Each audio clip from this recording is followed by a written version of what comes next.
All right. Good rising, everyone. Welcome. Welcome back to Coffee Talk with Karen B. On this fine Moonday morning, it is July 18th, 2022, and the moon is waning. That's right, because we had the full moon on the 13th. And so it is 73% currently. Waning gibbous moon. Isn't that lovely? How is everyone today? Thank you for joining me.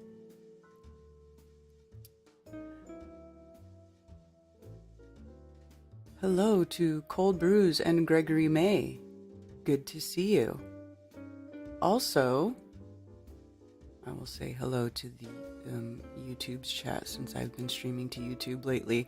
I'm getting a little worried about it though, because I've seen some of my friends post on Facebook about YouTube giving their channels strikes, and their channels are not big channels. These are not major channels. They're just people uploading stuff and they're getting strikes, and I'm starting to get a little nervous and I might start taking stuff down off my channel again, like older streams, older videos. You know, the stuff that I've been streaming lately, like some of the Strange Worlds. But I also stream Strange World to Rockfin, and I know I stream it as a premium stream, but I always go back in later and I change it to free. So if these, and I also have been trying to upload them to Odyssey again. So if the streams do disappear and you want to go back and you want to find one of those things, you can go to Odyssey or Rockfin. But it is getting a little sketchy again. So anyway, Sherry Ives, Dean F, good to see you. Dean F, oh, we had a great meetup over the weekend, by the way, I'll tell you guys about. And part of that was at Dean's house. Rob Cleveland, BCB, good times for all. Hey, Zach, good to see you. Mr. Oak Ill 246. Awesome Austin, Mojo Shop. Jameson Kimbrell, beautiful Moonday, much love from Florida, cool. Brian Stavely, Kevin T, Singeman, FE Nation, what's up everyone? Yeah, a lot of people listening from work. I know. It's cool that you guys, I'm glad that you guys are listening though. Sucks that you're at work, sorry. Unless you like your job. Some people like their jobs. It's good if you like your job. It's okay, you know, I don't mind working. I like working and staying busy, but it's the only time it sucks is when you work doing something that you hate or something that you don't like or something that you know serves no real purpose. You know, it's easy to have a job where you know you're like providing a service or it's serving some greater purpose to something, it's a helpful thing, it's a good thing, but a lot of these jobs are just, you know, meaningless, like government jobs. Ted Summer, my man, and Matrix 1, Spicy Sarah, Daryl Davis. The hair, thank you.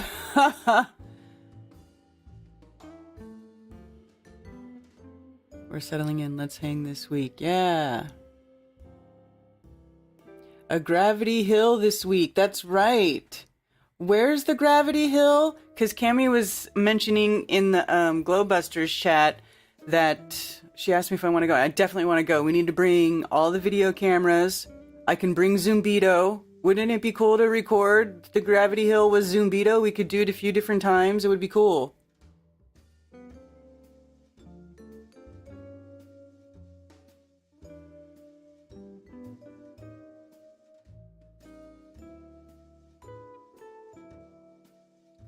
I always worked in factories that make something people used. Yeah. We need to start production. It would be great. There's actually a lot of production work in the Carolinas. There's a lot of textile companies still here. My job keep y'all released. Daryl, this is a very important job.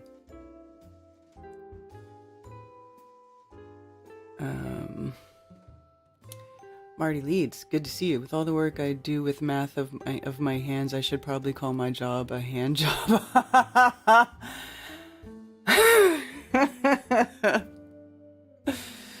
Oh, that's funny. That's funny.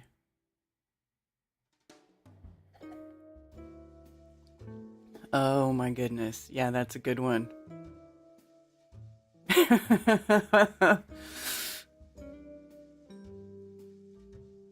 Daryl's the most important job of all, right? Okay, so anyway, you guys, you see my number is there at the top of the screen. My phone lines are open. 848-222-2480. I just gonna start opening them right at the beginning, but we'll just start talking about stuff. You know, we'll just start going. Let's see. Awesome Austin is moving. A lot of people are moving here lately. We just gained 3 families in the Kakalaki crew. It's so amazing. Well, 2 and a third is coming. So we got Spicy Sarah and Griff, James and Naja of Grounded Extracts, and then we're gonna have Kai and Austin Whitsitt. How awesome is that? All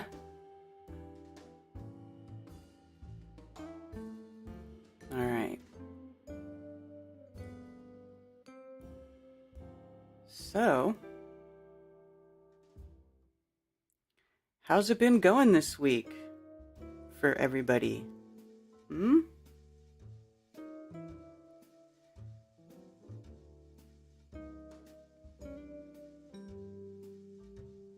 Oh, baby making. Let me look at what I've got open here. What have I been looking at? Oh. You know what is so cool? One of the channels that I've been following for a really long time, it's not really a Flat Earth channel, but it's a channel that I love. It's a channel called Trebor7. I don't know if many of you are familiar with Trebor7. He's channels all about telekinesis. And actually, when I did my talk in 2018 at the Flat Earth International Conference, I had got in touch with him because I wanted to the title of my talk was called Our Hidden Potential. And basically what I was trying to convey in that talk was the purpose for the lie about Flat Earth, in my opinion, was to hide who we really are, like who us as divine beings are on this earth, as co-creators, as beings that were created in the image of the creators, right?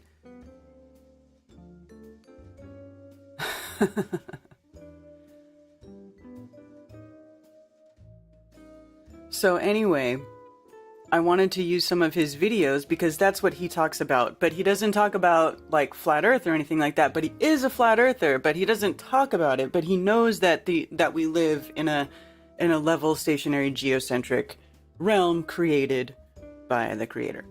So I wanted to play some of his videos during my talk, like one of his videos as an example, because he does these really cool telekinesis demonstrations on his channel, and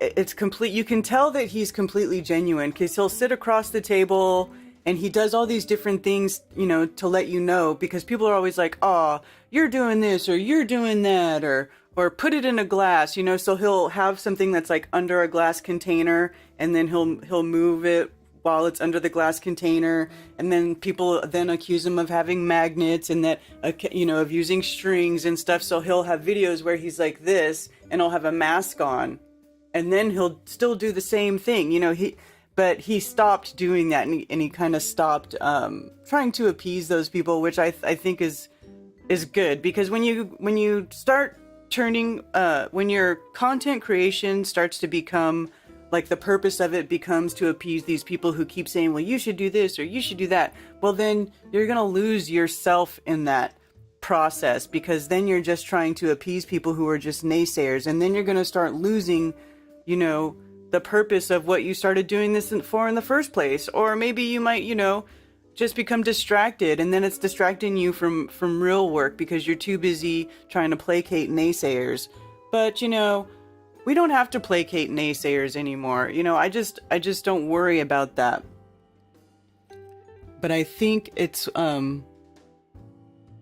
but he did a really good talk this was a couple days ago, and it just really got me back into that again. And I think that's something that I might start going into and talking about again, because the universe is mental, all is mind, the universe is mental, and I think that we should be developing our telepathic skills, because there's more unseen forces than there are seen forces. And why would those unseen forces be there, and why would we exist in a realm that has these things if we weren't able to use them or connect with them or interact with them in some way, shape, or form? Like, why would it even be there? There has to be a purpose, right? So what is that purpose? These are the type of things I find very fascinating. Hi, Natalie. Good to see you. I saw a crazy ring around the sun yesterday morning. It was like a rainbow with a red on the outside. Over about half an hour, I saw what looked like chemtrails coming out from the ring in streaks. That's weird.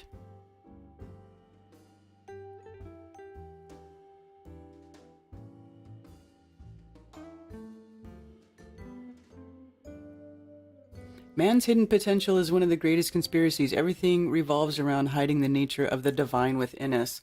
100% agree, Marty. 100%. Seriously, it's like the biggest secret. It's like to me, that is like the ultimate hidden secret underneath the flat earth. That's it right there. Is the divine power within all of us, because everybody just has become just so separated from who they are, and we can't do that, like with all this, and I'm not even, I don't want to like turn this into a whole thing, but like with the alternative history stuff and people saying those are impossible structures, people could never have done that, people didn't do that. Well, why do you think that? Why do you think that? Like, you are really selling ourselves short. We're selling ourselves short with this type of stuff. This whole, and it's just same thing with the ancient aliens bullshit. I mean, I think that we just lost that knowledge. This is what we need to find, is that hidden knowledge. That's what it is. And the true capabilities that we have. I mean, come on. It's so they had people with telekinesis powers during the Cold War. Stranger Things is based off a little girl in the KGB that had those powers. They thought she was faking it too. Well, okay, here's the thing. Those people, like, everybody has these abilities. Everybody has these abilities. And we're just educated out of it, poisoned out of it, trained out of it. That we're just, our radars are completely scrambled. I mean, they're injecting us with altered DNA cells when we're little babies. Who knows what that's done to us? I mean, a lot of us walk around joking and say, oh, my DNA is still intact. Is it? Is your DNA pure DNA?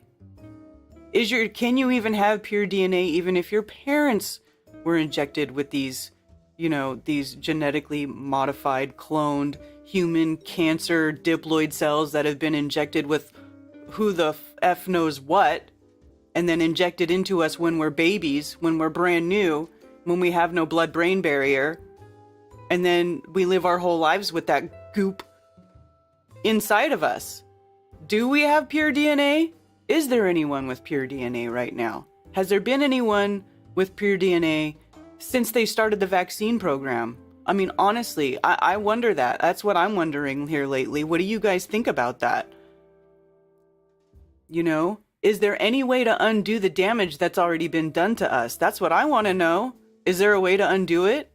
Are we ever going to see, like, is anybody here ever going to be able to live to their full potential? Is that even possible at this moment in time? That's what I want to know.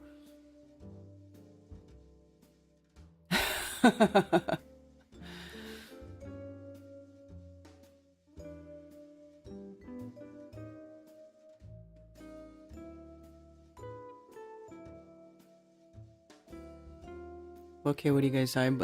I quit bursting clouds in front of people. They don't believe you can and think you're crazy. You know what, Zach? I've been trying to do that over my house.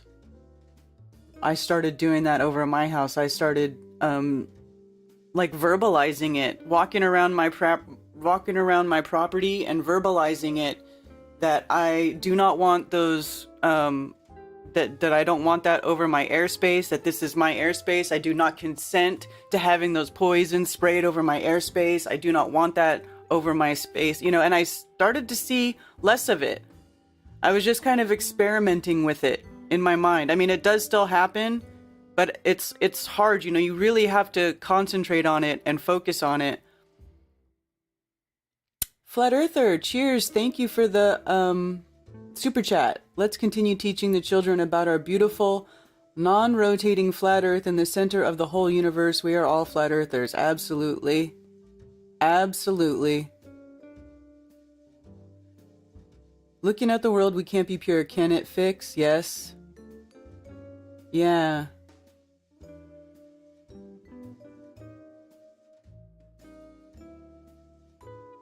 Because I don't know if you guys watched the last coffee talk when I was looking at those cells, right? Those cloned cells that they harvested from that woman that were cancer cells. They were cervical cancer cells.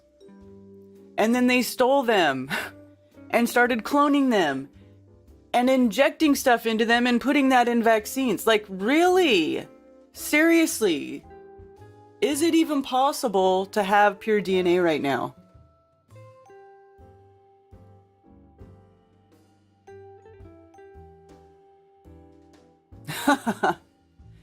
Yes, because we've been designed to repair. Good luck knowing when you're at your full potential. Exactly. Well, there you go. Okay, well, I'm glad that you all think that we can be repaired, because that gives me hope. I mean, our bodies are amazing. The human body is amazing.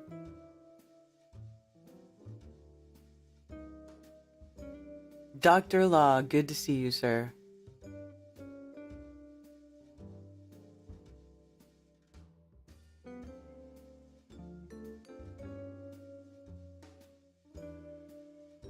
Yeah.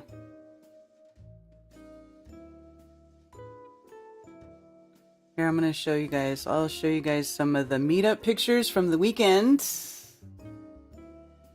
Here we go. Here we go. Look at, oh, everybody. This is at Dean's place.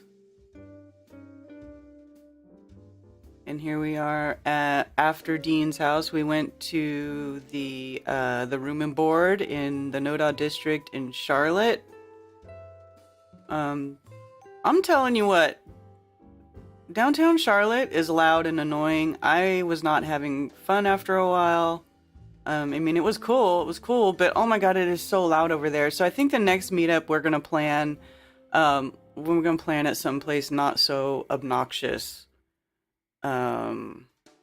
Yeah. Maybe we should do a meetup in Uptown Shelby. I really want to do one in Shelby. There's a really cool brewery up there. I think it would be a good place for us to have a meetup, and I think that's probably where we'll, do the next meetup. Alright.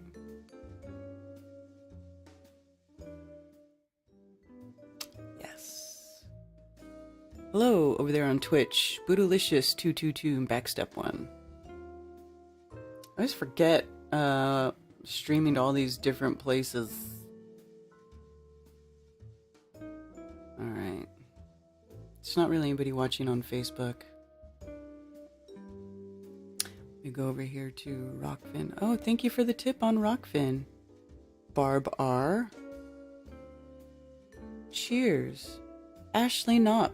Good to see you. Any word? Mark Wontraba. Ashley Knopp. I'm a nurse. Hate what they are doing to the medical field. Yeah. Yeah. And you know what? Actually, one of the gals that was with us at the meetup yesterday, she was a nurse. She used to be like a nurse at a hospital in Charlotte. She quit that, started doing home care, which she's not enjoying at all. But yeah, she left nursing because it was so just crazy during the whole scamdemic thing. All the jobs I've had, both private and public, it was always the boss that made it good or bad. I was fired due to not wanting to tell the company if I was poisoned, death jabbed or not. Wow, Brian CB. But look at it now, though. Is it still that way? Is it still as big of a deal? And I bet you could probably, sue them, although it's probably a bigger pain in the butt than you're willing to deal with. That's probably why they get away with it, though, because everybody's like, screw it.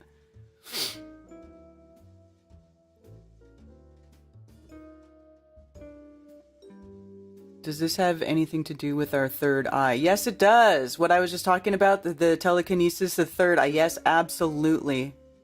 I think I was fucked up with the jabs as a baby. Grand Rising. Hi, Artist Seer. Hi, Mari. Henrietta Lacks. That's right. I had to read that book in nursing school. John Hopkins. Yes! Henrietta Lacks. Because that's why those cancer cells, the HeLa cells, that's why, because the HeLa is her name. Maybe some of the top of the food chain may have uncorrupted DNA. Well, I don't know. Do they?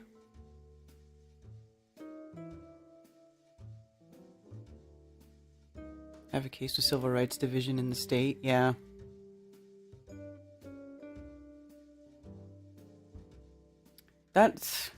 Wonder how many other people are going through all that, though. And now look, it's like not even a bit, nobody even cares. Everybody's making jokes about it now. They don't even care about their stupid Omicron, blah bitty blah.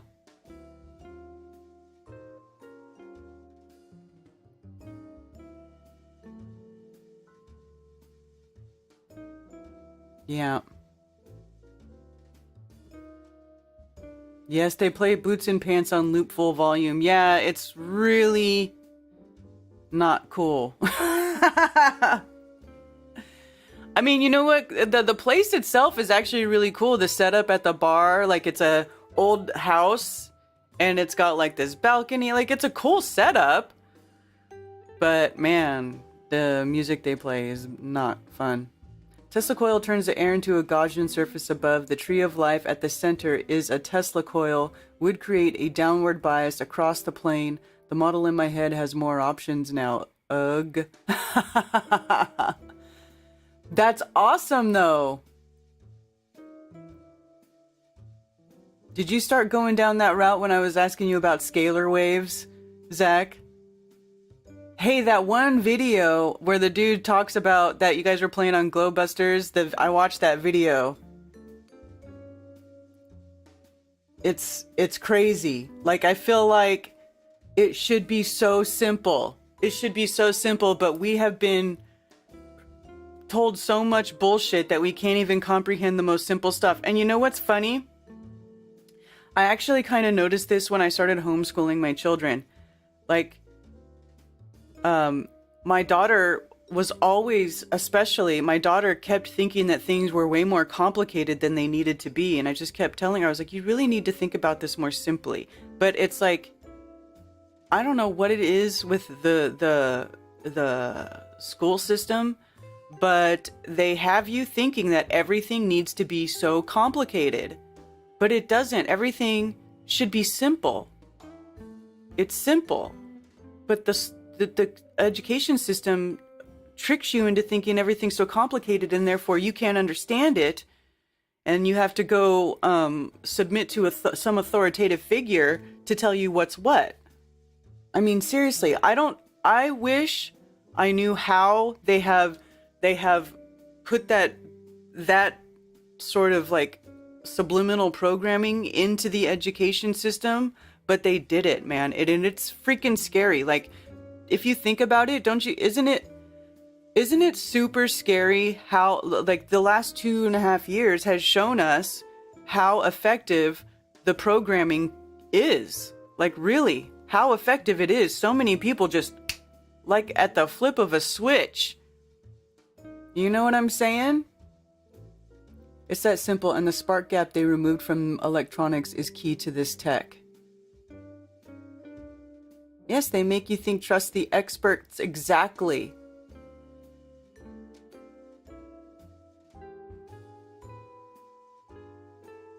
Tutoring is a billion-dollar business. Yeah.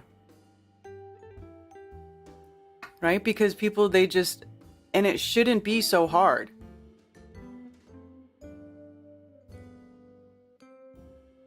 They overcomplicate the simplest things, making it impossible for a rational mind. Right? Then you, like, spend your whole time figuring it, thinking that there has to be some, 12-step process to everything.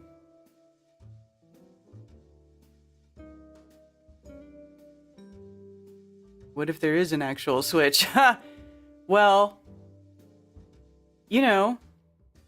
this is what I'm talking about with these unseen forces, though, There could be. I'm an expert at trusting no expert.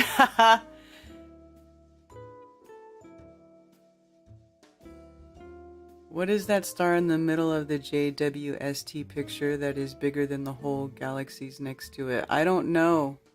What are you talking about? That whole thing, the James Webb Space Telescope? Alright, do you guys want to talk about James Webb Space Telescope? Because, they're putting out all these new images. To me, this looks like the same shit that they were showing us in the early 2000s.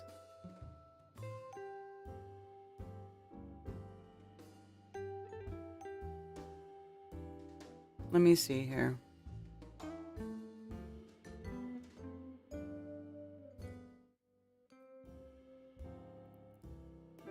Like this one here, their big blue 6-pointed star in the middle. I don't know.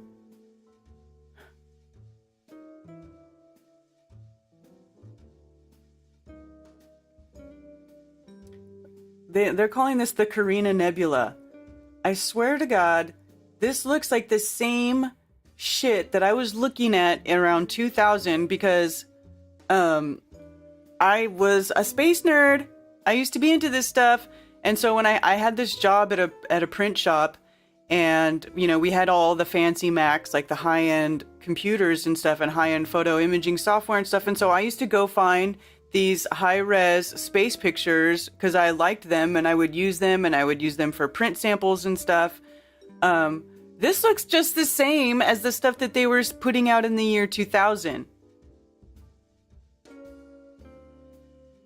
I mean, they just made them bigger files, is all they did. And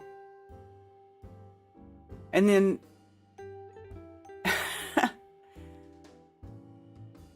I mean, look at it. It's the same. See, this is the older picture, right? Isn't this the older picture? Let's see.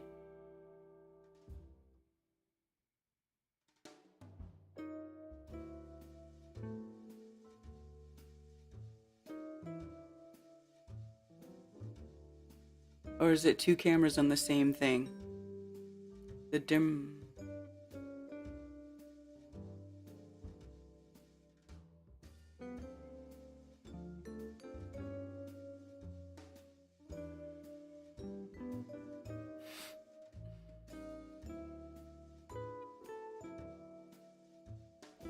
But remember when they had something called the Horsehead Nebula?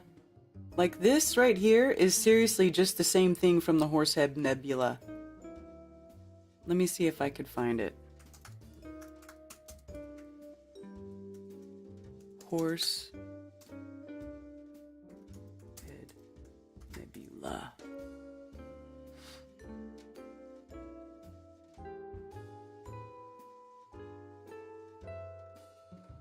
See, it's the same type of BS.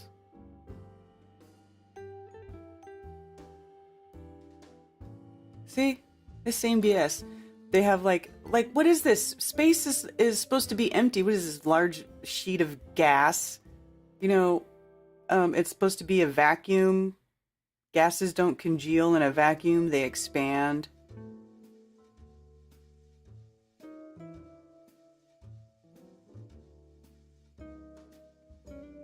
You know, they've been putting out these same images for a long time. What was it? And the other one too looks the same. Pillars of Creation Nebula. Yeah, see, remember this right here? This is old shit. Pillars of Creation. Why would they even call it that?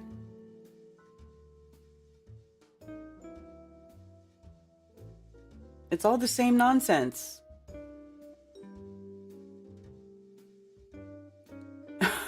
You know? They're Photoshop artists.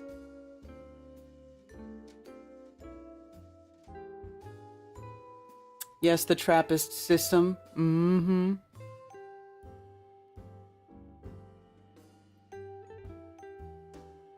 Hubble pictures and change of filter. Yeah, that's all the same stuff that they've been doing.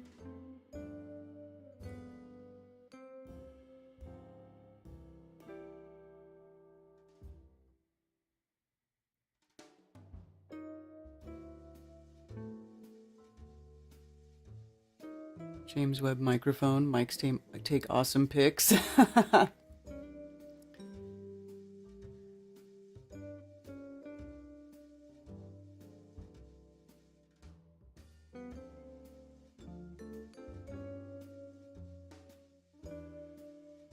marble countertop. Yeah. Autodesk Maya 8. Gas that doesn't refract anything. Right.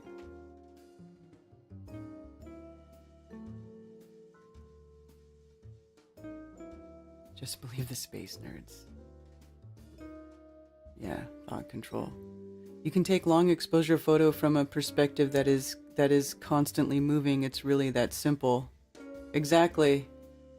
Exactly, Scott Hunter. You can't take long exposure photo from a perspective that is constantly moving. It's just that simple. So pictures like this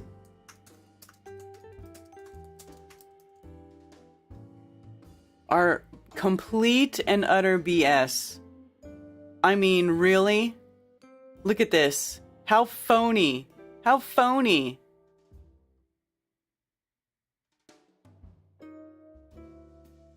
Where's the other one?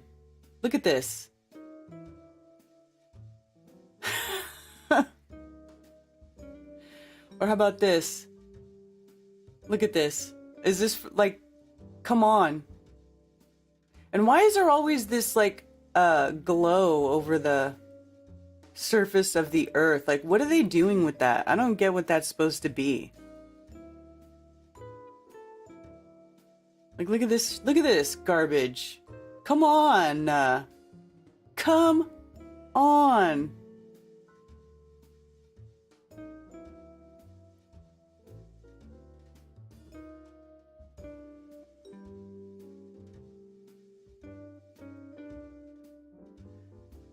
I know. Because if you're doing long exposure and everything's moving, you really think you're going to get... I mean, this is the same star trail image. Like, look, this is what the star trails look like when I take the star trails from my backyard, not moving. And the ISS is supposed to be moving 17,000 miles per hour, but the star trails look the same. And then this is all... What is this? What?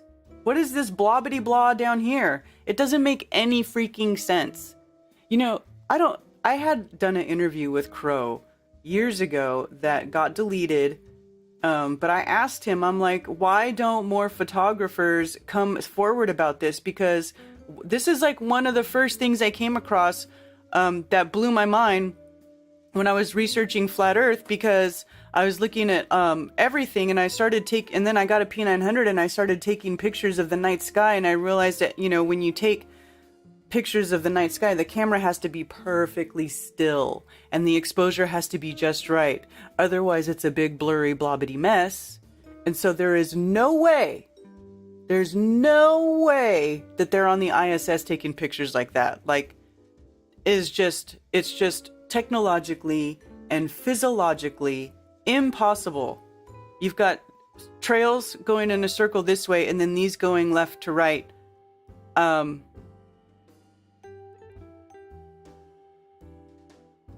there's no way.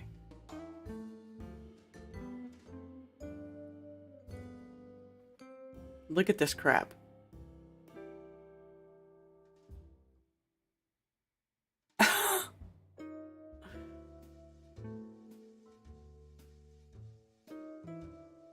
I mean, come on.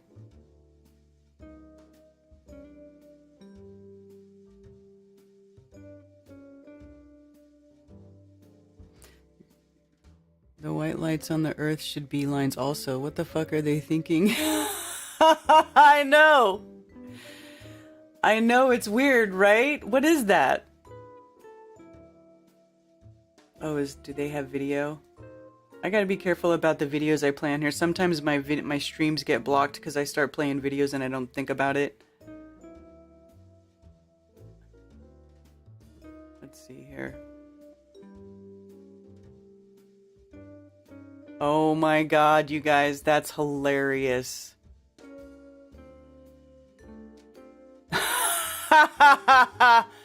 Come on!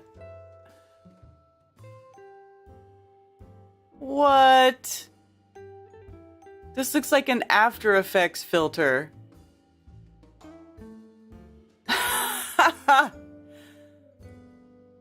Wow.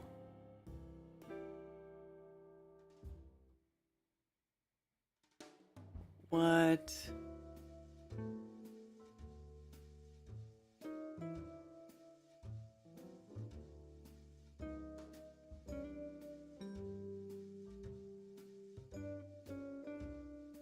Dude, come on, you guys.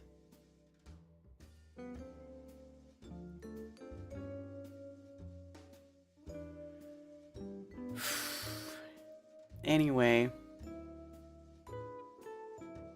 That's freaking hilarious. View larger version of this image. Can you download a high res?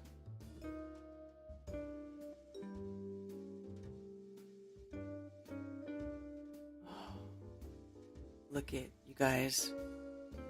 We're seeing into the past. Look it. Wow. What is this? Weird.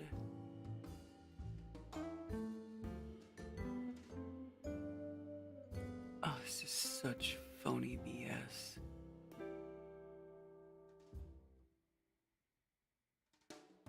You've got to be kidding me.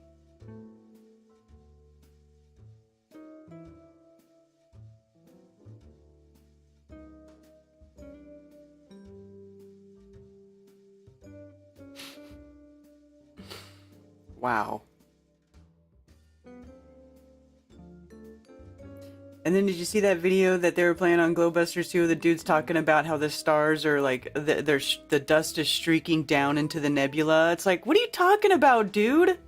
You don't even know, like, let's just say this stuff was real. You don't know the depth perception of this crap. They don't know that. I mean,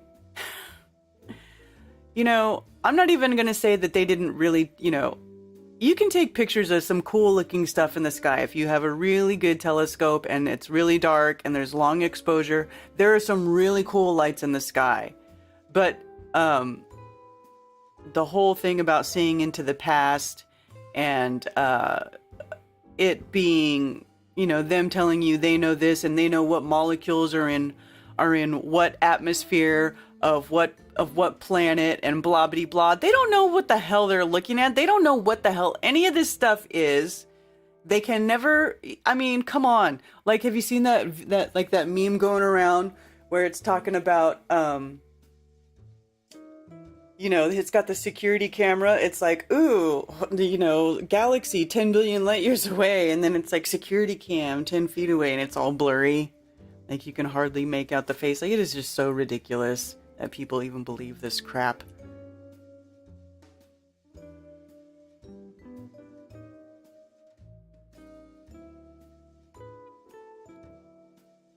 Yeah. The yellow stars are exactly the same. Yeah, well, look at this star down here. Here, let's look at it again. So look at this star up here, and this star down here are the same. They're all six-pointed. Look at them. They're all just little blip, blip, blip. One here, one there, one here, one there. Let's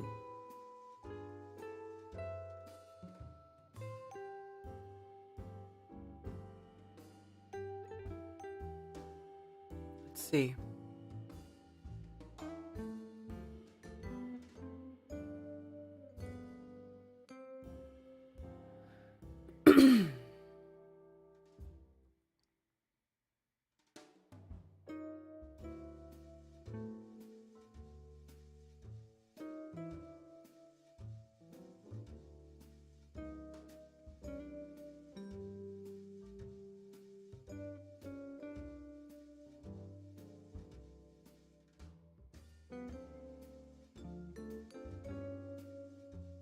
Look at this weird, like, it looks like chain link in these starbursts. Isn't that weird? I feel like there's a chain link pattern. Look at this one's yellow and green, this one's purple and blue.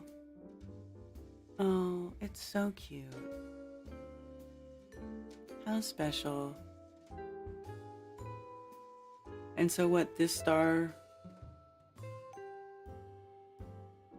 Ugh. So, this is obvious. Crap.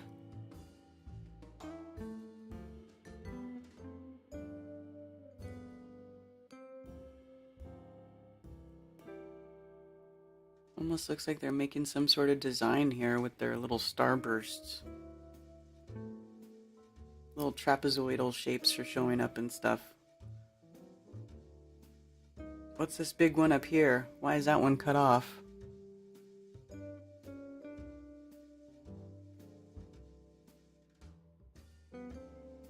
Let's see.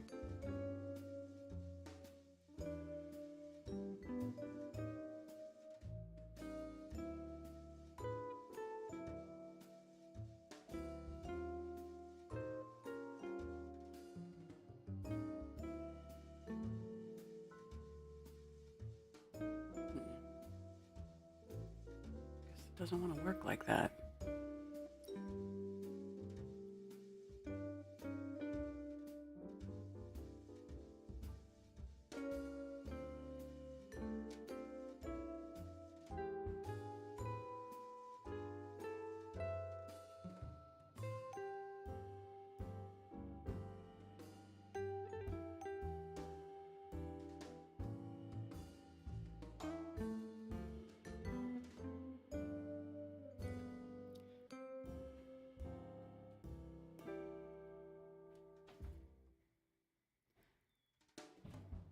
A radio telescope, which it is not. The claimed distances make them irrelevant to us practically, yeah. Yes, all cartoons, all cartoons. I was putting it in Photoshop and adjusting levels to see if I could, but it, you know, it just looks like a high-res, like, image file. That's all it is. You know? It's not a photograph. I know that. You know, they just make up any old bullshit they want. Any old bullshit they want. I mean, look at this. This is even like more egregious than the other thing because they're lying to you about. I mean, it's about camera exposure, and it's easy to just very easy to in your head understand why this is complete and utter garbage.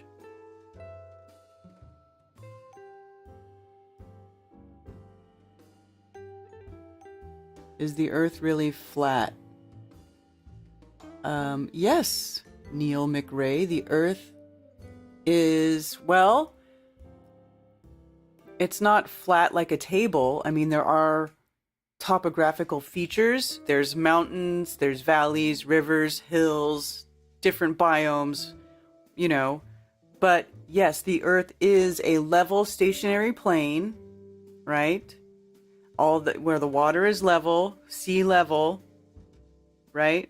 Just like a, you know, circular. It's a circle, not a ball. The sun and moon are small and close. Let's see.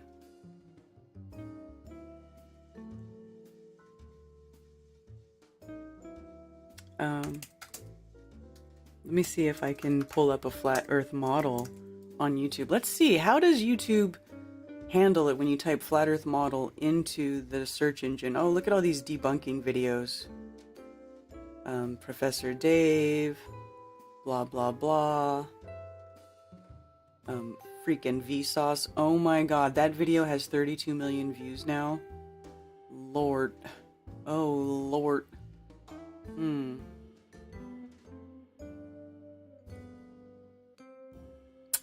Yeah, look at all these debunk videos. They don't want to show you any kind of truth about it, that's for sure. I can tell you that nobody believes this BS where like there's a disk in space and the sun is, you know, there's the floating disk in space. That ain't true.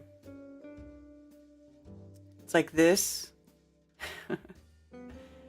Here we go. Here's a little model. That's one of Chris Pontius's models. A level, stationary, enclosed Earth. The sun and moon, small and local.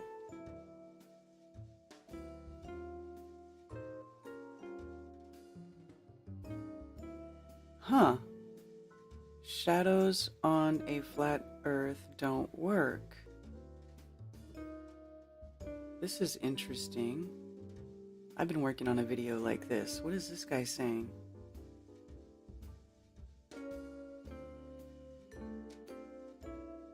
I'll have to watch this later.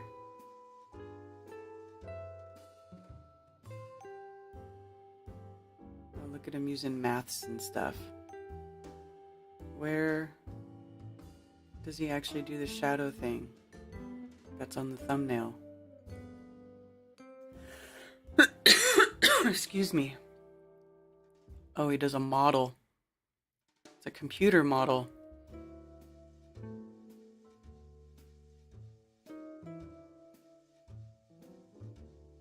Interesting.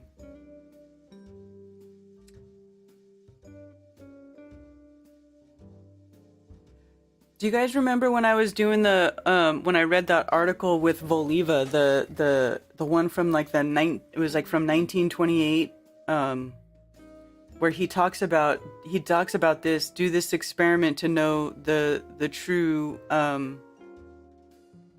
the Earth is flat with the shadows, where you take the ball and then you rotate the ball with a single light source, and then you stand this up and then move the light around it. But look at, he's proven himself wrong with this crap. Because this is the real sundial curve.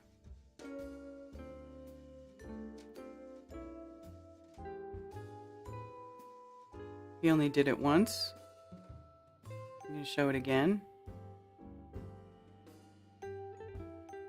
Mostly diagrams. Oh boy.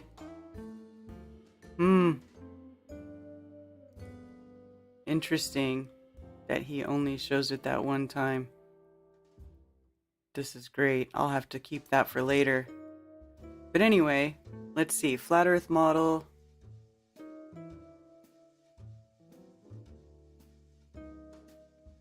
I'm a physicist and a flat earther. A skit. So this is just more people making fun. Flat Earth diorama.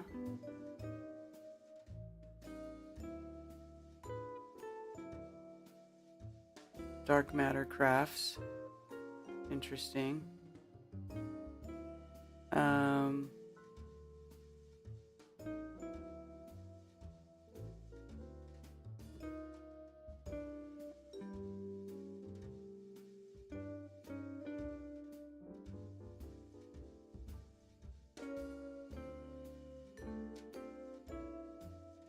That's not really the best. Where's that really good one? See, it's hard to, I can't remember what channel it was on.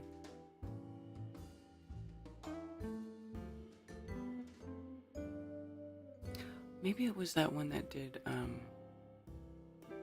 I can't remember. But isn't it funny how when you search a flat earth model, you just get a bunch of debunking things? You don't get, not one of these videos is from somebody who is pro flat earth. I don't think any of these have been pro flat earth yet.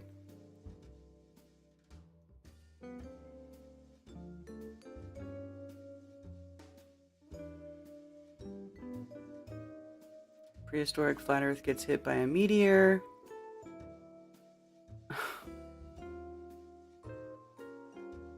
How to defend the flat earth model. Okay, this is a video game. Not a real flat earth video.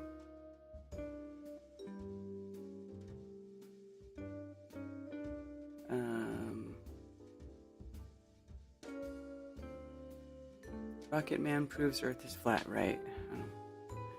Don't think so.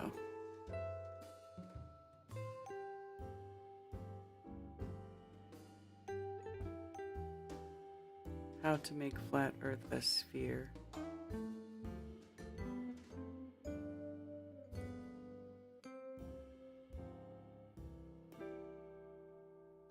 Ancient aliens, hollow Earth.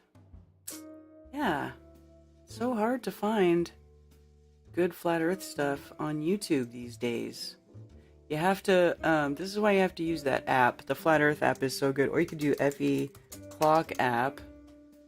And then you go to the FE Clock app channel. And then there's video playlists that answer all the questions. This is probably the shortest way to get to a lot of videos. Where does the sun go? Where's the edge?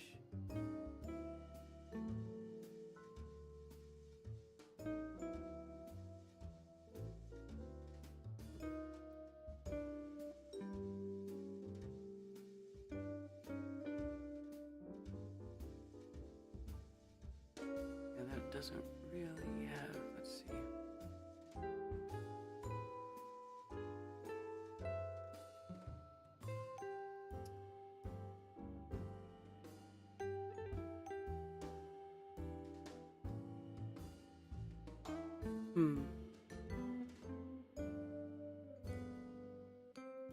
Not a Professor Dave. He's such a doofus.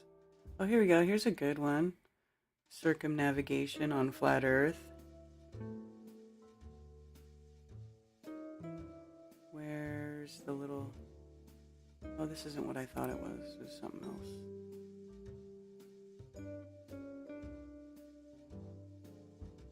Anyway, there you go. Look up the azimuthal equidistant map. Dare to rate, just not funny at all.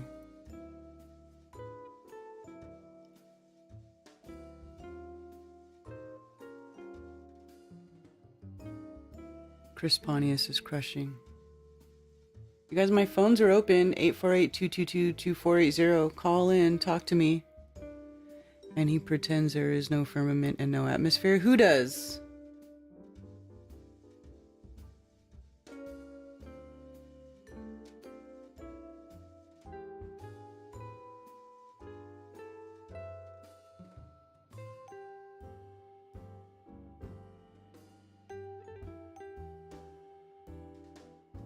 Media Bear says, Karen B, I have a chunk of the Georgia Guidestones for you if you want one. Really? That's cool.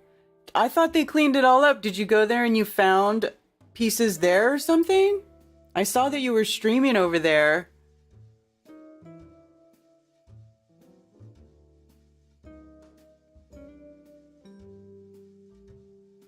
That's amazing. Did they leave some?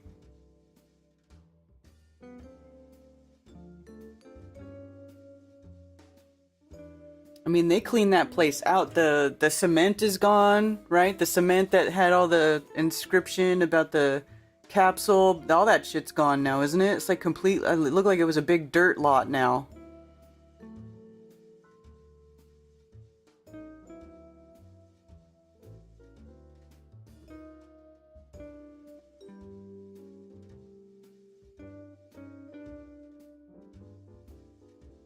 Would have been taken a long time to render that, and then only plays it once does seem odd.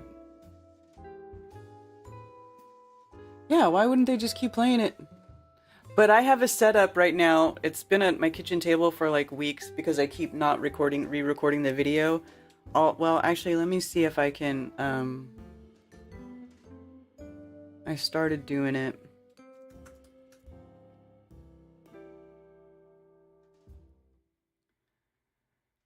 And then it was kind of hard to, let me see, YouTube Studio. I'll play it for you guys here. It's kind of hard to line up the, here we go.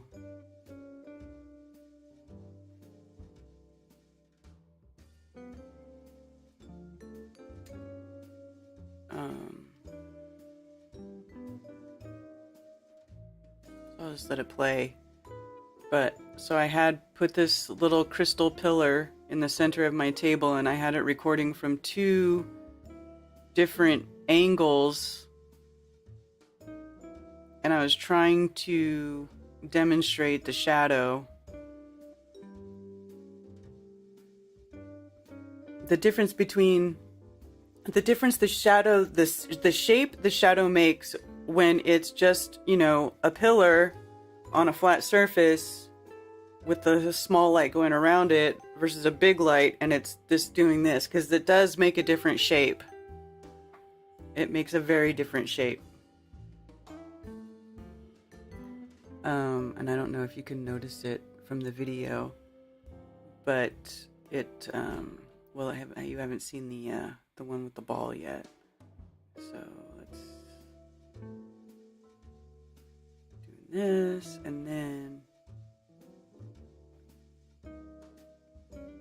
here on the ball, but I have it set up. See how I was just trying to do it with my hand? It was hard to hold it steady and to get, you know, a good video of the shadow. So I have a different setup now where I could just spin the ball. I put the ball on an axis, so I could just spin the ball and take a really good close-up video of the shadow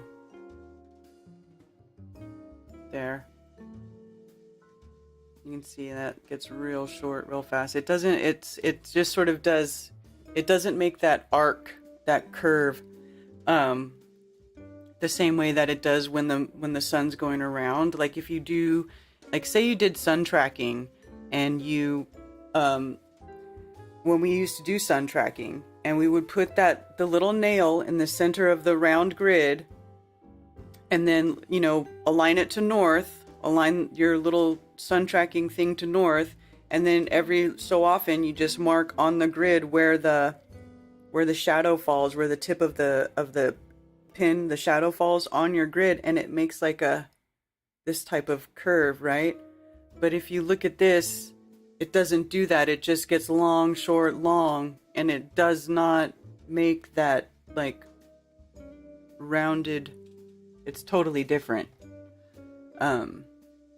So I thought it was funny that I came across that dude's video where he's addressing this, but he's doing it with the math and the cosine and the blah blah blah. You don't need all that. You just need a light source and these props, and you just study what the shadows do, and you can figure it out. It's just that simple.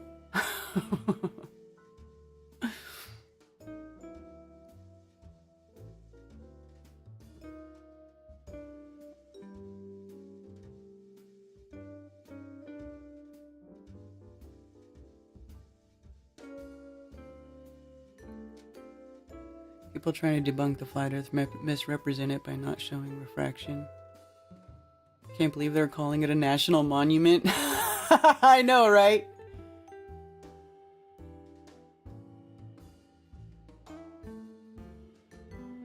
I don't even know if there was a capsule. They didn't have a date. that it was entered or a date to open it. So I feel like they never put one there. Maybe they wanted to, but they didn't. I don't know.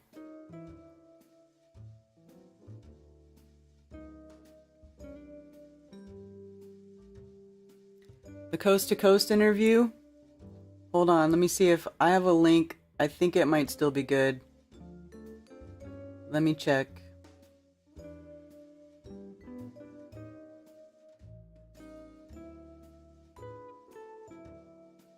Oh, it still works here. It's a WeTransfer to download it. Here you go. There you go. And I will put that in the Rockfin chat as well.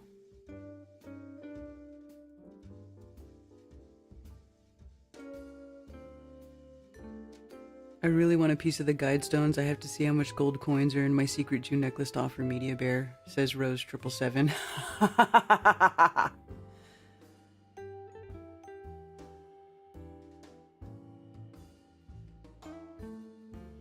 Then a bunch of filters and a grid pattern showed up. Well, if you're using a digital camera, however that digital camera is processing the light, it is putting it in a digital form. So, you know, a lot of that stuff is an artifact from the camera, from the process of the camera and taking the picture. Coast to Coast interview is on the interviews playlist in the app. There you go. Everybody wants to hear your Coast to Coast interview, Dave.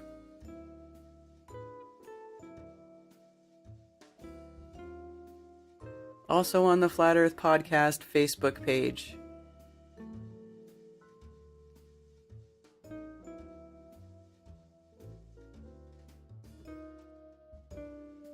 Yeah. So anyway, and then I put some other objects here. What do you guys think about that? See, you don't see Globers doing this type of stuff. You see, he made that stupid model, played his model once, and then showed you a bunch of graphs and math equations why shadows don't work on the flat Earth. Like, come on, dude. They have to do so much mental gymnastics to try to explain, to try to make their globe model real in their own mind. And they're just doing it for themselves. They're not doing it for you, obviously, right? Because we already know that it's BS, but it's like, man, you really need to convince yourself that it's real that badly? You're gonna lie to yourself?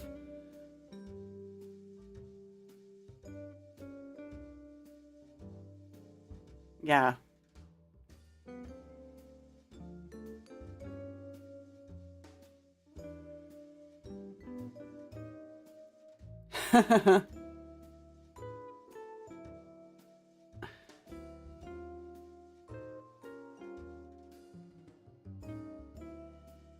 I really thought the measurements of the guide stones were encoding some Rosicrucian clues. I haven't cracked it yet. Yeah, I don't know. There was actually some interesting conversation going on about it on Ben Balderson's channel the other day, where he does that weaving, I forget what it's called, web weavers simulcast thing. I can never remember the name of it, but there's a bunch of people on there and they all talk about stuff, and they were talking about that a little bit. It was kind of interesting.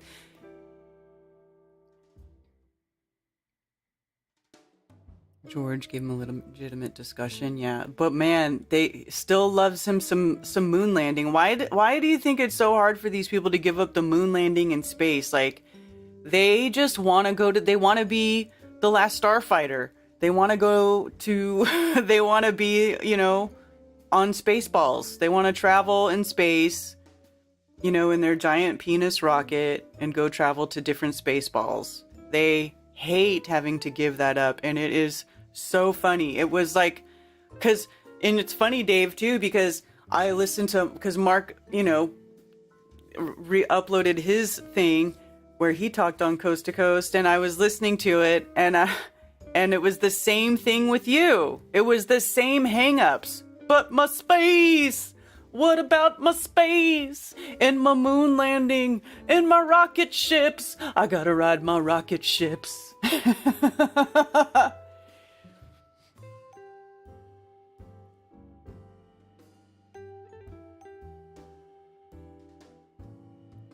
Yeah.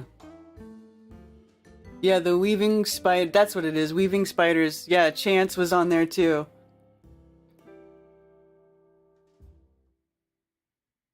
Because the 60s was a sacred time for people. Woodstock, the moon, that's like their reality.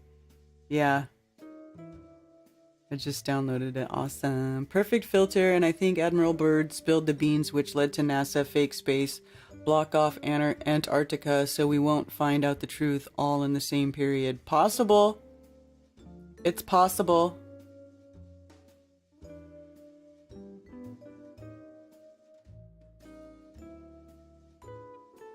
But, well, okay.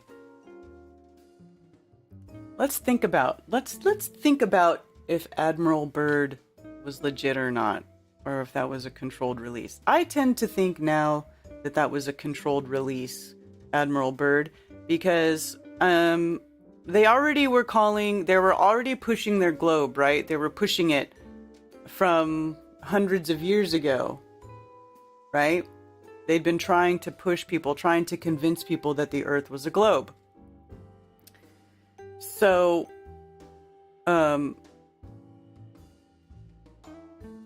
why would they have an admiral go do these things? I mean, clearly they already know they want to push that the Earth is a globe.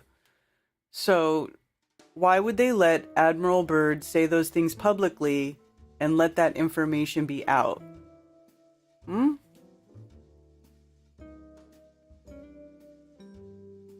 I don't know. It's actually been a long time since I watched the Admiral Byrd videos. Let me see, is there...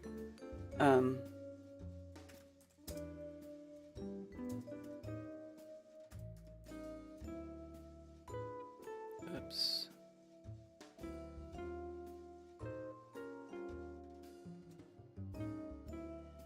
The Secret Land. The Secret Land Operation High Jump U.S. Navy Antarctic Expedition. Oh, Periscope film.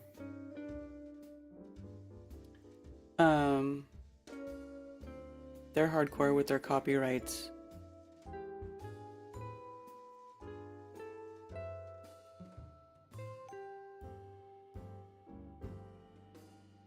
Whoa! Y'all see this? What's this? Last surviving member of Admiral Byrd's expedition to Antarctica turns 102 in Atlantic Beach. What's this? 10 days ago, y'all. Right here, take a look at this photo. This picture from a land very far away, the Antarctic. A young sailor from our first coast offering a handshake to a penguin who I don't think is particularly sure about this human next to him. Now that young sailor, though, is 102 years old. 102, and today, a special honor for this veteran of our greatest generation. As Rich Donnelly reports tonight, he truly went to the ends of the earth to serve. The ends of the earth, huh? Happy birthday to you. Happy birthday. It was time to celebrate at Beach Diner in Atlantic Beach today. Happy birthday to you. I sure didn't expect all this, I'll tell you. It's really something. Bob Johnson turned 102, but his age is only the beginning of his incredible accomplishments. I had an exciting Navy career, I really did. After joining the Navy in 1937, Where's this dude at? Johnson is the last Atlantic surviving Beach? member of Admiral Byrd's We need to talk to this guy. the Antarctic. Can we get an interview? Explored and mapped more than 500,000 square miles of Antarctica that had never been seen before. Operation High Jump, that was 46 and 7 under the ice party. Three of us made a parachute jump. You know, it's just part of your duty, I guess. Johnson may downplay his trips to the ends of the earth, but the city of Atlantic Beach still made a proclamation in his honor. Now, therefore, the city of Atlantic Beach is grateful for Robert R. Johnson's patriotic service, and we wish him a very happy birthday. Pictures from his explorations live on. Less lively is his stuffed penguin. Johnson has looked after Penguin Polar Pete for nearly 80 years. Also lasting the test of time is this flag that flew in the Antarctic when Johnson served, complete with only 48 stars, accurate at the time. With his wife Mildred by his side, active duty members of the Navy came to show their respect for a man who blazed a trail nearly 80 years ago. Just don't That's expect crazy. Johnson to He make was many part of Southern Operation expeditions High Jump. I didn't anytime realize that there would even still be somebody alive who was part of that. Would you like to go back to the Antarctic? I told him, what do you think? I'm in Florida, where it's warm here. A lifetime of memories from an explorer and member of our greatest generation. Reporting from Bob Johnson's 102nd birthday party in Atlantic Beach. Rich Donald, First Coast News, on your side. That's crazy. Cray cray. Want to get an interview?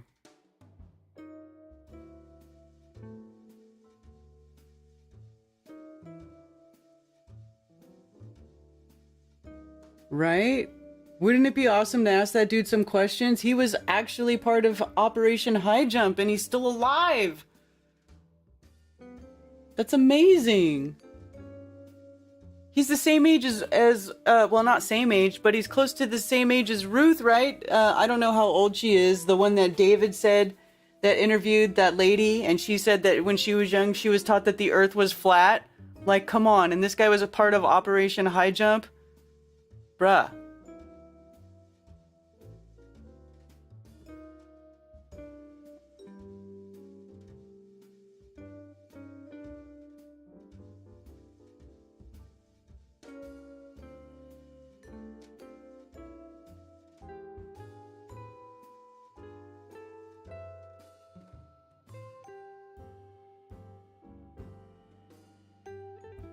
Anyway, it says Atlantic Beach. So what is that? That's got to be northeast. It's like Jersey somewhere. Where's Atlantic Beach? She's 104 now. Okay, so very close to the same age as Ruth, and she was taught that the earth was flat. He had to have been taught the same stuff. Right? Or, I mean, come on. 102 in 2020. Yeah, so she's 104 now. That's crazy.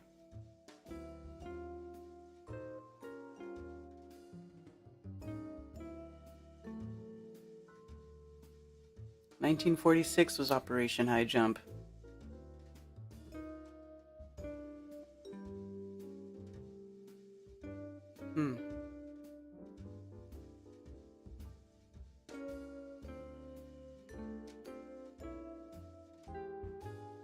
Yeah.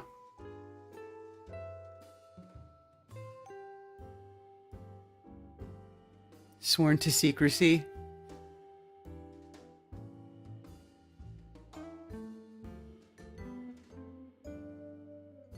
Yeah, the ends of the earth. They never say the bottom of the globe. They just say the ends of the earth. Isn't that funny? Even the terminology they use is flat earth terminology or geocentric terminology.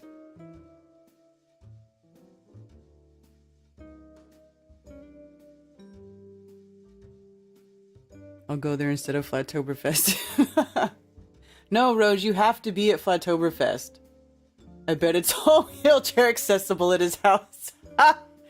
Probably.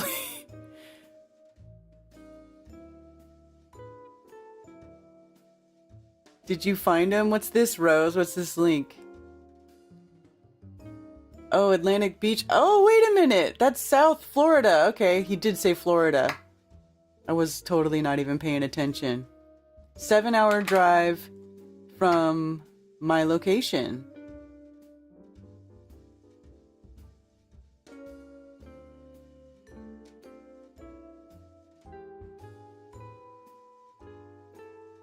Seven hours away.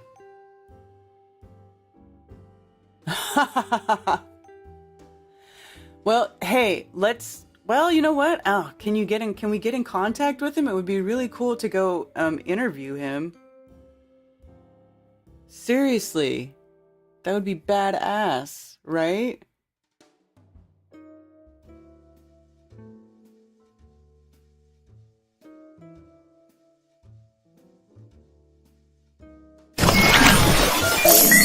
Okay, whoops, sorry about that.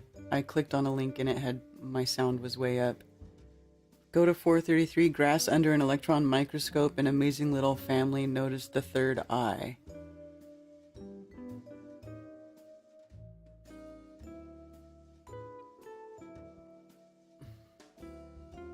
What did you call it? 433?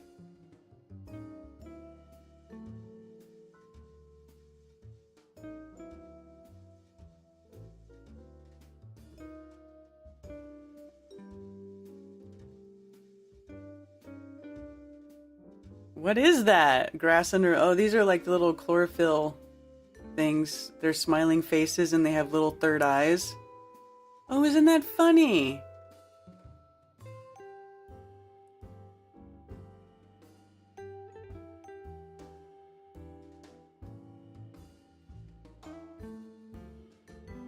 Haha. Maybe... Well, let's see. What's his name?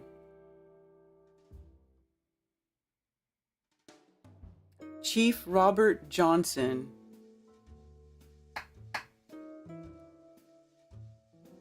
So we would have to find Chief Robert Johnson. How do we get in contact with Chief Robert Johnson to see if he'll meet us for an interview? I wonder if he's in any of these old bird videos.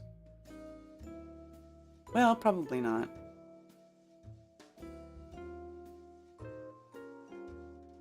Wow, he could be, though. I'll have to go through that later and check, because I don't want to sit here and do that now, and plus I'll probably get copyright blocked from Periscope. And I don't want to do that. I don't want to do that.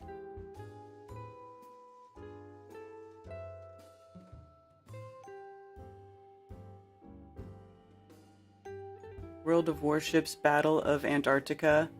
Is this something supposed to be about aliens? We're coming. Aliens. Aliens. A theory you've never heard of. TED Talks, Michael Robinson. Wait a minute, why is there a flat Earth map?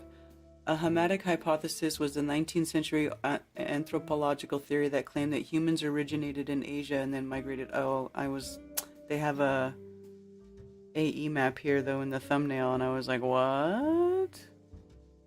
Zones of migration? Let's, I want to see that map though up big on the screen.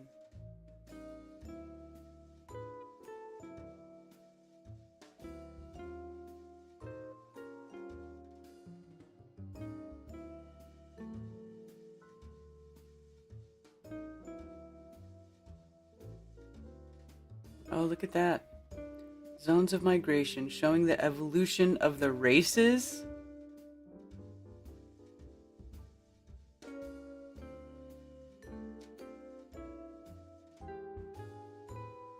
Isn't that interesting?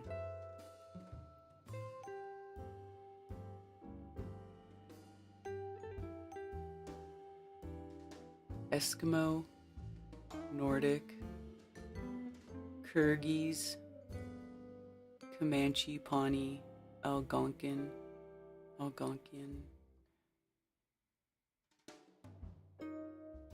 Huh.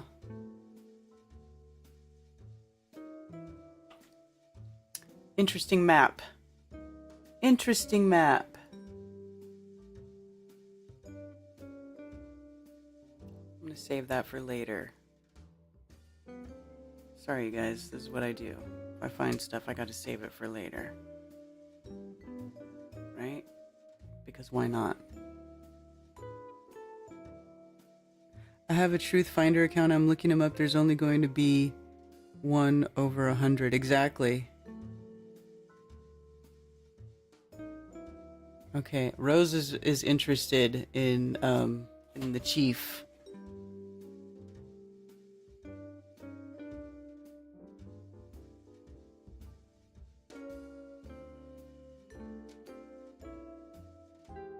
There's only one race of humans on this planet, and we don't evolve, we devolve. I know. Yeah, Africa and South America should be bigger than we're told, but I like that map. Yeah, I don't think that this is accurate as far as landmass and stuff, but whenever I see something like this, though, it is interesting to take a look at it.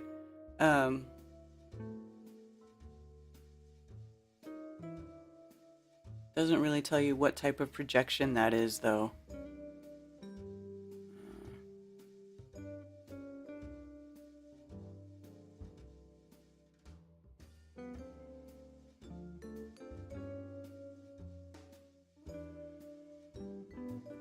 Yeah. Bird interview? Clifton Bird. Okay, that is not who I think it is. First flight over the South Pole.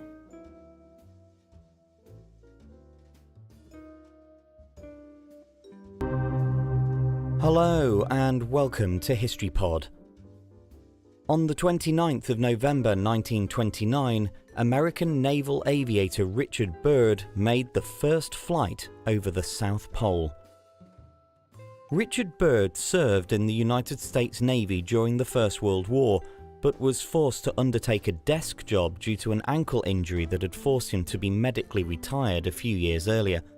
Nevertheless, in autumn 1917, he was sent for naval aviation training, but travelled to Greenland to command the aviation unit of Arctic explorer Donald B. Macmillan's most recent expedition. It was here that he was inspired to attempt to navigate the first flight over the North Pole, for which he was awarded the Medal of Honor in 1926. Doubts have since been raised over whether he and the pilot Claude Bennett actually reached the pole, as they claimed. Byrd and 3 crewmates completed a non-stop transatlantic flight in 1927 and used the success of this mission to secure financial backing for an Antarctic expedition the following year. Arriving on the Ross Ice Shelf in January 1929, the explorers constructed the Little America base camp, from where they undertook photographic expeditions and geological surveys. Eventually, on the 28th of November, they launched the first ever flight to the South Pole. The 4-man crew boarded a Ford tri-motor airplane named the Floyd Bennett after Byrd's previous pilot who had recently died, and at 1 a.m. on the 29th of November reached the South Pole, where they flew beyond and to the left and right in case of any navigational errors. The round trip took them more than 18 hours and saw Byrd promoted to the rank of Rear Admiral on his return to America. He continued to undertake Antarctic expeditions, and his last was completed in 1956. Well, that was not. Well, check this out. Let's see. I'm looking in the old paper archives. Byrd orders fast evacuation of Little America personnel. The above map showing Little America, left center.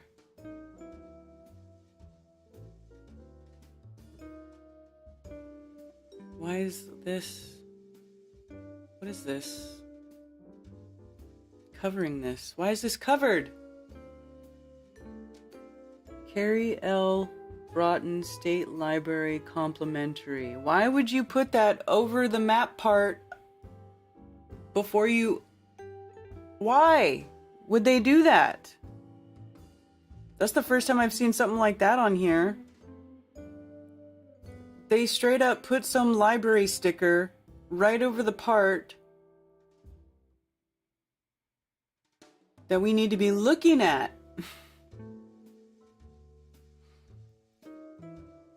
All personnel to escape encroachment of the Antarctic ice belt, reportedly to be rapidly closing in from the Ross Sea. So right here.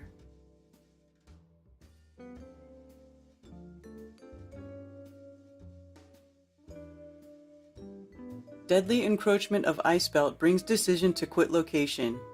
Little America, February 22nd. Rear Admiral Richard E. Byrd today ordered final evacuation of Little America within 48 hours to escape the deadly encroachment of the Antarctic ice belt, which is closing in on his central group of Operation High Jump.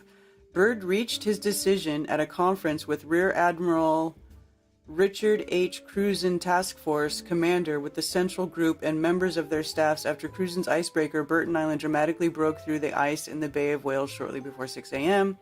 The 197 men who have kept Little America functioning while their thin-hulled ships of the Central Group were taking northward started at once to fold up their equipment in time to beat the deadline. The last meal at the camp here where Antarctic history has been made will be served tomorrow. Expedition ends. For all purposes, the expedition in which Byrd is the technical leader and Cruzen the task force commander is at an end so far as the continental exploratory work of this central group goes. 2 RD-4 ski planes scheduled to make new long-range flights onto the plateau southeast of Little America cut short their hops because of bad weather.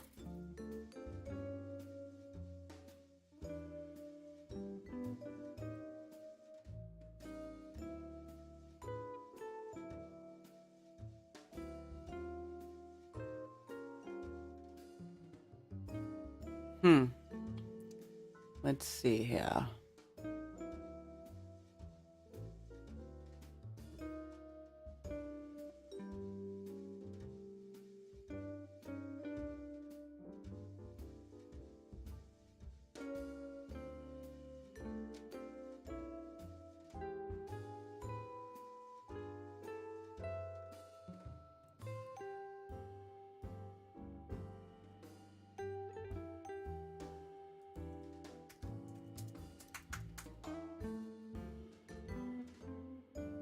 Well, actually, let me see.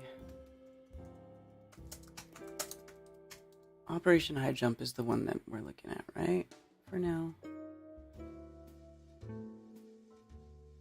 February 14th, May 47, December 10th, 55.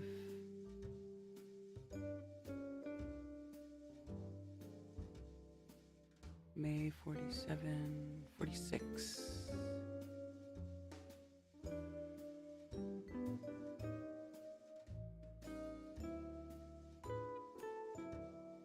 In Antarctic, Donald D. Flowers, Seaman 2C, son of H.M. Flowers of Lowell, is serving aboard the attack cargo ship USS Yancey, which is participating in the Antarctic expedition. Purpose of the Operation High Jump is to test cold weather equipment and to train naval personnel for operation in cold areas.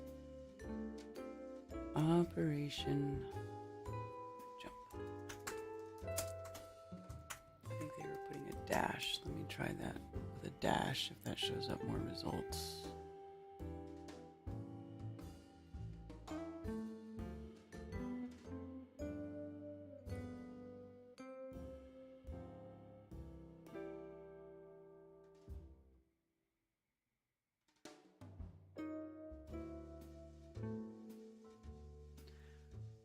You know, I really find it odd that they put that sticker right over the part of the map that they're referencing.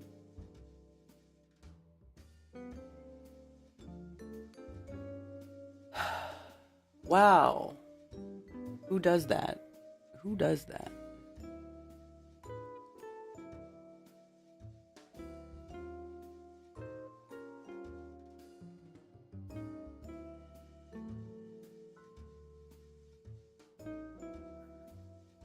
Polar expedition planned. So this is the year before. High jump, important operation. Amid rumors that other nations... Well, here, let me put this so you guys can see it too. Amid rumors that other nations were preparing expeditions to search for reported uranium deposits around the South Pole, the U.S. announced that Rear Admiral Richard E. Byrd would lead a Navy contingent to Antarctica in December on a scientific study. While Byrd's force will make exhaustive geological surveys in the polar wasteland to uncover any uranium, the famed explorer declared that his band also would undertake intensive studies of geographical, meteorological, and electromagnetic conditions, whether developing in Antarctica affects all parts of the world. 4,000 men, 12 ships, and at least a score of aircraft will compose Byrd's Operation High Jump, as the expedition will be known.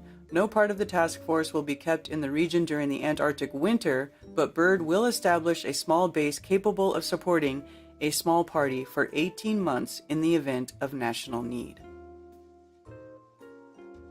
Which, of course, now you know we do have people living in Antarctica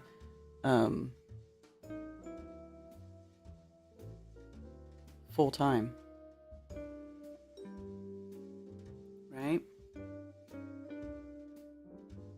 Look, here's that stupid sticker again.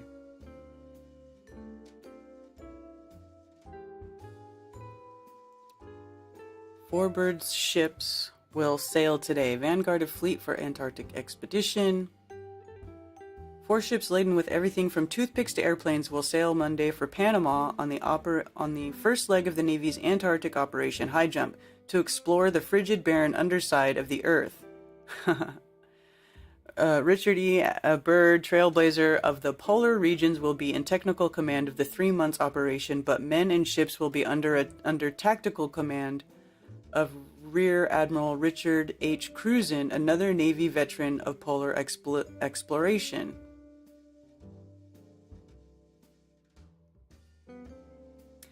The ships leaving Hampton Roads Monday will include Byrd's and Cruzen's flagship, the Mount Olympus. Mount Olympus, huh? That's the name of their cruise ship, the Mount Olympus? That is so funny.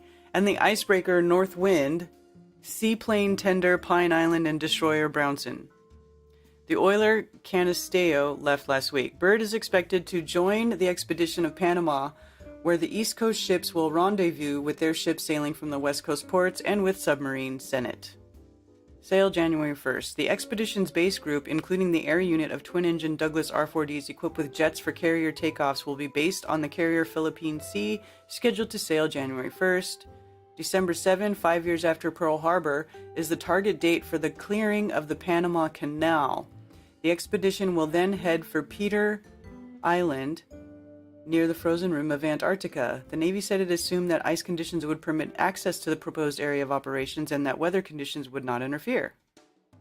Ships sailing from the West Coast ports includes the cargo ships Yancey and Merrick from Port Hueneme, California, the cargo ship Burton Island from San Francisco, destroyer Henderson, seaplane tender Currituck from San Diego, and an oiler.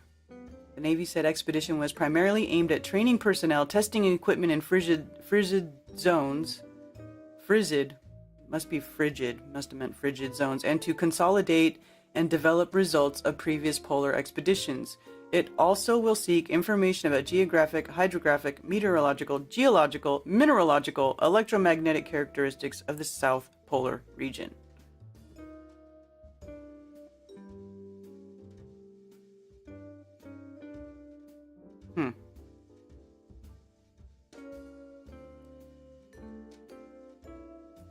So, let's see here.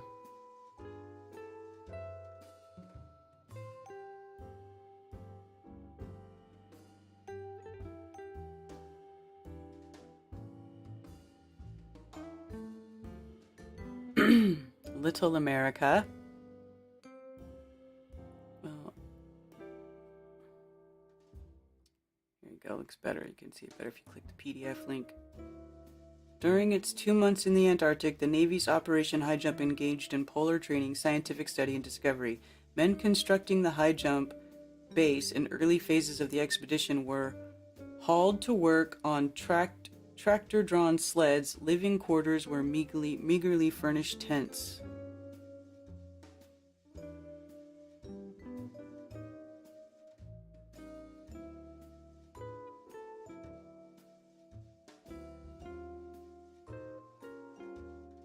Page 8. Do they talk about...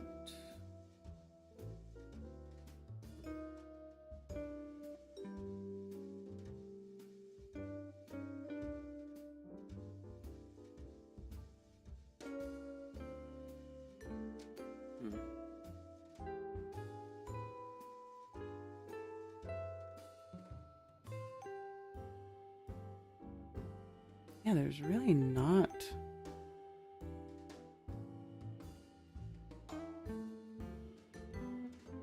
that much.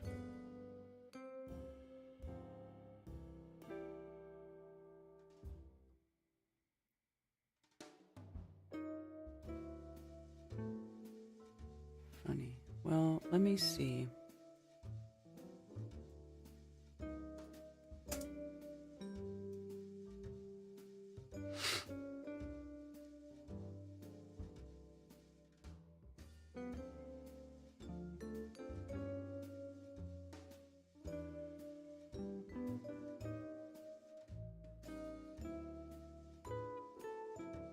Oh, Kyle's on hold for 14 minutes. Hi, Kyle. Thanks for calling Coffee Talk. How's it going? It's going great. I just had to say, while you're looking at Antarctica, you got to take a look at how many mountains down there are specifically named domes. Really? Like every mountain down in, yeah, you look at the name of every mountain, Dome A, Dome B, Dome C. And it's like, what? That's crazy. Yeah. Look at the names of the mountains down there. Where do you find that at? Let me see. Mountain ranges in Antarctica. Let's see.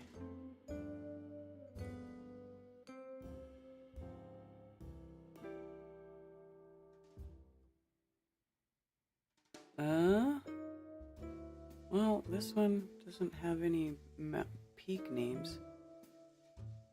Trans-Antarctic Mountains. Where do you find that at? You like type in like Antarctic Dome or something like that. Ciencia de Verdade, he was talking about it a while ago. He's the PhD in geology guy from Sao Paulo, the University of Sao Paulo, and he talked a whole bunch about that and be showing maps of it. Yeah, it was crazy stuff. Yeah, so if you can find some good maps about that name the mountain ranges, you'll see that. Yeah. Another thing that you got to look at while you're looking at the old maps is something called the Martellus map, and that is the one that reportedly Columbus used to sail to the Americas, or Dominican Republic and stuff. But it's interesting because when you look at it, it's a flat Earth map. Columbus sailed the ocean blue using a flat Earth map. So that's pretty interesting to look at. Yeah, exactly. You still there? Yes, I'm here. Yeah. Sorry, I was looking for Dome A, or Dome Argus, is the loftiest ice dome on the Antarctic plateau. Let me see what it's saying here. Dome A. Coldest naturally occurring place on Earth. Temperature is believed to reach -90 to -98 Celsius. It is the highest ice feature in Antarctica. It says. The dome is the highest ice feature in Antarctica.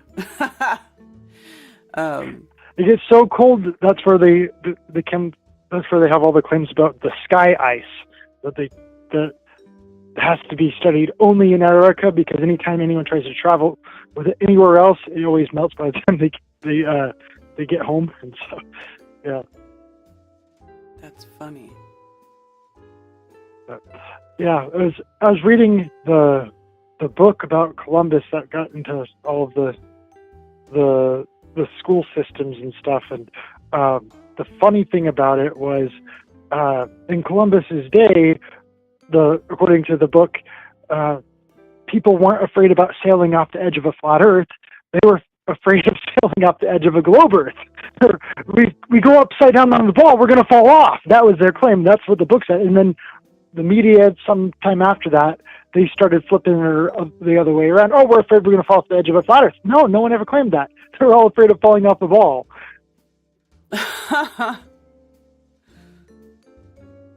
That's funny.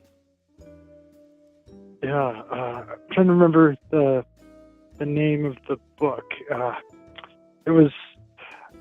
It's got a lot of bad history with it because it was written by the same guy who wrote. I want to say A Wrinkle in Time. My memory slipped in this morning, but it's like the first time travel book that I'm aware of. It's on the tip of my tongue, but I did a video about it. It was pretty interesting. But one of these days, I want to go back and take another look at that Martellus map and try drawing the equator on it, kind of the path of the sun and how that would travel around their map and kind of what their understanding of the path of the sun was. And do that with like a bunch of these different old maps. And that's just something I don't ever see. You don't ever see the equator on the really old maps. That's kind of a newer feature. So, yeah. Mm-hmm. This is interesting. They say the Polar Research Institute of China deployed a robotic observatory called Plateau Observatory on the dome in January 2008. But there's no link to like pictures. Well, let's see if I can find some links to that. No.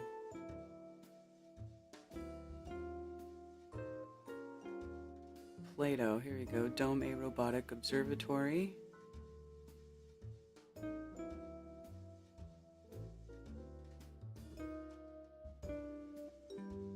Really? This is it? That's it? Wow. Pretty mysterious. They don't really. They name the mountain dome and they don't really tell you anything about it. No, and then they put an observatory there, and then this is the crappy. I don't know if you can see on screen yet. They don't give you much to observe at that observatory. But they don't show you anything from it.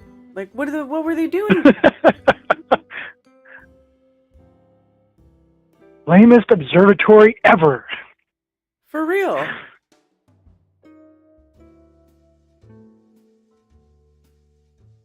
What? Yeah.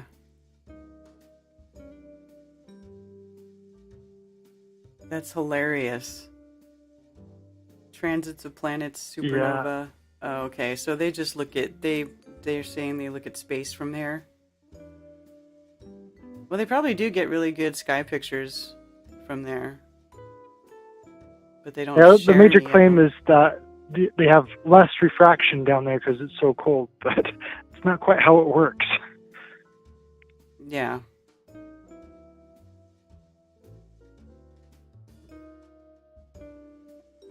Although that is kind of why we go, why people go and do all the laser experiments when it's really cold out. We want to get less refraction. Yeah. Plato web cameras. Oh yeah, they. Yeah, it's very Although unexciting. with all of the wind down there, it's got to be a whole other problem trying to have a good clear enough day to get any kind of observations, right? With all the crazy wind down in Antarctica. Yeah. Hilarious. That's so funny. Dome C. Then there's Dome C. Right? Yeah. Dome A, and then there's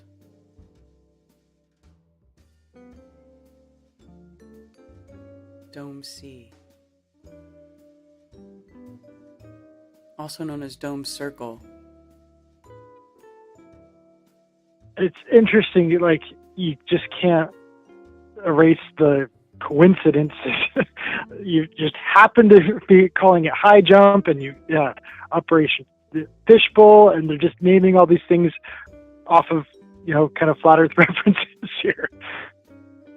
Yeah, it's just so, a coincidence, right? Yeah, right, exactly.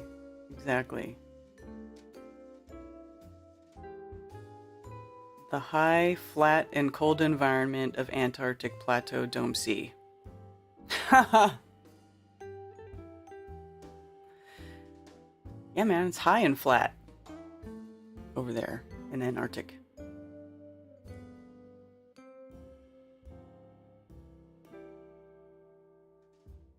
All right. Are you still there?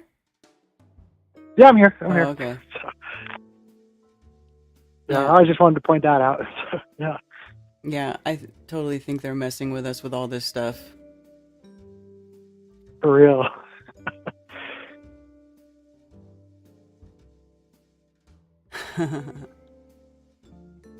Project Nanook. Okay, someone, Media Bear says check out Project Nanook.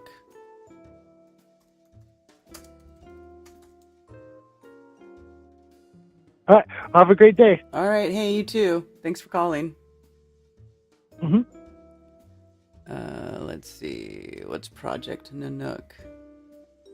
Project Nanook was a Cold War reconnaissance effort of the United States that used the first RB-29 missions for mapping and visual reconnaissance of the Arctic and the long northern Soviet coast. That's all. It's literally all it says.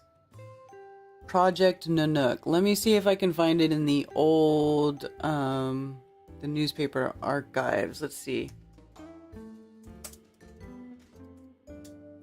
Sometimes some cool stuff shows up here. Nope. Nothing for Project Nanook in the Library of Congress archives. Interesting. Did I spell it right? Nanook.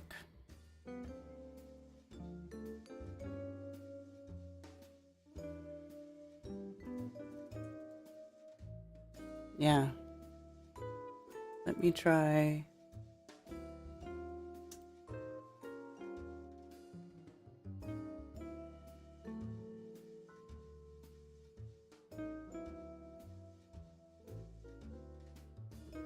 What's the time frame of that?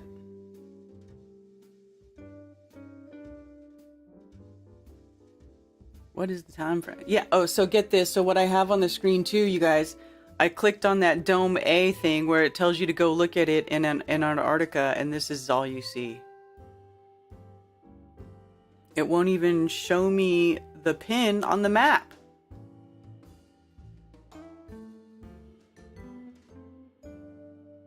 And I have this set to terrain.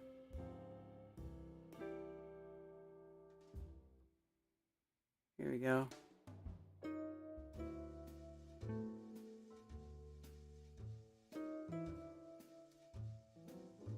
Like, I'll reload it. And it's like, where's the pin? So is one of these mountains supposed to be that Dome A?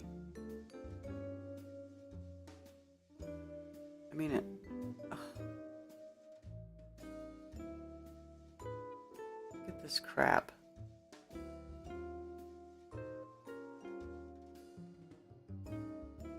Like, why does it look like this?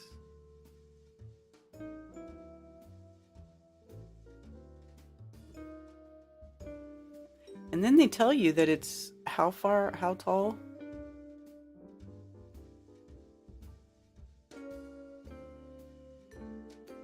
So the mountains aren't named after Dome, but they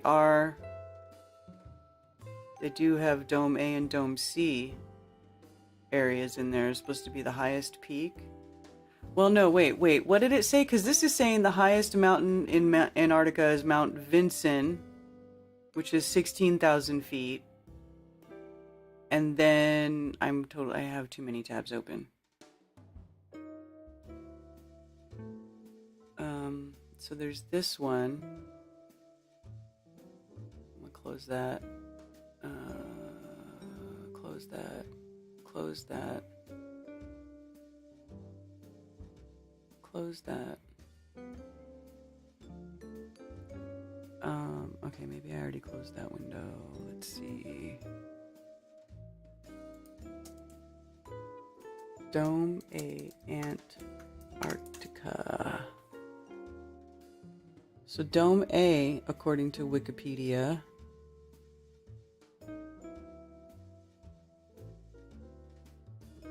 highest ice feature in Antarctica.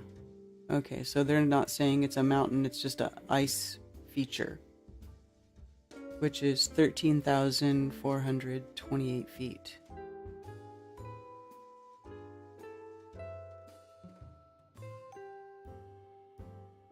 So they differentiate between that, whatever.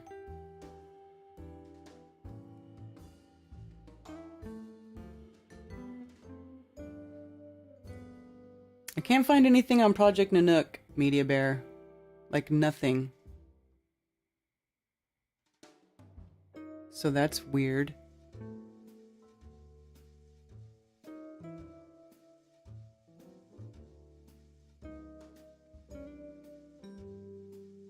Could be Disney Animations.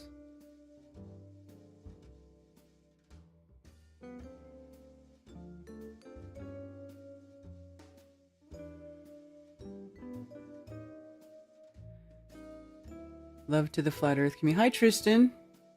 Good to see you. Nobody named Robert Johnson in Atlantic Beach over 100. How do we find him? I wonder if they knew Admiral Byrd was going to go on some cheesy show, or did he slip through the cracks? Well, see, that's what I don't know. I feel like they, I don't know. It's hard to tell it's hard to try to, make that call. Was he controlled? Did they let it leak out? Did he open his mouth too much? And then they had to shut him up, and they're like, oh, how are we going to undo this? We're going to have to go to the moon now. We got to fake the moon missions. Now we got to go to space because Admiral Byrd fucked everything up for us. So now we got to go put a dog in space or some shit, right? Then it became the space race not long after that, right? They started putting Sputnik up there. It was like right after that. So maybe he did slip through the cracks. Maybe he wasn't supposed to say all that stuff. Maybe there was like a mad rush to clean up, their mess after Operation High Jump, Operation what's the other one? Operation Fishbowl. I wonder if there's anything about Operation Fishbowl. 4 results. Only 4.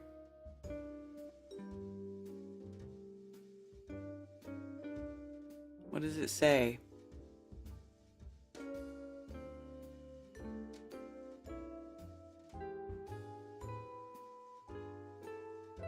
Fishbowl operation. This is not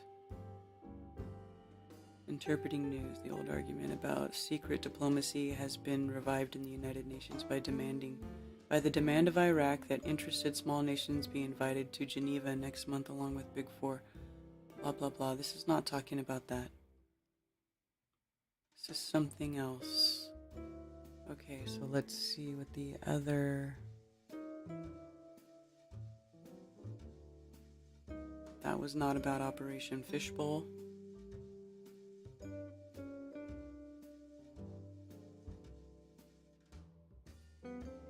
A fishbowl operation. But they're using that as like to describe something. That's not about Operation Fishbowl. Wow, there's nothing about Operation Fishbowl.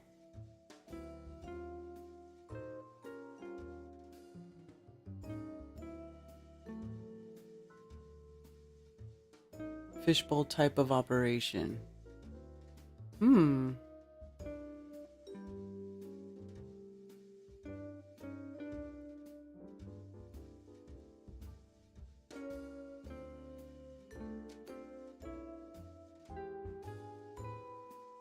Yeah, absolutely nothing on Operation Fishbowl. Oh, well, let me see.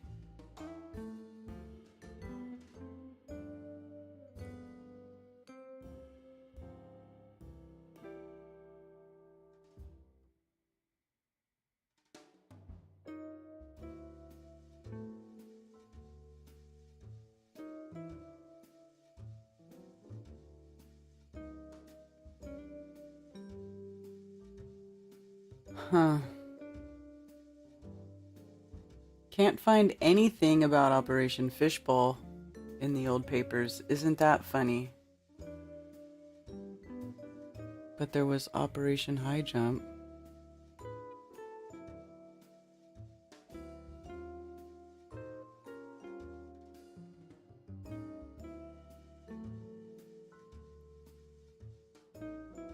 Wow. Everything I click on is not about Operation Fishbowl. It's like actual fish, fishbowl, fishbowl operation. But there's literally no papers popping up in this archive from Library of Congress that talks about Operation Fishbowl.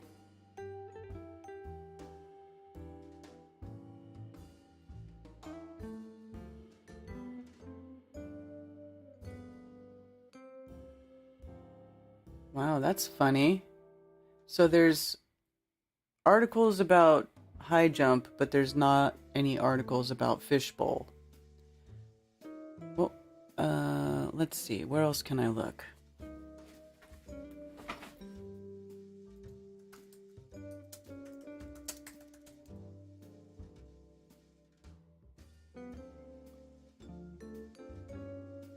But it's on Wikipedia. Operation Fishbowl was a series of high-altitude nuclear tests in 1962 that were carried out by the United States as part of a larger Operation Dominic.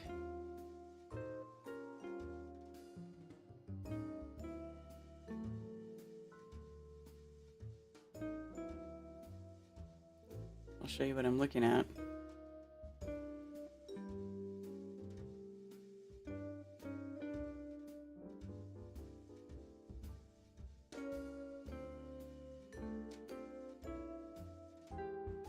The fishbowl tests were monitored by a large number of surface aircraft base stations in the wide area around the planned detonations,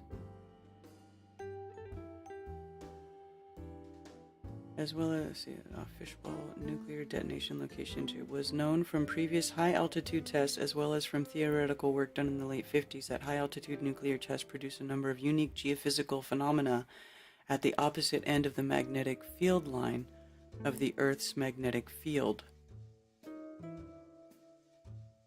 So what are they saying, that it was... sounds like they're trying to say that the Earth's magnetic field is what made the weird explosions? Maybe?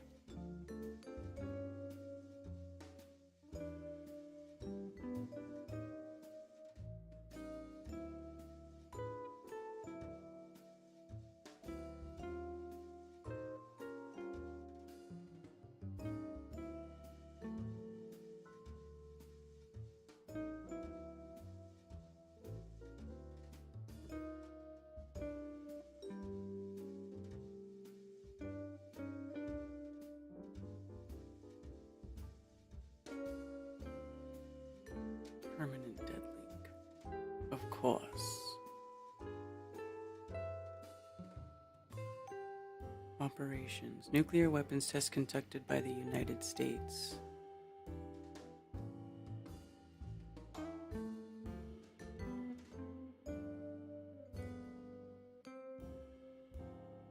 And space tests. So all of these were nuclear tests. Argus. Dominic, Starfish Prime was a high-altitude nuclear test.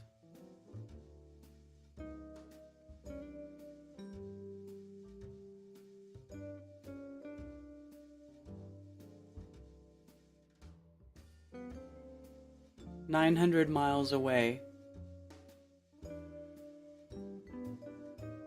Created an okay. Does this right here not debunk flat Earth? The flash was created by the explosion as seen through heavy cloud cover from Honolulu, 900 miles away. 900 miles away? You can't see, you shouldn't be able to see that. That's literally around the curve at that point. There's no way you should be able to see that. If light travels in a straight line, as they say, there's no way. There's just no way. Come on, butter.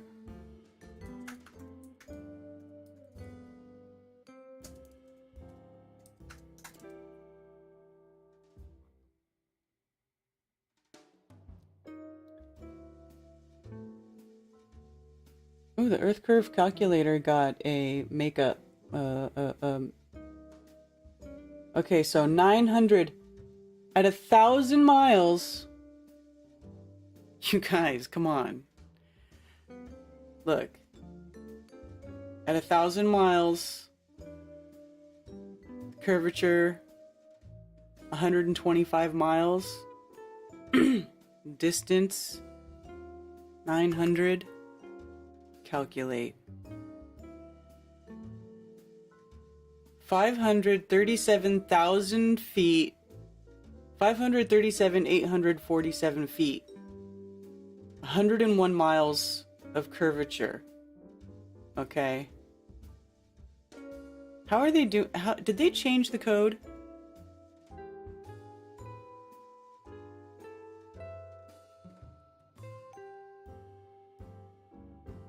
Derived from the formula blah blah blah. Accurate for any distance. Okay, so they're telling you that okay, at 900 miles there this picture, wow. That this is seeing the flash of a nuclear explosion from 900 miles away, which is 100 miles of curvature between those 2 points on the ball Earth. And even if it's 100 miles length of curvature, but even if you go by the quarter, 1/4 of that height is the actual hump between the 2 points, right? That's 25 miles. Right? This H right here, which is the Sajda, like that, if you have this curvature calculation, usually the Sajda of that would probably be about 1/4 of the curvature calculation. So at 900 miles, that's a little over 25 miles. 25 miles. I'm sorry, but you can't see through 25 miles of Earth. You can't see through a 25-mile lump of Earth. You shouldn't be seeing this at all. That should not be possible.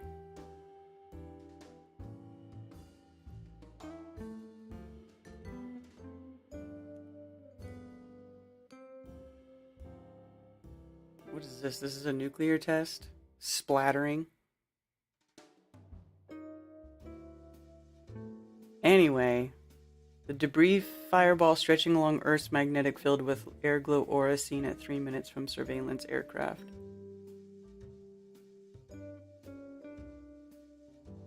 Man. July 9th. Oh, wow.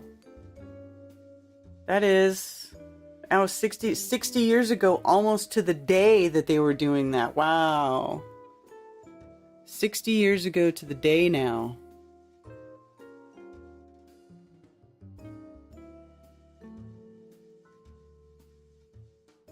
It debunks globe Earth for sure, right, Bob? Thanks for the confirmation.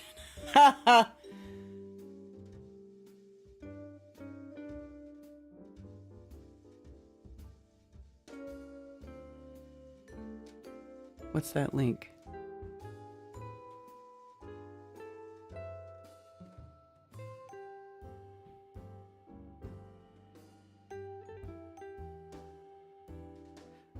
Oh God. A rooftop has melted off of the roof. A museum said the heat wave caused tiles to slip from the roof, resulting in a collapse of one of 8 buildings in a cluster of heritage sites.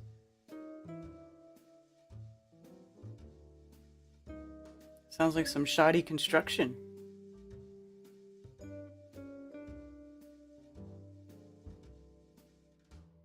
Operation Dominic, yes. Oh, you mean in the newspaper thing? Let me see.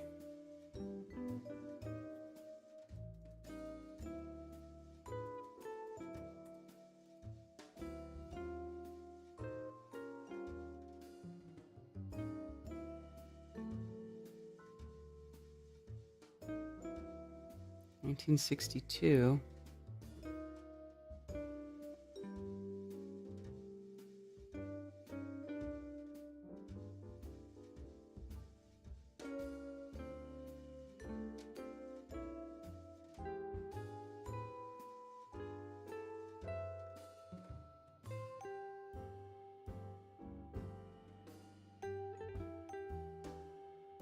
Nuclear test at Christmas and Johnston Islands.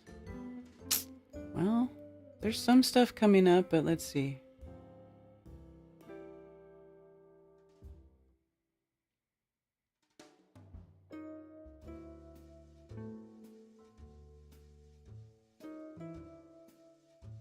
Oh, here we go.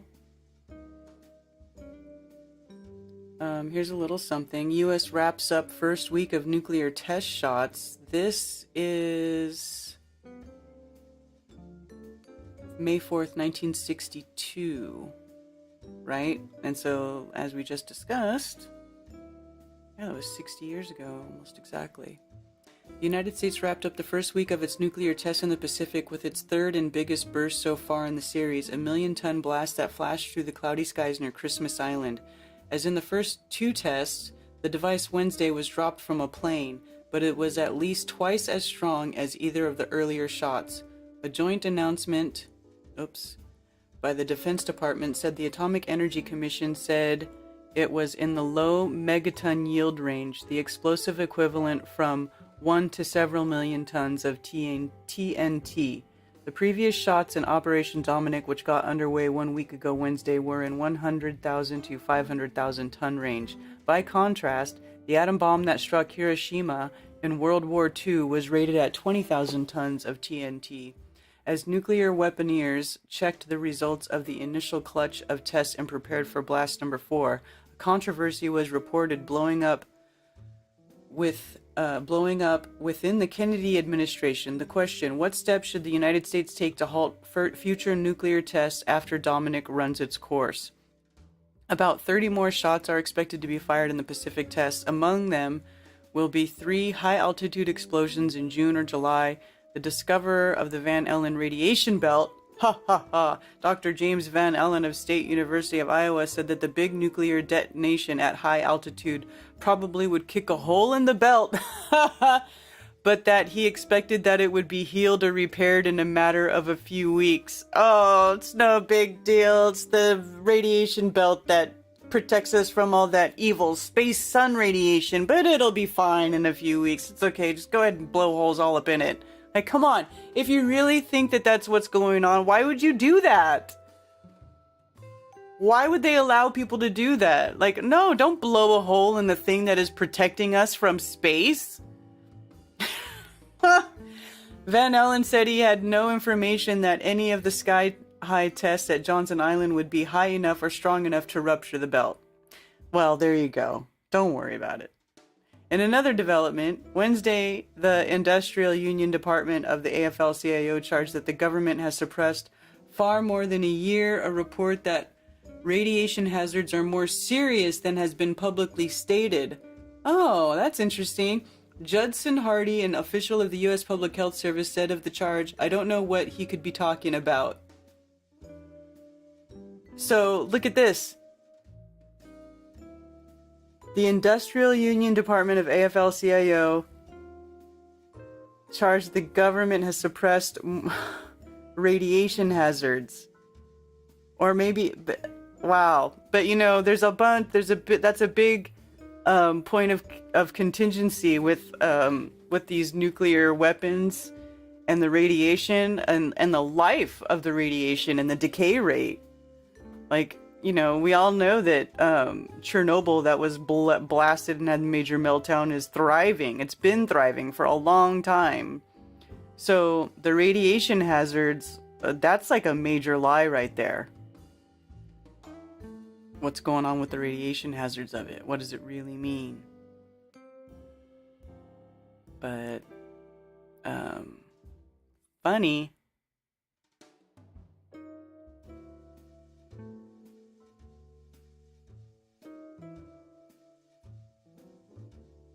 Close that.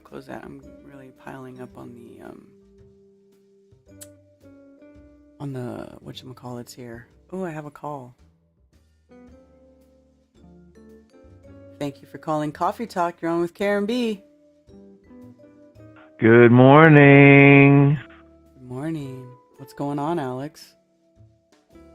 I was just thinking about that. I actually caught the little bit of this little thing. Sorry, I didn't catch the first part, but isn't it funny? Like the script just keeps on rocking. Like, so you pulled up that article from when they were shooting the things into the sky and blowing them up against the the thing, and they really do stick to script over the course of a long period of time. I mean, they really do. It's like, so if there's a chance that you can blow a hole in the thing that keeps us all alive and bring the castle down onto you, the powers that be are not going to let you launch, a fake missile that probably didn't do that anyway, right?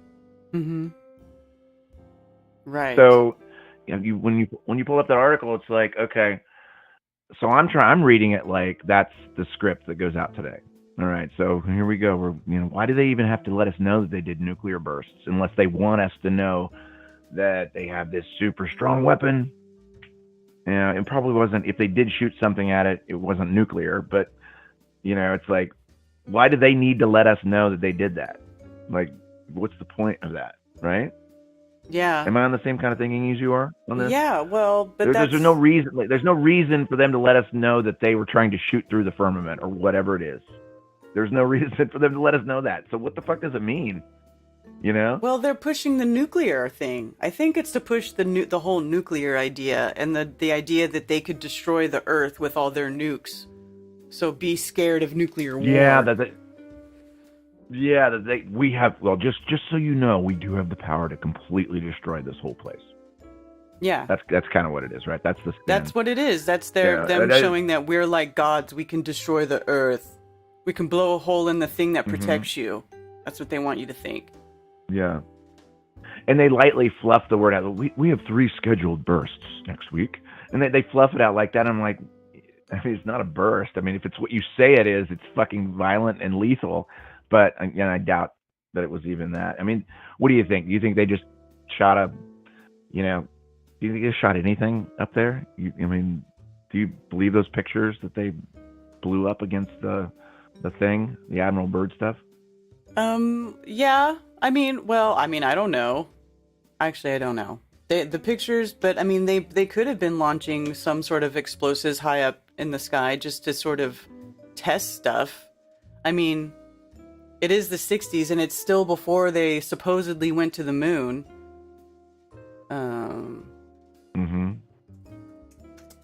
I mean, we're talking like this is where the rubber meets the road on this whole narrative, the space narrative. I mean, you pulled that article you pulled up is basically post Admiral Byrd, pre NASA, where they were fucking around in Antarctica, and that's why I called in, because it just piqued my interest, because this is like where the whole damn thing started. We don't have really, like, the narrative falls apart as far as the space narrative, other than globes on film. Which, goes back into, like, I guess the 20s and teens. This stupid NASA, Jesuit space religion nonsense narrative started about this time. And some of the first pictures we get are that, you see that explosion that happens against what looks like a wall in the sky, right? That's the only footage we get. Well, they release it and they give it to us. So they give us that story. They put it out in the world, and we drink it up, or at least the people that remember to look back on it like you did today. Most people, that probably read that article in real time, they're either dead or they don't remember shit like that. They don't even think about it the same way that we do, right? So, but they did release that information. They put it out there so that we, as the hive mind, all of us would see that, hey, launching stuff at space, launching things at the roof, trying to blow a hole in the... That's so stupid. If you actually launch a fucking rocket up into the sky, into the radiation belt, what did they actually... They're just separating radiation from radiation when they blow it up in the sky? Is that what they're doing? I don't know. It's just dumb. It's just stupid. It's so dumb. Yeah. Anyway, I just needed to get some shit off my chest on that one because I don't even know what I actually accomplished on this phone call. But anyway, that's all I had. All right. Cool. Have a good morning. Yeah, you too. Thanks for calling.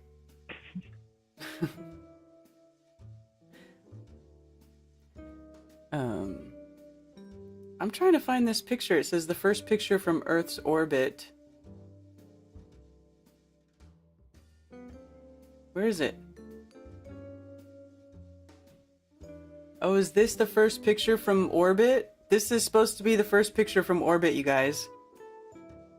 This photo was taken when the satellite was 27,000 kilometers above the surface of Earth, 17,000 miles. Give me a break.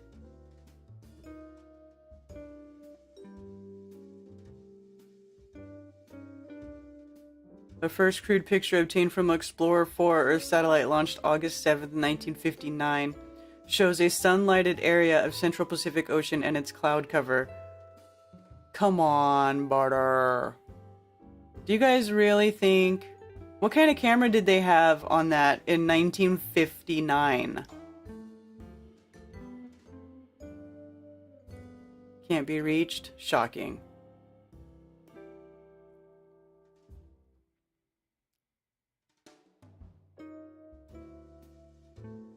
This is the Explorer satellite. Sataloon. The Explorer Sataloon. And that's the picture it took. $10 billion, and this is the picture you get. I'm just kidding. I don't know how much it cost, but come on.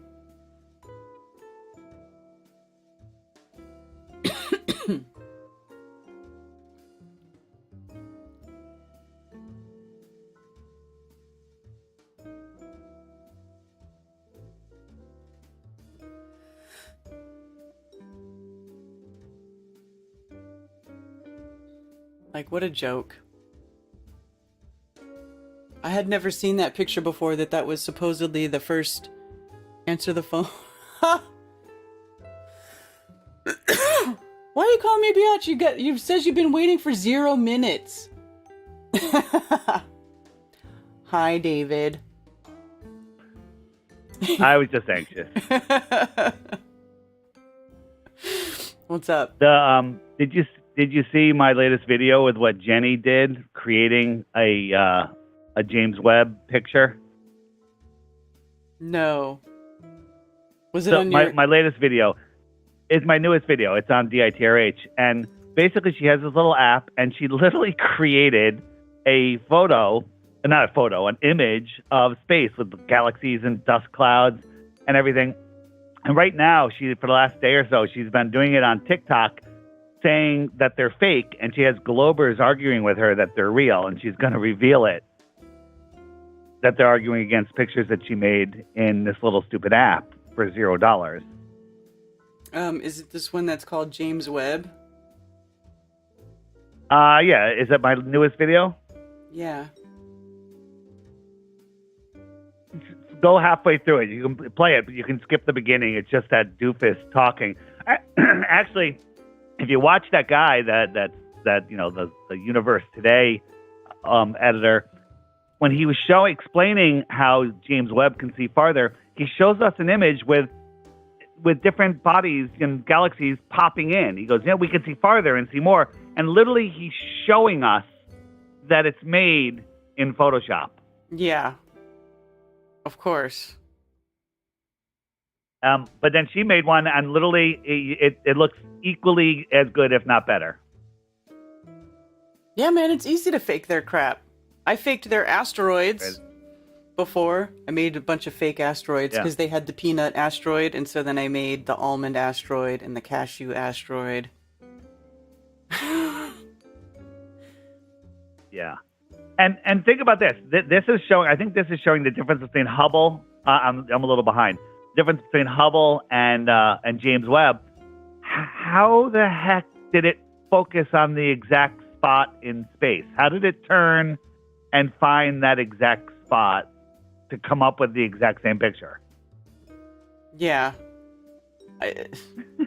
I know. It's nonsense. And then when that guy's talking about the picture it's taken, it's like the space that they're looking at is supposed to be the size of a grain of rice, and they focused on the exact same spot.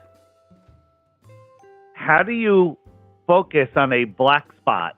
And if you're focusing on, I mean, is it an infinite focus? Once you're past a million light years, everything will be in focus?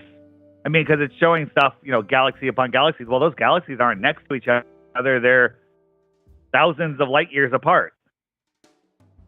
Yeah. It's so stupid. It's so stupid.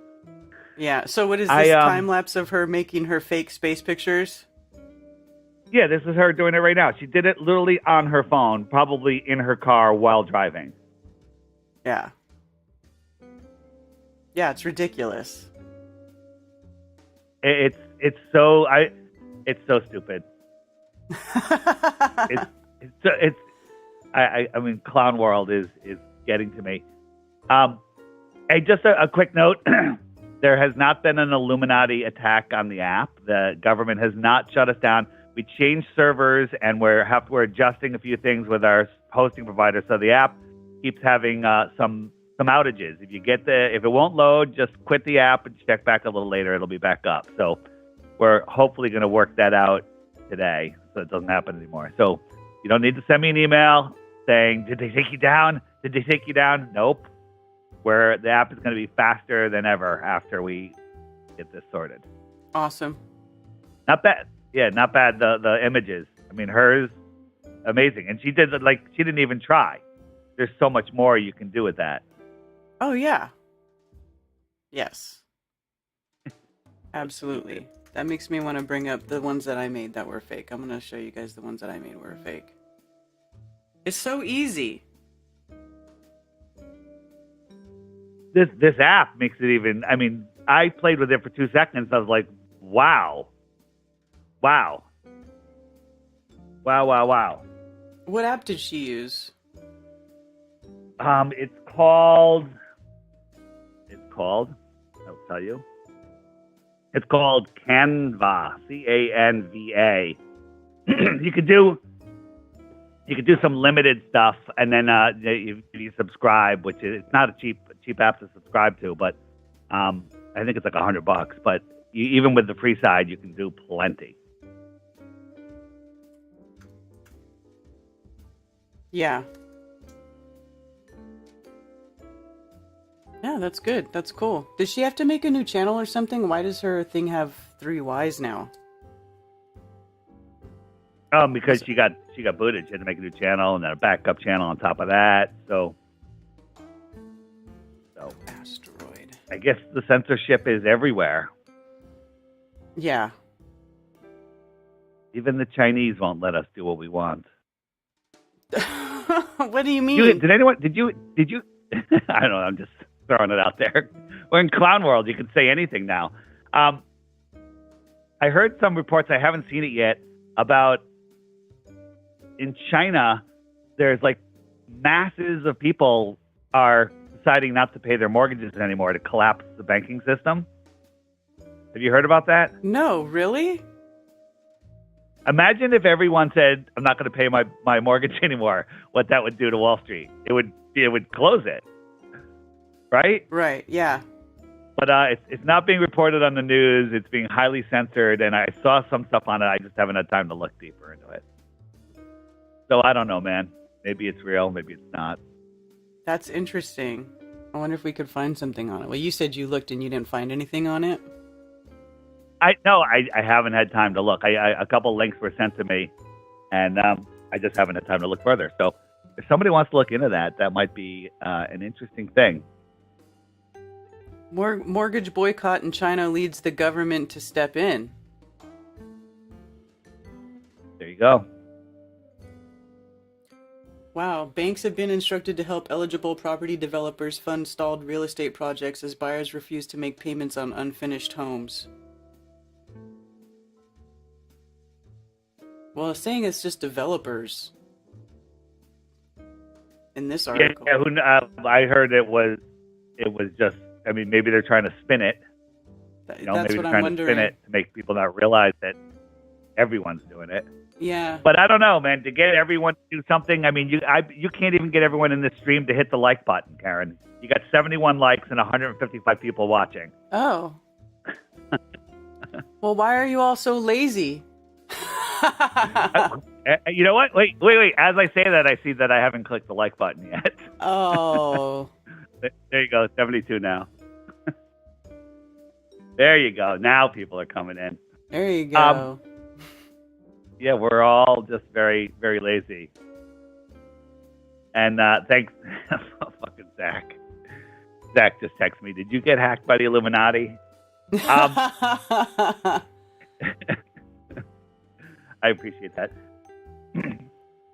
So that's it. I would tell everybody some of the new features, but I don't want everybody trying to check it out while the server is down. So we'll talk about that later.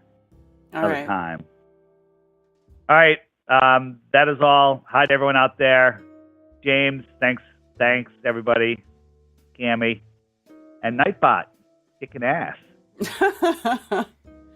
Nightbot, hey, he spams your app link. You know. Do everything Nightbot says. Everything Nightbot says. Is Nightbot Jewish? He might be. Might be. Freemason, Jesuit, Jew. Mm-hmm. All right, guys. Thanks, Karen. Good job. All right. See ya. Thank you. Later. Oh, we have another caller. Thank you for calling Coffee Talk. You're on with Karen B. Hey, Karen, how's it going? Hi, good. How are you? Doing pretty good. Just thought I'd call in just to talk about what's going on lately and get your thoughts and stuff, see what's up. Okay. What's that? So I was looking into some stuff. I don't know, I just think it's weird that, like, we're given, like, only, like, a few different people that we get all of our knowledge and information from. Like, I don't know, is it just me, or do you think it's weird that we are always given, like, the same Plato, Aristotle, Einstein, and the same people over and over, that we get our theories and our sort of foundation for reality from? Do you think that's weird? Have you ever thought that's strange? I've never thought about that, but I suppose. I mean, it is a little weird. You can't really prove that they were real people, you know. But well, because I'm just wondering, like, I don't know. I mean, have you ever wondered, like, what is the proof that an atom is even real? That atoms even exist, like they say they do? Oh yeah. Yeah, well, like, they can't. They've never seen an atom, right? Still, nobody's ever seen one. Well, exactly. That's what I'm saying. Like, it's so small that you can't even see an atom. So I'm just like, how do we even know it's there?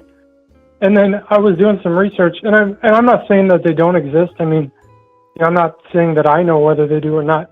I'm just trying to find, you know, I'm just going where the facts lead, you know. Mm-hmm. But I was looking into it, and so I did some research, and okay. So I guess Democritus, the Greek, you know, brainiac that we all, I think, probably are aware of.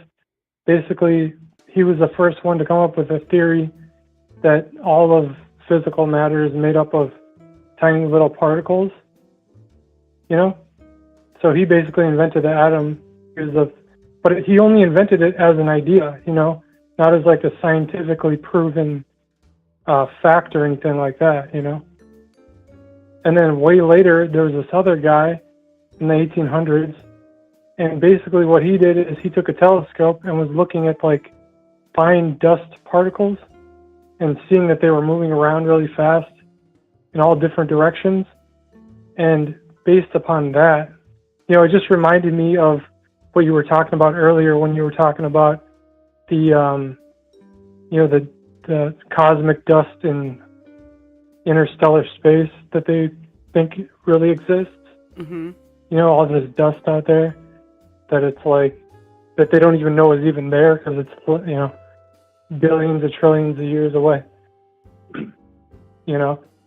Mm-hmm. But then it's like the whole reason they think that these atoms exist is because they looked at really fine dust particles and they were moving around, you know, like bouncing off one of each other. And based on that, that's how they came up with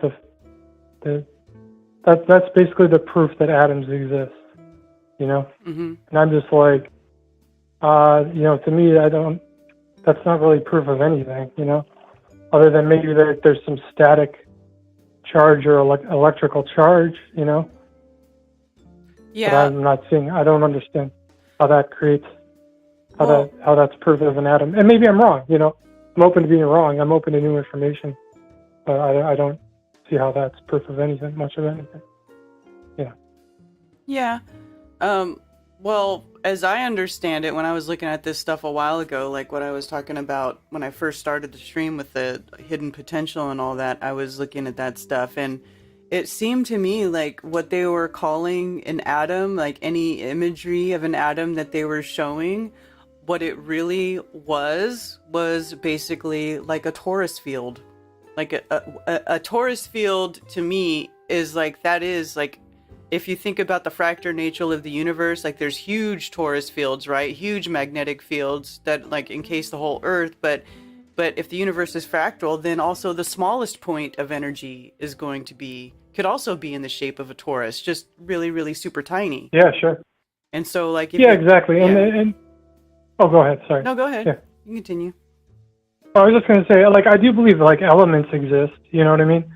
So it's not like I find the theory implausible. Like, it's definitely, you know, I totally think it's feasible that there are atoms. You know, I'm not like anti-atoms or anything. I'm just wondering, like, but you know, you have to back up claims with evidence. You know, so that's all I'm saying. And I'm sure there is a lot of evidence that I'm just not aware of.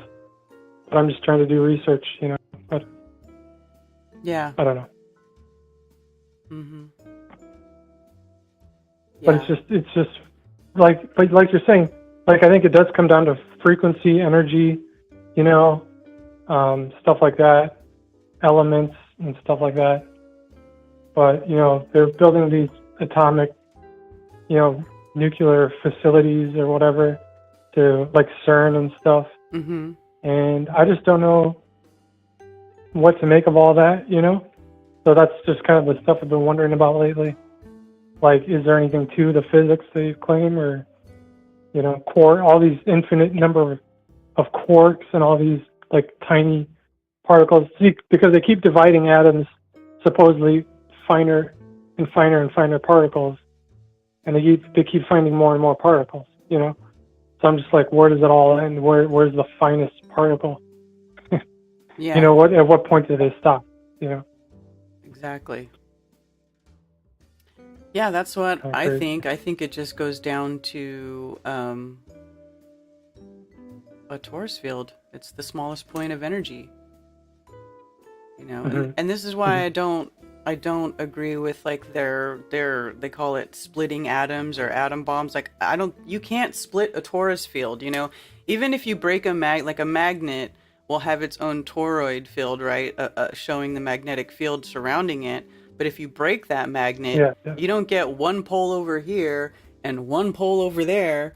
You now have two.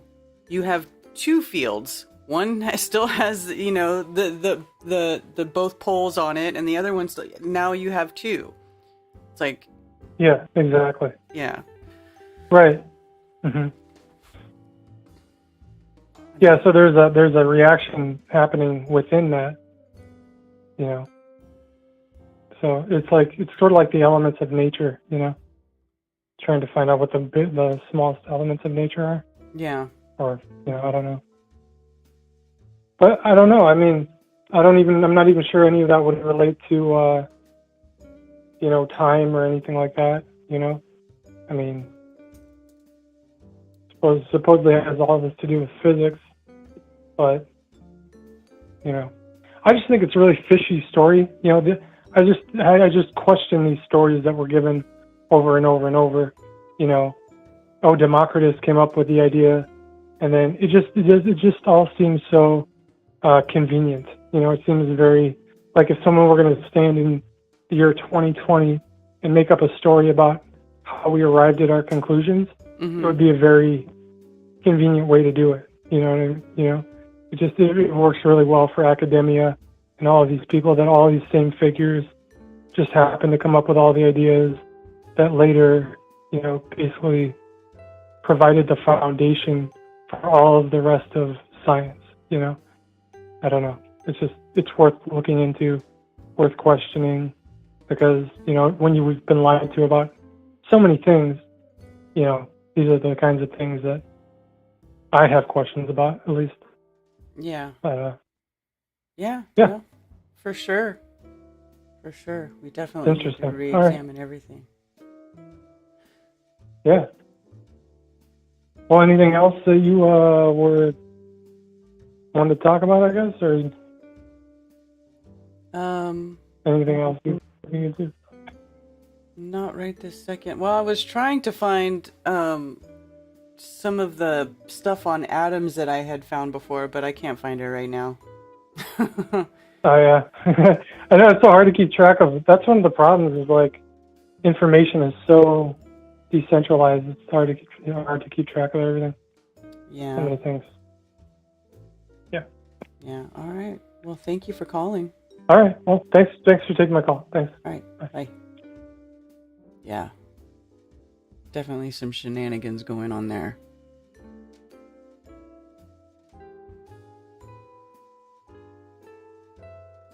Right? Everything, all opposites are reconciled, right? Everything has masculine and feminine properties. Everything gives and receives. There's an ebb and a flow.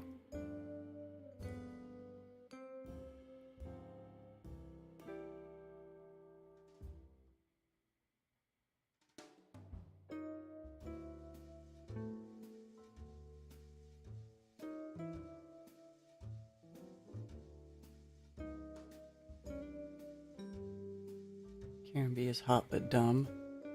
Whatever, dude.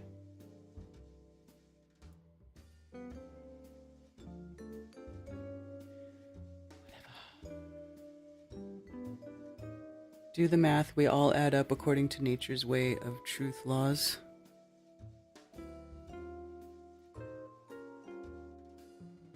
Where's the Jenny video? Yeah, you probably have to go to TikTok to find the Jenny video, Gregory. I don't have a TikTok account, but maybe David has the link to her video on his video.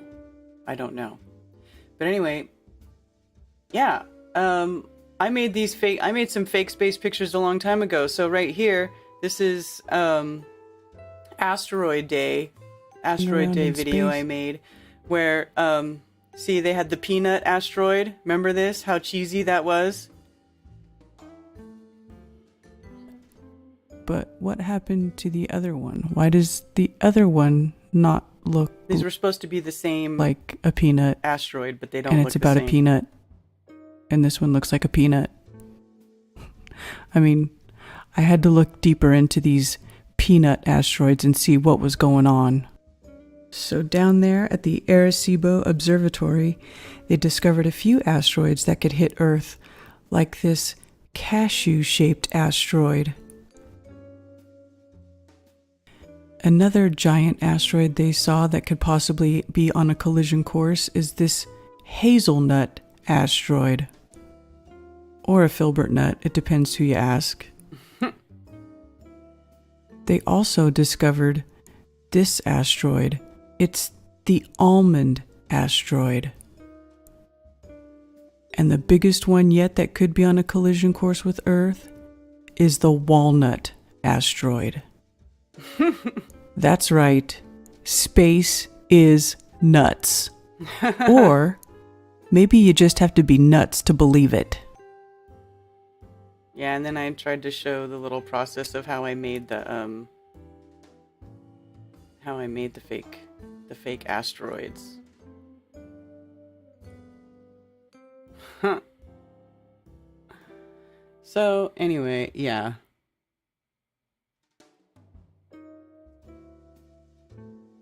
That's newfangled call me spy nonsense. I know, I don't wanna I don't like doing TikTok either. 100%. Did you guys miss this? This is my old video. Have you not seen this? That's right. Space is nuts. Or maybe you just have to be nuts to believe it. That's funny. And then, be an asteroid. The object exploded in the air above the ground and left no crater, just leveled forest. Also, February 13th, 2013, a supposed meteorite streaked through the skies over Russia. And then they tell you it's like so many megatons, these explosions, right?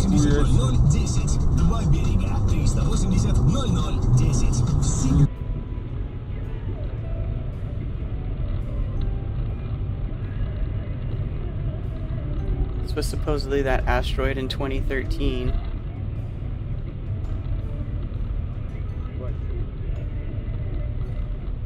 Never hit the Earth's surface.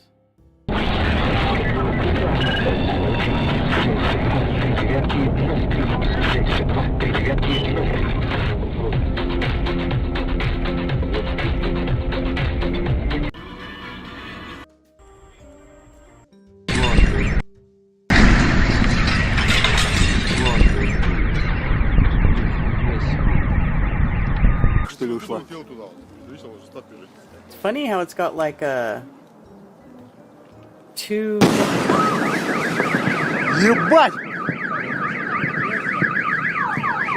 two cloud trails. Almost looks like a chemtrail coming in, right? Like there's two engines or something. Like what was that? They say that. See, here's the other thing too. Then they lie about the size of the blast. They said all over the news that this blast was equal to 300,000 tons of TNT. So this is and then I found a video of 100 tons. Hi, everybody. Roughly 100 tons. It's January 22nd, 2006. Small shot for us, but we're almost done. We're winding down. Hope you enjoy the show.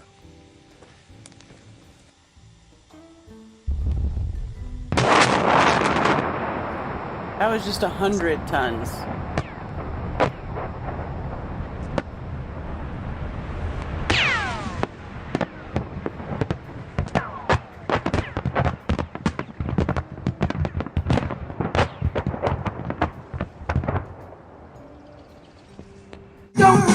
Don't believe the hype.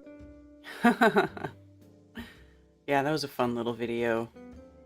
From June 30th, 2017. June 30th is like official asteroid day, but for some reason in 2017 they were making a big old stink about it, probably because Flat Earth was blowing up, and so they even got Brian May, that was the year that supposedly we all discovered that Brian May was an astrophysicist. Is not good enough. In Chelyabinsk, on the other side of the planet, crash, something that we never saw impacted on the Earth. We are trying to ramp up the rate of detection of these possible impacting objects 100 times. Listen on June to the 30th, we are opening up the petition which we call 100X. Listen to the fuzzy-headed crackpot, y'all. We need to amp up early detection of asteroids. It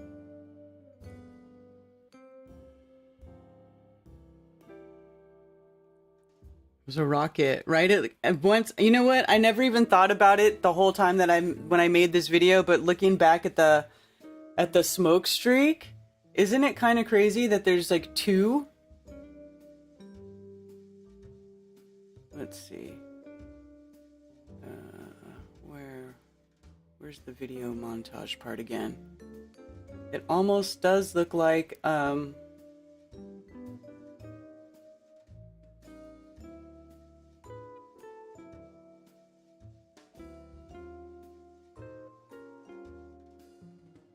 that's crazy.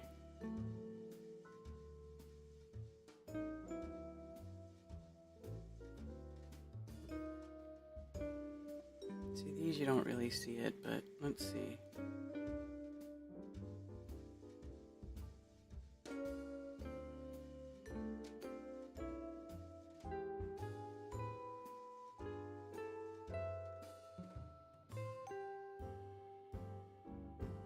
crazy.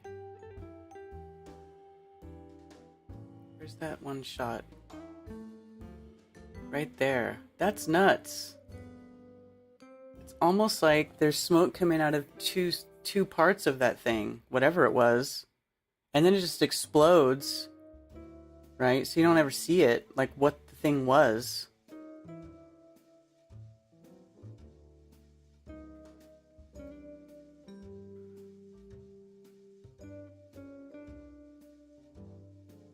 Brian May is smoking meth. Well, thank you, No Despair Bear, for saying my hair looks better than Brian May's hair. I appreciate that. I appreciate that. Oh, we have a call. Thank you for calling Coffee Talk. You're on with Karen B. Hey, Karen, it's Rachel. Hi, Rachel. What's going on? Yeah. I think I got a little missed some of the show. What time did you start? At 9:30.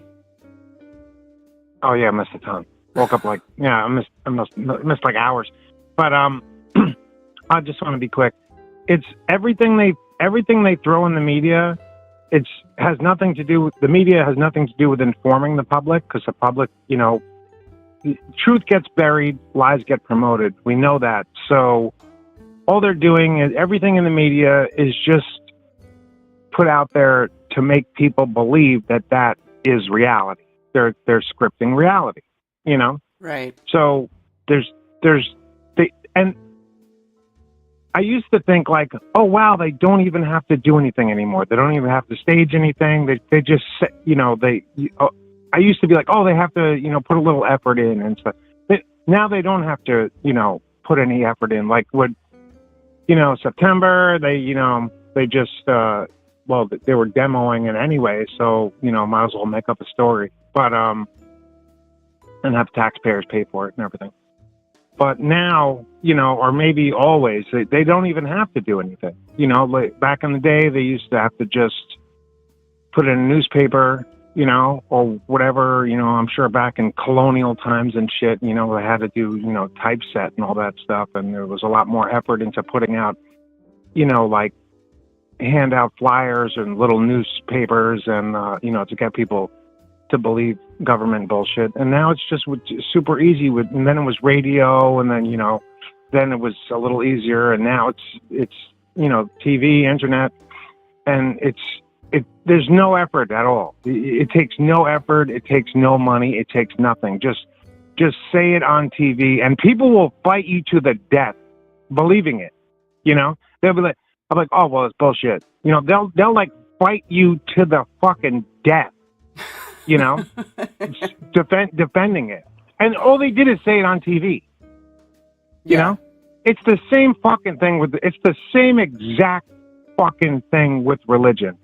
The royal bloodlines wrote the fucking Bible, and they've been controlling people's minds for fucking centuries. They've no effort whatsoever. Oh, show me one fucking proof that there's God. Oh, well, look around you. It's in the perfection of nature. It's in the beauty of a flower. Like, shut the fuck up. They fucking threw it out there, and you fucking believed it, right? You fucking handpicked the good parts. You forget the bad. Oh, I don't want to read that part. But stoning your daughter to death and shit. I mean, my main thing is they don't have to do anything in religion, science, current affairs, government, anything. All they have to do is say it. That's all they have to do is say it or type it on a fucking piece of paper or online or whatever. That's all they do. And people will fight you to the death defending it. So there's no fucking point whatsoever in even in questioning if it's a lie. It's all a fucking lie. My first cousin is a colonel in the fucking Air Force. You think he's gonna go on I don't know, The View? You think he's gonna do some major thing and he's gonna go on The View and be like, oh yeah, you know what, and then there's he would never even tell me anything. And we were like best friends. I was 16 years old. So it's just, my point is, it's very aggravating because it's all bullshit. People are like, oh no, they have to mix some truth in there. It's what do they call it? The satanic. Oh, it's I forgot what they fucking call it. Whatever.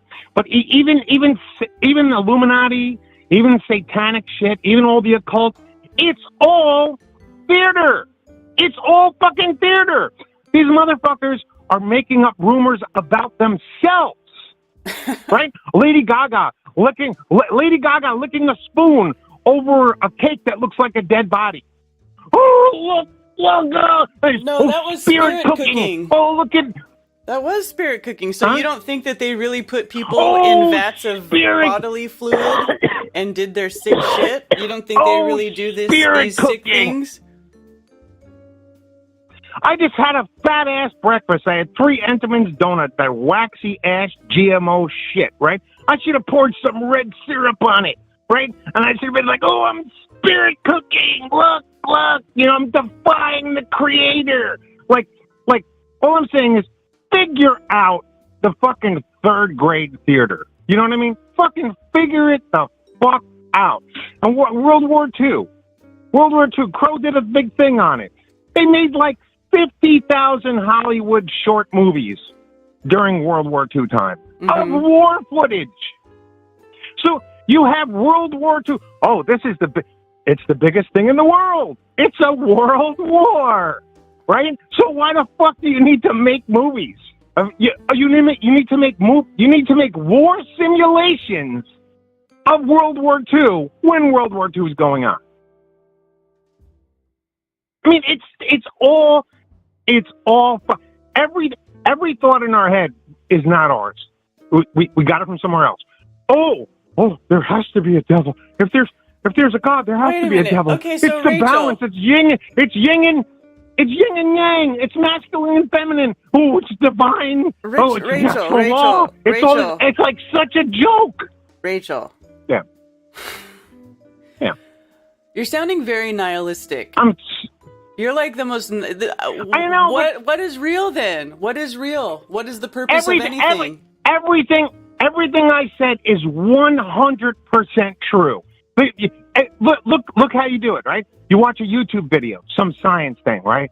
Has a young professor at Cornell or Yale or something, right? And they're like, oh, this is space-time, Ben space-time, atoms, gravity, and it's just like, and I think he believes it. He went through a lot of schooling to get that professor status, right? So he believes it. If he didn't believe it, he'd have to fake it really good to have a job. But I don't think he would not believe it because he wanted to get into that field. So he studied his whole life on the bullshit they throw out there. And the bullshit they throw out there, they didn't have to prove one thing. Didn't go to the moon, we know that. All the pictures are from space are fake. There's no fucking satellites. We all know all that shit, right? Mm-hmm. But these people preaching this shit in colleges and on lectures and on YouTube and all this stuff, they believe every word of it. Me and my roommate, we laugh. We fucking laugh. Every time someone says bend space-time, what the fuck is space-time? You know, oh, they bend space-time. You know, like, it's like, just when they asked William Shatner, they said, you know, what's the difference between science fiction and science? And he's like, nothing. Right. The point is, every thought in our head, our history, our present, and our future is all the work of scoundrels with pens and now typewriters and then, the keyboard. It's just creative writers. You know, I'm a writer, so, you know, hey, I type away. You know, I could write a Bible. You know, like, oh, I could smoke some dust, drink a Red Bull, and just type the fuck away like fucking row 777, like, and then and go to some fucking island. Hey, look, I brought this for you guys. It's from God.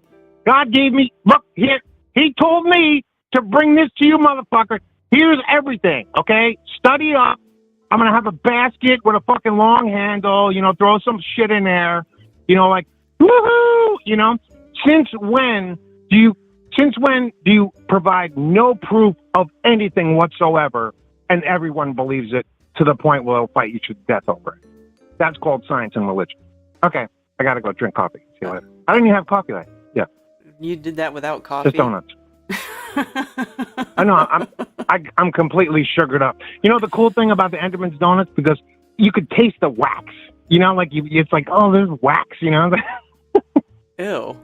It's like eating like toys or something. I love Entenmann's donuts. They're so terrible. You know. Oh, now guess how much a box of Entenmann's donuts costs right now? How guess. much? A box of Entenmann's donuts, $5. You know the regular box has like eight donuts in there. Yeah. 8 donuts? $6.79. Damn. It's got 8.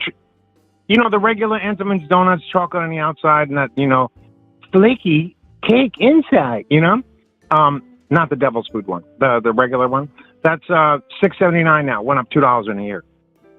It was $4.79 last. Went up $2 in a year. Yeah. I spent like $300 in the grocery store within like the last 5 days, and I didn't get nothing. You know? Oh, I know. Not really. The cost of things is insane now. It finally hit my area, and I'm like, geez, man. It's insane. Yeah, you with kids. I don't know how anybody with kids can afford, like K-Dog, he has five fucking kids in a mortgage. Like, what's going on there? Like, how do you, in New York, what's going on there? Yeah. But, oh yeah, I'm completely manic on sugar. I know, I get it. But, yeah, it's just, they don't put in any effort, they don't put in any effort. All I have to do is say it and people believe it. So, and then everybody knows I'm not a huge fan of RV, but, I watched the RV thing on Alex Stein. You think they're going to let somebody film on the Capitol steps who's sexually harassing women? And the cops are just standing there, let it happen. You think it's going to happen? He called AOC a baby killer and then talked about her ass. Did you see that? Yeah, I did. Yeah. I don't know. Shill City. I don't know what's going Pure on. Shill City. You can't go in the mall. You can't go on the steps of a mall and say that shit without getting harassed. Like busted. Well, he's cops a big will be star right now. on you. He's You're a big like, star now. You're fucking harassing people. But he's a big star now. He's popular. He's famous. He's YouTube famous. He's got a show. He hosts Alec Jones. He sells tickets to his comedy shows. Yeah. What a fucking douchebag. Well, people could go for the shock value thing, the Howard Stern approach, the Opie and Anthony approach to things, and just yeah. I guess that's what they call it, selling out. But hey, whatever. Yeah. All right. Thanks for taking my call. All I'll see you later. Thanks for calling. Bye. Bye.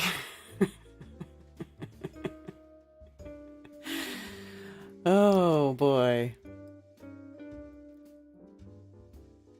$500 a week minimum for a family of 5 if you're eating mostly healthy without overspending. That's where most are at. Gotta grow everything we can, only get what we can, make ourselves community. Yes. Seriously, it's crazy how much things cost now. The inflation is just smacking us all hardcore right now. It took a while for it to get out to this little country area where I'm at. The cities feel that stuff almost immediately. But it's just, finally worked its way out to the country, all the inflation, high prices, so blah, blah, blah.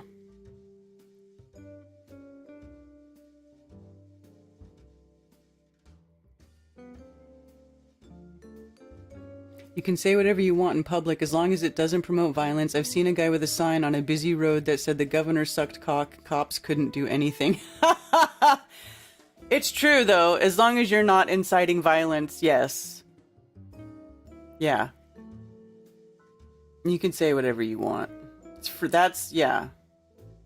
What about that guy, the church guy who used to stand on the corner that said God, with his signs that said God hates fags all the time? They don't, you can say whatever you want. Actually, didn't I see something with a car? Thought I saw a car, somebody had a sticker on his car like that. I mean, yeah, you're allowed to. Well, you can, at least you still can for now. Better express yourself while you still can, because pretty soon you're not going to be able to.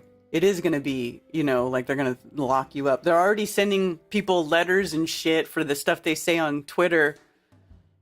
Or was that here? Maybe that was in Australia. But yeah.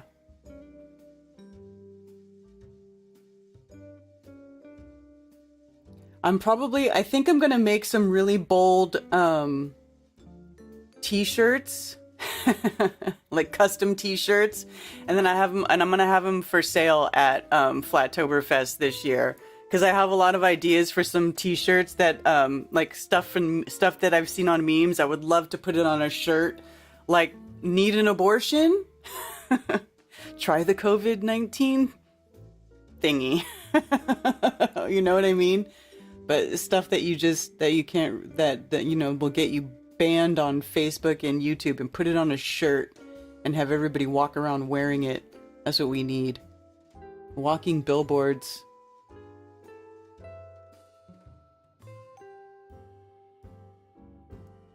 Forgot all about FE.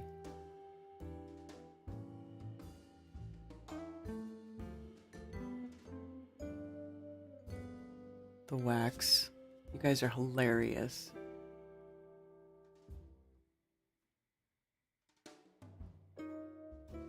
All right. Ever see Fauci in a surprise pandemic comment from 2017 or whatever? No. Yeah, we'll make some shirts. I'm totally gonna do it.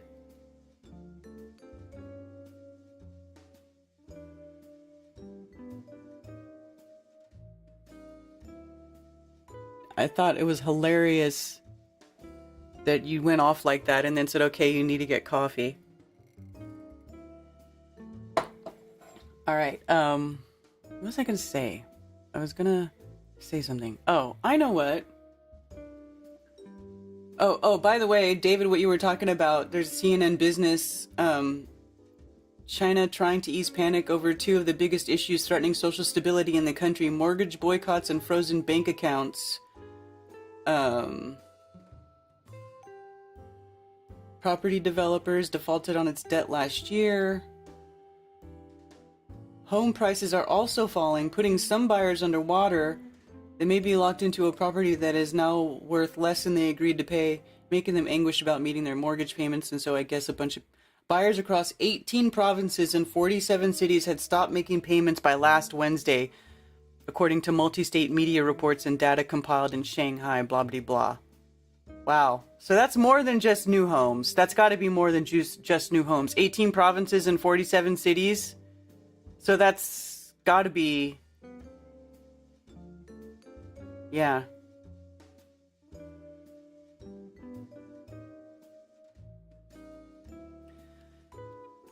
Frozen deposits.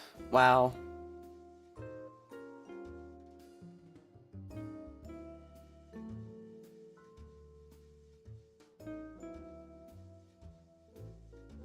So there you go.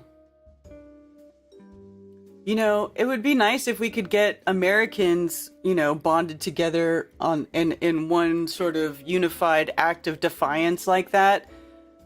But I swear, I don't even know if it's possible. Like, I really don't know if it's possible. I have to wonder, like, how bad does it have to get? Like, what kind of egregious act does the government have to perform in order to push Americans, 300 million Americans, doesn't even have to be that many, 100 million Americans, a third of the country, into a unified act of defiance, a unified act of subversion against the state. What would it take? What would it take to get there?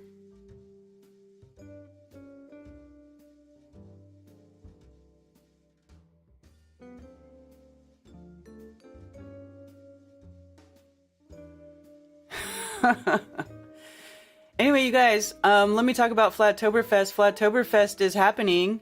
Flattoberfest 2022. Alrighty. I do have a new speaker update. I've got a video here. I've linked it to the website. You can go there and check it out. Who is going to be there? Kai and Austin will be doing music. Austin Whitsitt will be doing a presentation. Benjamin Balderson from Odin's Alchemy will also be there doing a presentation. And if you listen to his streams and stuff, you'll hear him talk about the what he's got in store for us. It's going to be awesome. Mark Sargent is coming back to Flattoberfest. He hasn't been anywhere. Well, I take that back. A couple of weeks ago, he did go to a meetup in Indiana, but he hasn't been to a formal conference or event since 2020, and he's coming back. So we got Mark Sargent with us for the weekend, which is going to be awesome. Of course, David Weiss, the creator of the Flat Earth Clock app, he will be there. Everybody always asks me, is David Weiss going to be there? Yes, David Weiss is going to be there, okay? Also, Jason Lindgren will be doing a presentation and also playing music. Jason is awesome. I love that he is so happy to participate in my events. It makes me so happy because he's does great, intelligent presentations, and he plays great music. And also Marty Leeds. Marty Leeds is going to be back. He was with us last year, and he did a great job. Really cool. And he's going to be back again. And I'm excited because Marty likes to talk about the Masons, and we're back at the Mason Hall. So that's very fitting, very apropos. And we're also going to have live music from Chief Crow and the Flat Earthworms and One Big Love. Well, and I also said Kai and Whitsitt, but so those three will all be performing live music. Chief Crow, if you guys were at Solar Return, you saw Chief Crow and One Big Love. One Big Love plays the events a lot, my events a lot. I love having them. They're great, just absolute fantastic, talented people. Also, we've got Grounded Extracts is going to be there with all of their herbal healing remedies.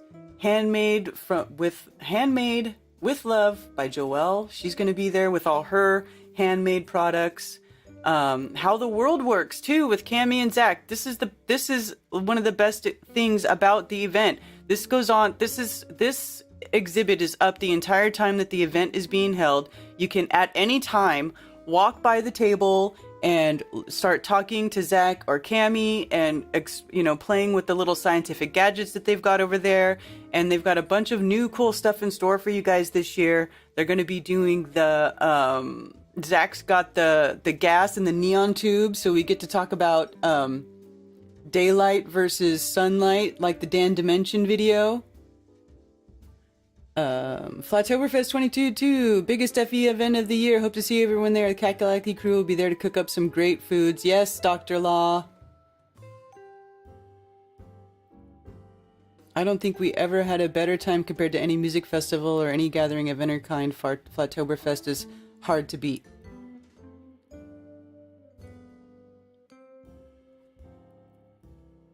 Not sure who Mark or Dave is. Hope to know about it.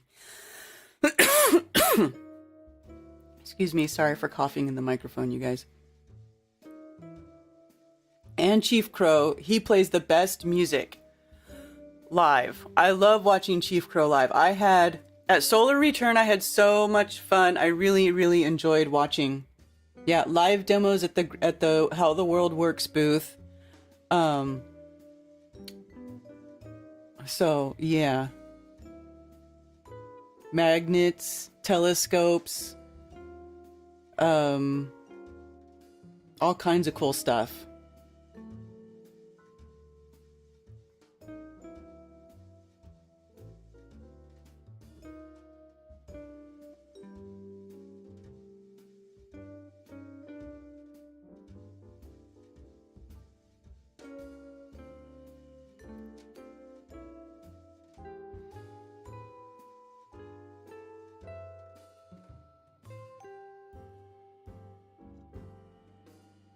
I also have one more speaker to announce who's going to be at the event. One more for sure, possibly two. I'm still waiting to hear back from one person that I asked, but I do have another person to announce soon. So this isn't even all of who's going to be there. There's going to be more than this. And of course we have lots of fun stuff in store for you. We'll have, it's going to be great. music, food. The Shrine Club does have a bar there for those of you who like to imbibe. But just, take it slow. Don't go too fast. Also, the day before the event official days are the 22nd and the 23rd. But what we're going to do is the day before, October 21st, meet up at Herdklotz Park. Early registration will be held at the park. Get your lanyard for entry to the event. Friday night, after the meetup at the park, right across the street from the venue, back at the Shrine Club, there will be karaoke at the bar at the Shrine Club Event Center for anyone who wants to participate.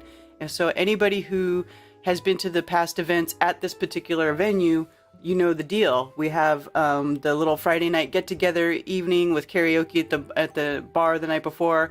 That's where me and Dr. Law did our famous duet.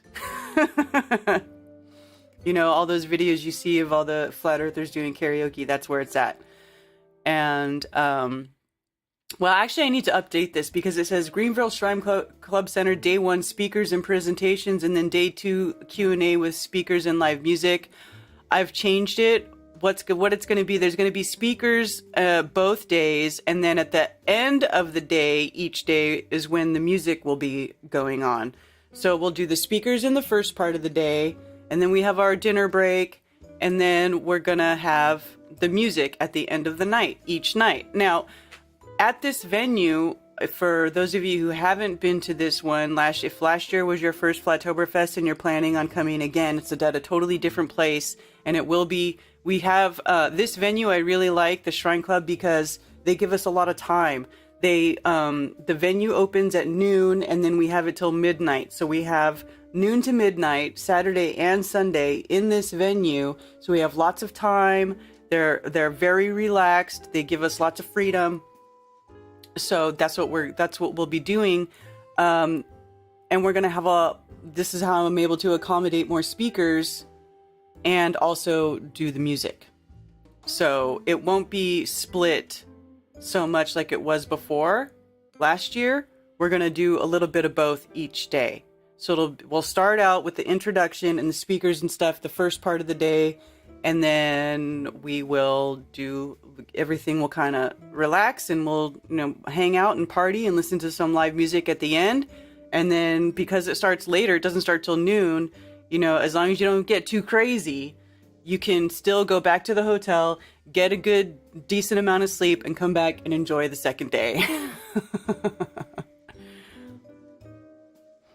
We have to do our traditional karaoke song again. You pick the song this time. Okay, this time let's not do what's her name, because she sings too good and I don't sing as good as her.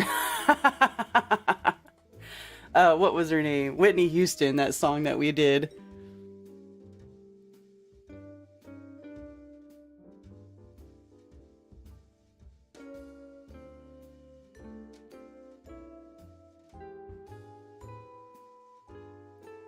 Yeah.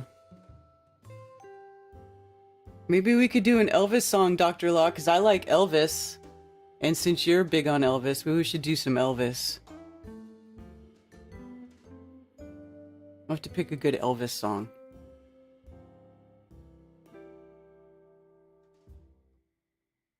It's flat, it's flat. You know it. That's like the Michael Jackson. I sing that in It's Bad.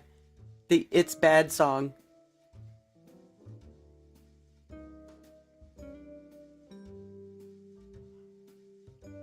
Yeah.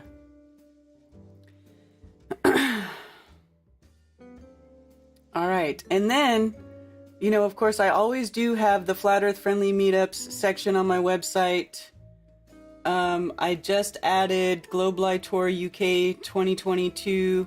I've been lagging because I've been busy with, stuff. It's a busy time. Summer is a busy time because I have garden going, animals, children, daytime, want to go out and enjoy myself stuff. Plus I have to, do all my normal duties, and I get really behind on updating my website, and I'm sorry about that.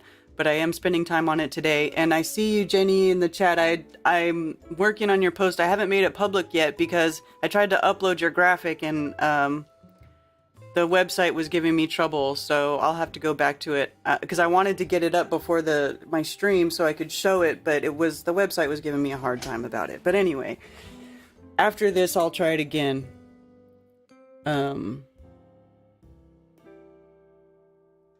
Could turn any diet song into an Elvis song. What do you mean a diet song? What's a diet song?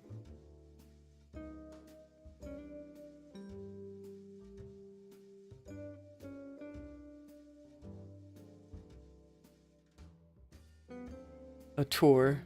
Lord. I don't know, man. If I could stand touring. I don't like being away from my house that long.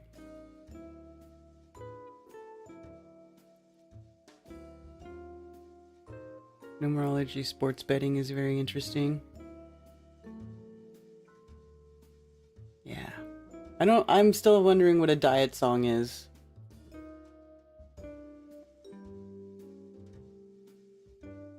Oh, thank you for the tip, Arlette, on Rockfin. Appreciate you. Cold brews. Have a great day, everyone. Cheers. Have a great day, Cold brew. Cheers. Oh, any song into a... Well, what is it? What did you mean to say? I'm so curious.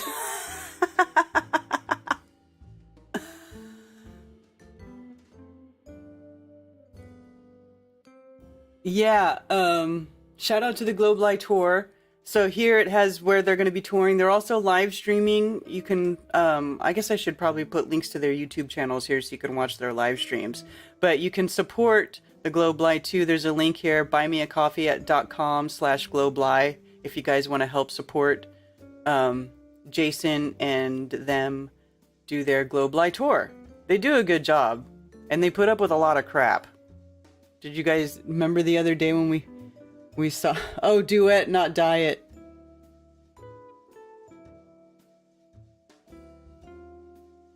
Duet. Okay.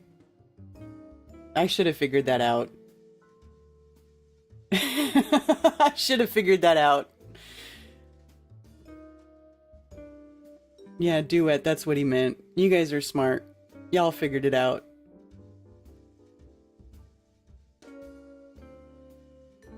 All right, La, that's it. Next, we're doing an Elvis song. We just have to pick one. I have to think about it.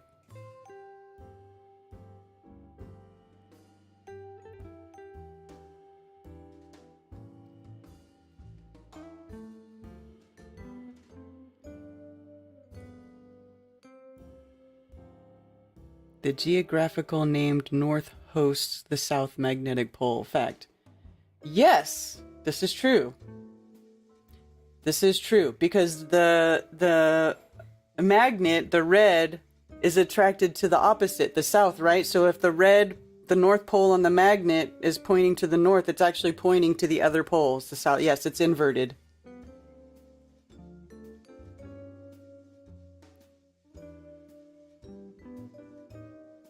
Everyone has the Moonday derps. Is that what it is?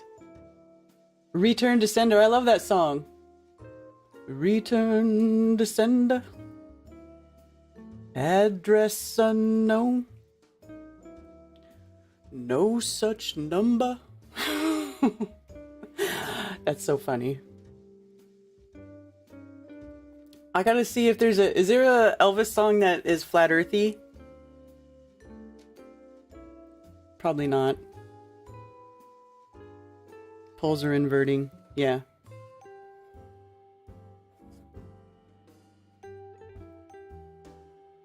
All right. Is there any other yeah, then if you check my website later today, Jenny's Northern Spark link will be there. Hopefully the website will stop giving me issues and I can upload that graphic. But yeah, I guess there's not that much else going on in the way of meetups. But if you want to put on a meetup, you can put a meetup on in your own place. All you have to do is pick a location where you want to have your meetup, pick a date, and then and put it like far out, like maybe a few weeks in advance is the best, so that you have time to get the word out. And then you send an email to Mark Sargent at msargent23@comcast.net.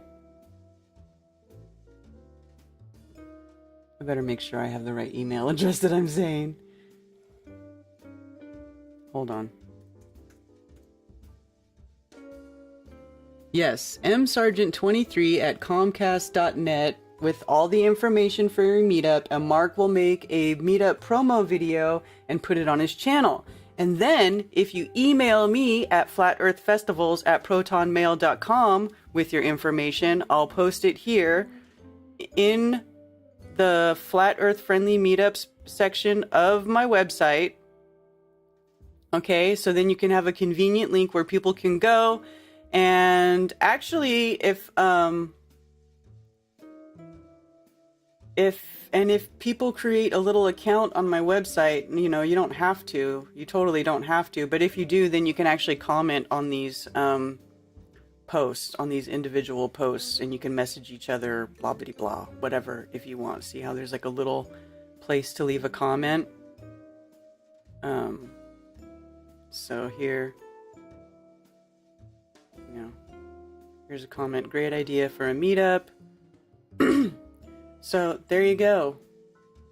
So if you want to have a meetup, that's how easy it is to set up a Flat Earth meetup to meet locals in your area. And then you can also use the app, the Flat Earth Sun Moon Zodiac Clock app. And although I'm finding that people are saying they're sending mass messages to groups out there and they aren't getting much luck with people answering back. But I know that there was at least one meetup where that I know that got started because of that app. So you could try it. I would still try it. Try it. It can't hurt. Climate change did the resurrection on Sri Lanka.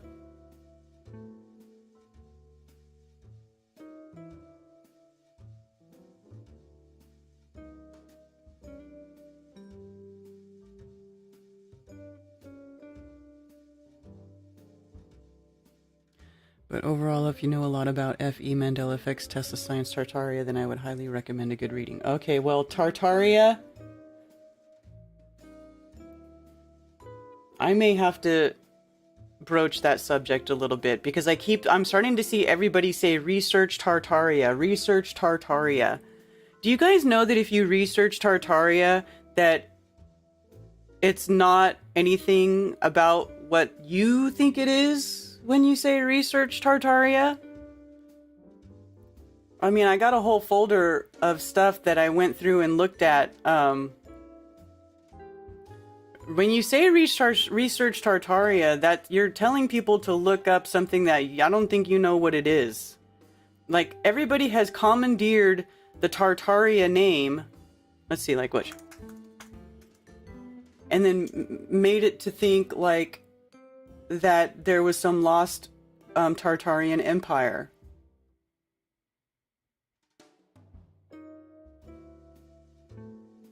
Old Atlas of Tartaria.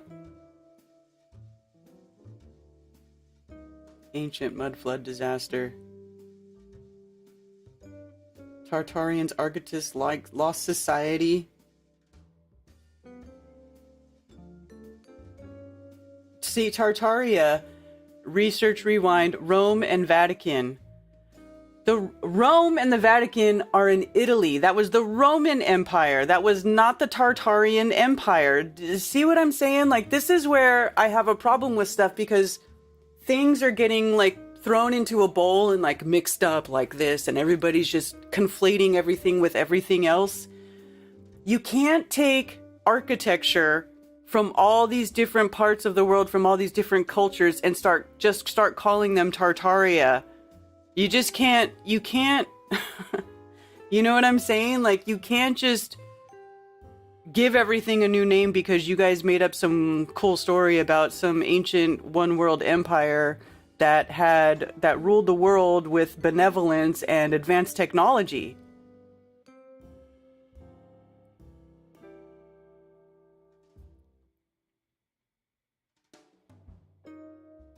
I mean, and look at all this stuff. I mean,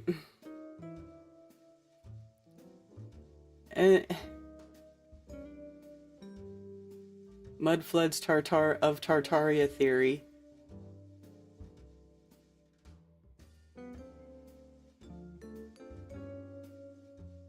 Tartaria explained in 3 minutes. Blah.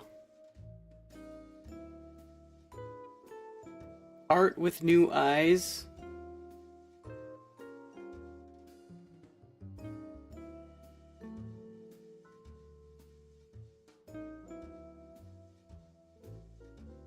Cymatic Tartaria. This documentary examines the lost civilization of Tartaria. See,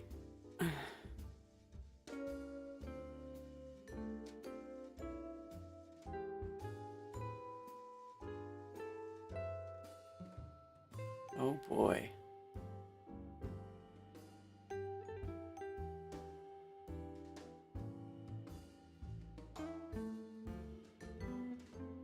You know, just endless results come up. They'll just feed you all this crap, because you know what? YouTube wants you to know the truth. YouTube wants you to know the truth. So, as soon as you type in Tartaria and Mudflood, they'll show you all this crap.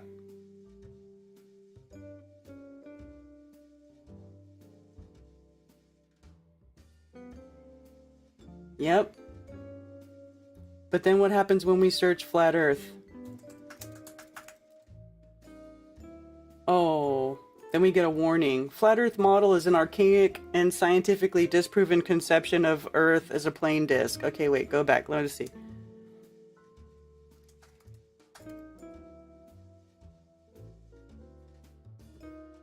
No warning about Tartaria. How did this one get past them, you guys? How did this get past them? They were all over that flat earth shit. Oh, nope, that ain't right. That's not real. We're gonna put disinfo all over that, but this? We must have just snuck this right past them. Right?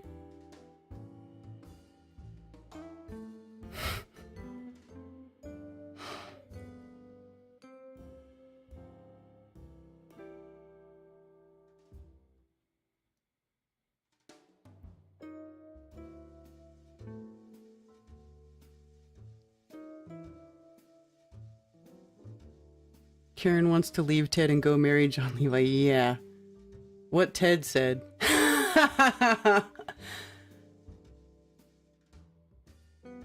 Right now, Cammy?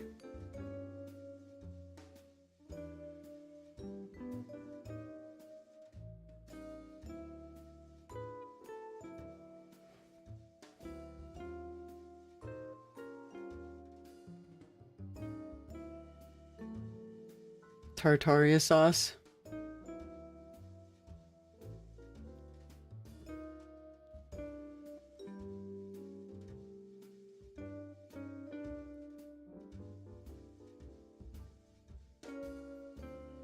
Cammy, if you want to come through on Skype, you can. Did you mean right now? Are you serious? Or do you want to, or should you and I do a whole different show where we discuss this type of stuff?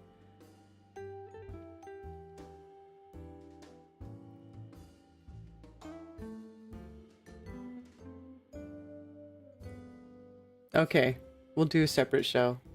Let's do that. Let's plan it. Let's plan it. Oh, you're on hold? I'm sorry. Oh, shit. I'm sorry, Josh. Hi, Josh. I apologize for not seeing you for 20 minutes. I'm sorry. I was going to say good morning, but good afternoon. This is thank you. What's going on, Josh? I'm doing really well. I've been doing really well, and I've had a really good job here since the beginning of April, and so I'm trying to establish myself because I hadn't worked for 2 years prior to that, and I don't really know how I got along for that 2 years, but now I'm kind of back plugged in, and I've been working with normies since the beginning of April. And I kind of feel more, I guess, one of my sockets is plugged into the wall, not all of them, but I know what people are dealing with, having to see masks on faces a lot more than just staying around in my house. Mm-hmm. So it's been giving me a lot of time to think about a lot of stuff too, because I've been with normies. And I wanted to go back to what you were talking about with your asteroid talk and whether or not the peanut asteroid had a monocle on it. Oh. And so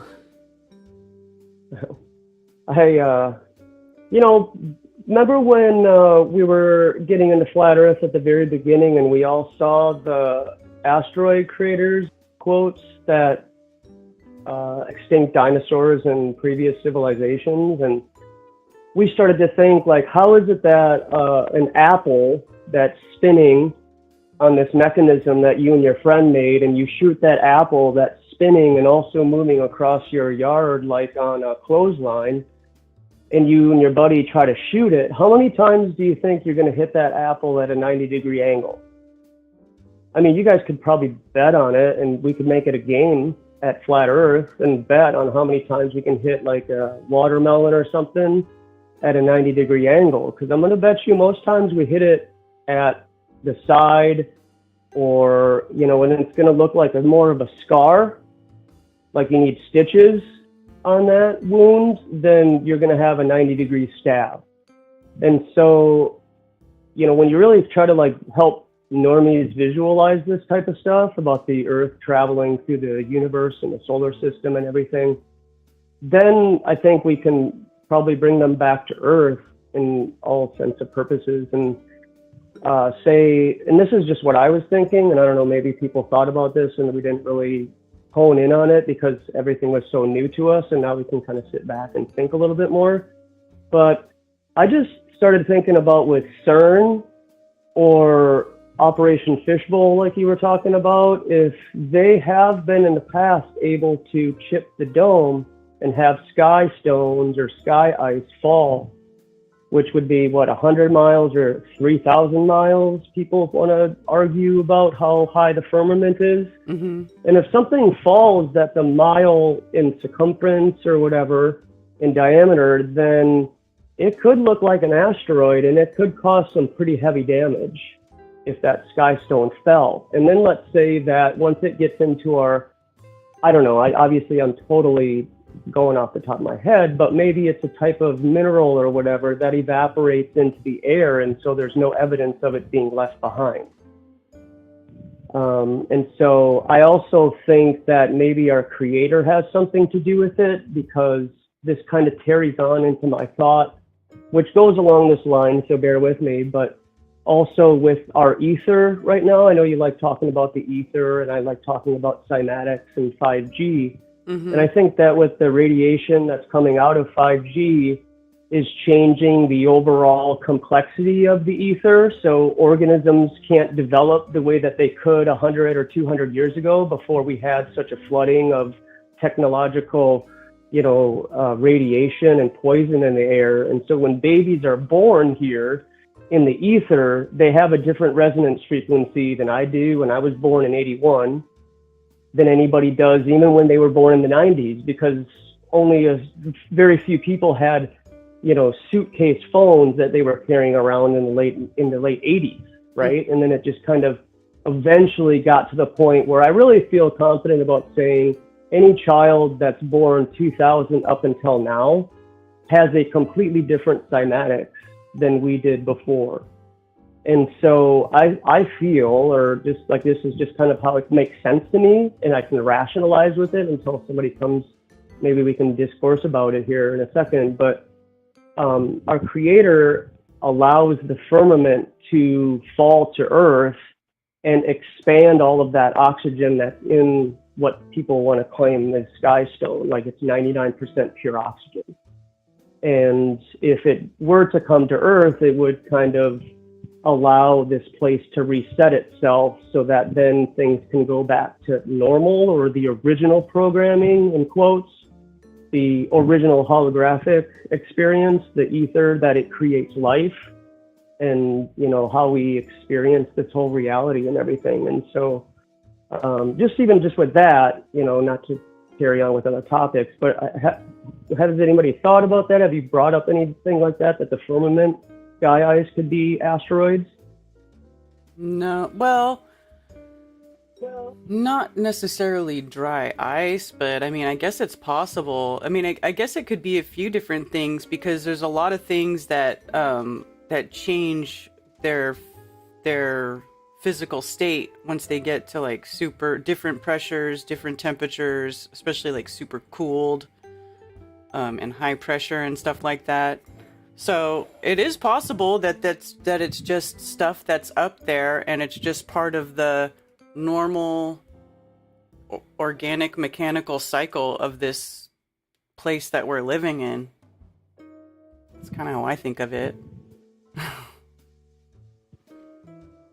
You know about the Great Rift? Did you ever see that like 1 hour long video, and it talks about the Great Rift and how that was I think it's called the Expanse or something, and it's where the quote Milky Way galaxy is what science would call it. Mm-hmm. And it's that long strip of stars, and that's our particular view from Earth up into the heavens like that. That's where that crack in the dome happened, and the flood, and the giants of the up in the deep and everything flooded us, like on that Simpsons episode, for example. Mm-hmm.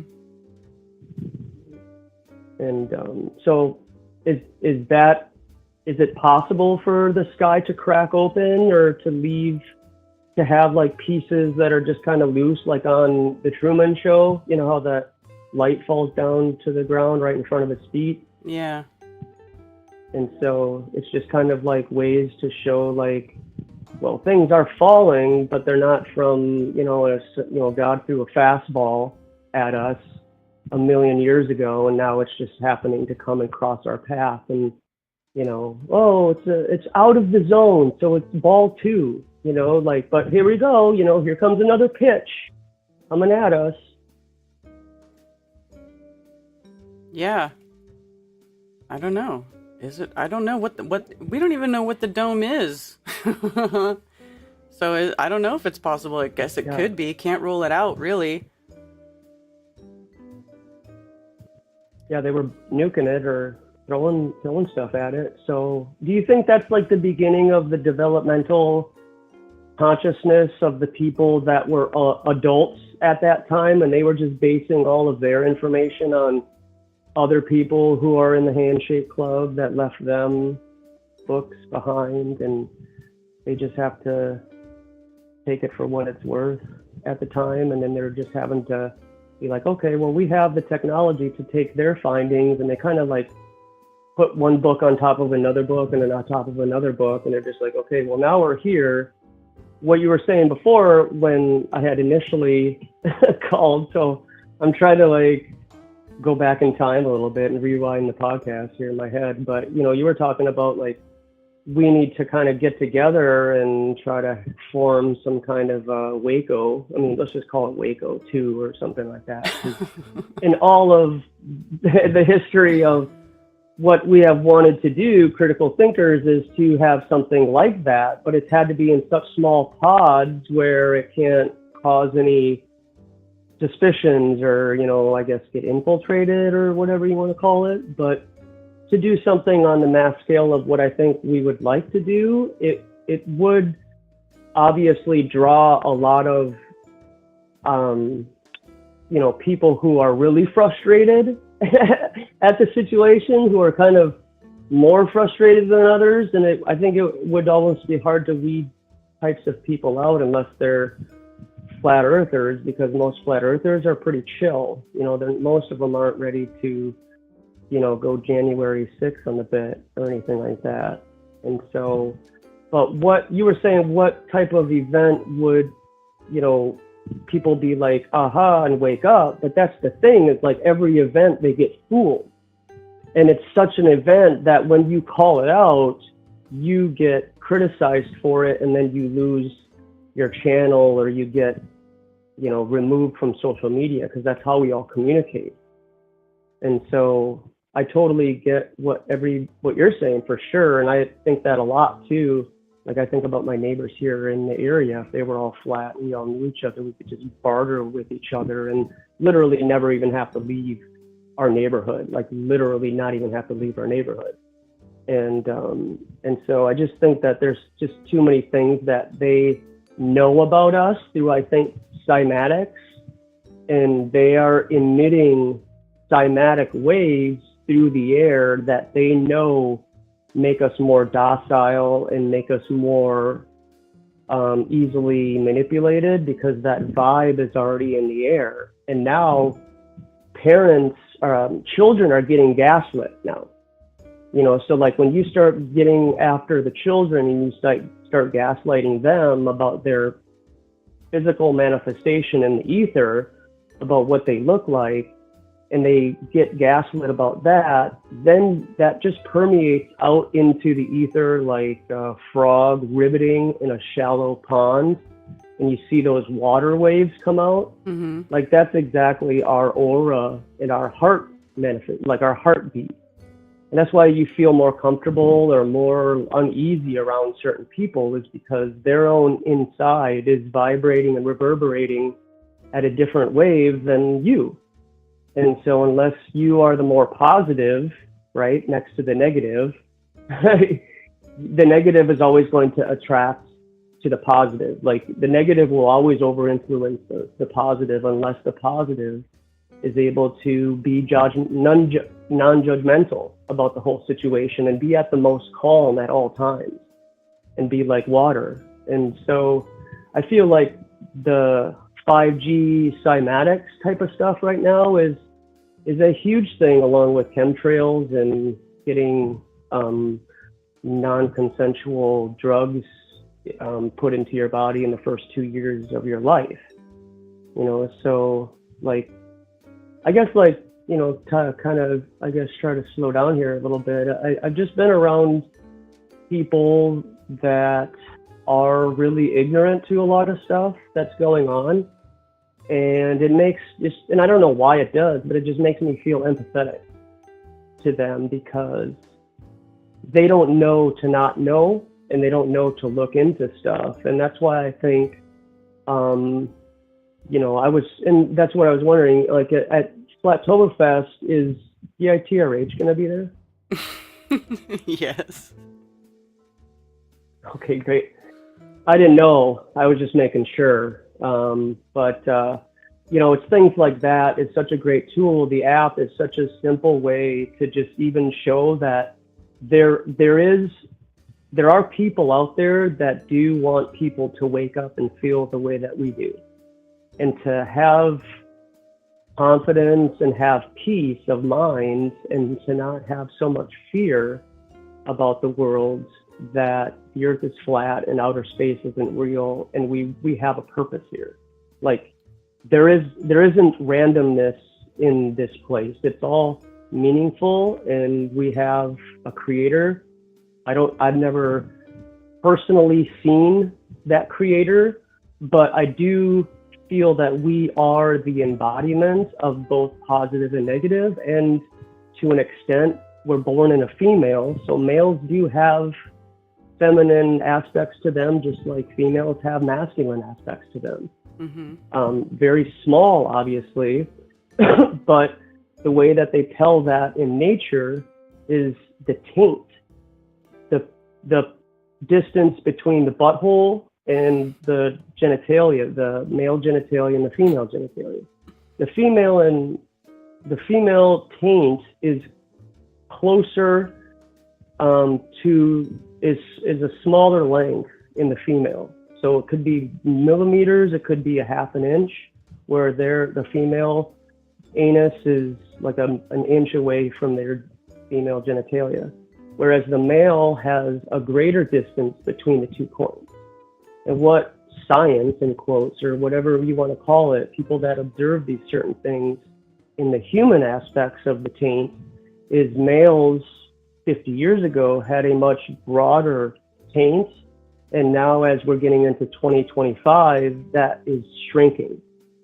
And so just even off of that, in my opinion, I can see that that's like from glyphosates, that's from the things that are being plastics that are being put into our bodies, unconsensual drugs that are being put into our bodies the first 2 years of our existence in this reality. And that is what's causing the more feminized aspect of the human experience to be manifested into human beings overall. And so that's, I think there's more influence through 5G and the ether of the influence of the feminine than the masculine. The masculine was more dominant when there wasn't any radiation through the airwaves, Wi-Fi and 5G and cell phones and things like that. But as technology, I think that maybe it's even just like the way it is. Like maybe you just can't ever have technology without having this come across, where the more feminine is being the more dominant part of the atmosphere. Because when we breathe in the ether. We take in all the history. We take in the water molecules that were here for hundreds of years, that have memory, and we experience those things here. And then when we read about those things, they come together and they make more sense. But when that agitation is the way that it is now, like when you put a cup of water to heat it up in the microwave instead of warming it up on the stove in a pot, those molecules get disrupted. And I don't even think you could probably distill that microwave water and drink it. Honestly, I don't know if I would, but I guess you could. But that's what I think is happening to the ether right now, is that it's being agitated through the chemtrails and the 5G. And I don't know any other way to reset this place, because I'm not powerful enough to do Rowdy Piper and knock down all the TV towers and 5G towers. That's just not something I have any desire to do right now, because why would I want to do something that the majority of the people would fight against me because they love their technology, they love the enslavement that they've offered us, and so, but, what are your thoughts about, I guess, that, kind of idea? Otherwise, I just wanted to call in and say hi to everybody, and I hope we're all doing good, and just to keep, moving along. I think that there's so much more to learn here, Okay. Well, as far as the information about the taint, where did you find that stuff out at? Where did you come across that at? Yeah, so I listen to more Joe Rogan than more people would like to have me listen to, I guess. But if I can compartmentalize his complete denial of the truther community, and then, just listen to what he talks about with his guests and stuff, as long as it stays away from evolution and aliens and technology and space and stuff, then I can deal with it. Because I at my job, I can have an ear pod in my ear, and I can listen to stuff while I'm working. So I feel like what better way to just have things come across my ear, and if it sounds interesting. And so I heard that on the Joe Rogan podcast, because they were talking about glyphosate and the plastics that are in our water, Roundup and things like that. Yeah. And they were talking about kind of we don't think that we could ever, this we stuff, right? But we don't think that we could ever excrete or, detoxify the human DNA genome from glyphosate and plastic. The way that we human beings are right now, this may be like a permanent state of how people are right now, other than the secret societies and the bloodlines and stuff that they all keep pure, right? But all the normies and all us taxpayers and stuff, we're pretty much susceptible to a lot of, the things that, we take for granted or we just indulge in, right? Mm-hmm. But so I thought that was really interesting, because I'd never thought of, I always look at animals in the wild and I'm just like, how do they know the difference between male and female? And, I guess there you go. And I thought that was really interesting, because it went along my thought of how I've been thinking the last couple of years of people being gaslit about who they are and why they're here and how. Okay, well, if I think this, I don't think about how we're going to procreate as an infinite type of being, like the human being. We're an infinite type of being. You might me. I'm not an infinite being personally, but if I have children, well, there you go. I'm an infinite being, and I can give off generational wealth, and I can, in a sense, live forever because my ideals, people parroting me, people writing books about me or you or whoever, can carry on their bloodline. So all the people that you see on TV, they're going to carry on their generational wealth and their name forever and ever. But for us taxpayers, like, the buck stops here. Like, it's pretty much like 2030, I feel, is going to be a very pivotal time in the human race history as of what we know by looking at it, because we don't know what happened before we were born. But in my opinion, every child born from 2000 up until now has been incubating in a womb with a mother who's been breathing in the ether, of which has all sorts of different cymatics going on through it in the brain and in the heart. And once that baby is born, if it's propagandized on and if it's kind of being gaslit and not encouraged about who she or he is in this place, then that mind and that spirit is going to be more prone to sway away and become more like a robot, like an AI. An AI, they are non-binary. Siri only has a female voice because somebody thought to put Siri female voice on a computer, right? So as this generation continues to get melded into a particular identity that AI wants it to be, in my opinion, through 5G, then the human race will become more docile, because the female, no offense, but it just, the way it is here, is more susceptible to being propagandized on. And that's where the male critical thinking mind comes into, as the physical, not just in the female, because sometimes that critical aspect can be dominated by emotion. But the male aspect in the physical realm can come up physically next to her and say, hey, honey, this is actually how it is. And I'm 100% confident about this, and you just need to follow me. And as the frequency of, like, the female saying no to the masculine energy, and that becomes more dominant, and the male masculine energy becomes more subversive to the female, then the female can rule and then be propagandized on more from exterior sources, because she does, no offense, honestly, but she cannot typically take in information and think about it in such a way that makes rational sense. And so when the male comes into that picture, which then a child needs a male and female experience, then that's how we can properly kind of move forward, instead of where it seems like it does feel that there is a more of a like, even if you watch movies and TV shows nowadays, there's more of a female or feminized role in a hero sense of, like, taking over the situation. Like, oh crap, King of Queens is screwing up the garbage disposal again, so now his wife has to come in and fix it, right? Or Tim Allen and Home Improvement and stuff. And so, like, a lot of these TV shows, like, propagandize how the male and female experience is supposed to happen in the home. And that's why, TV is such a huge weapon of, demasculating the masculine male side of this experience. Now, whether you want to say the creator has a male or female connotation to it, irregardless, the experience here in reality is male and female. And so if both poles are fighting at each other, which kind of is interesting to go back to the whole Earth type of thing, or the Gaia, if you want to go to that side of it, they both come at each other because there is a north and south pole.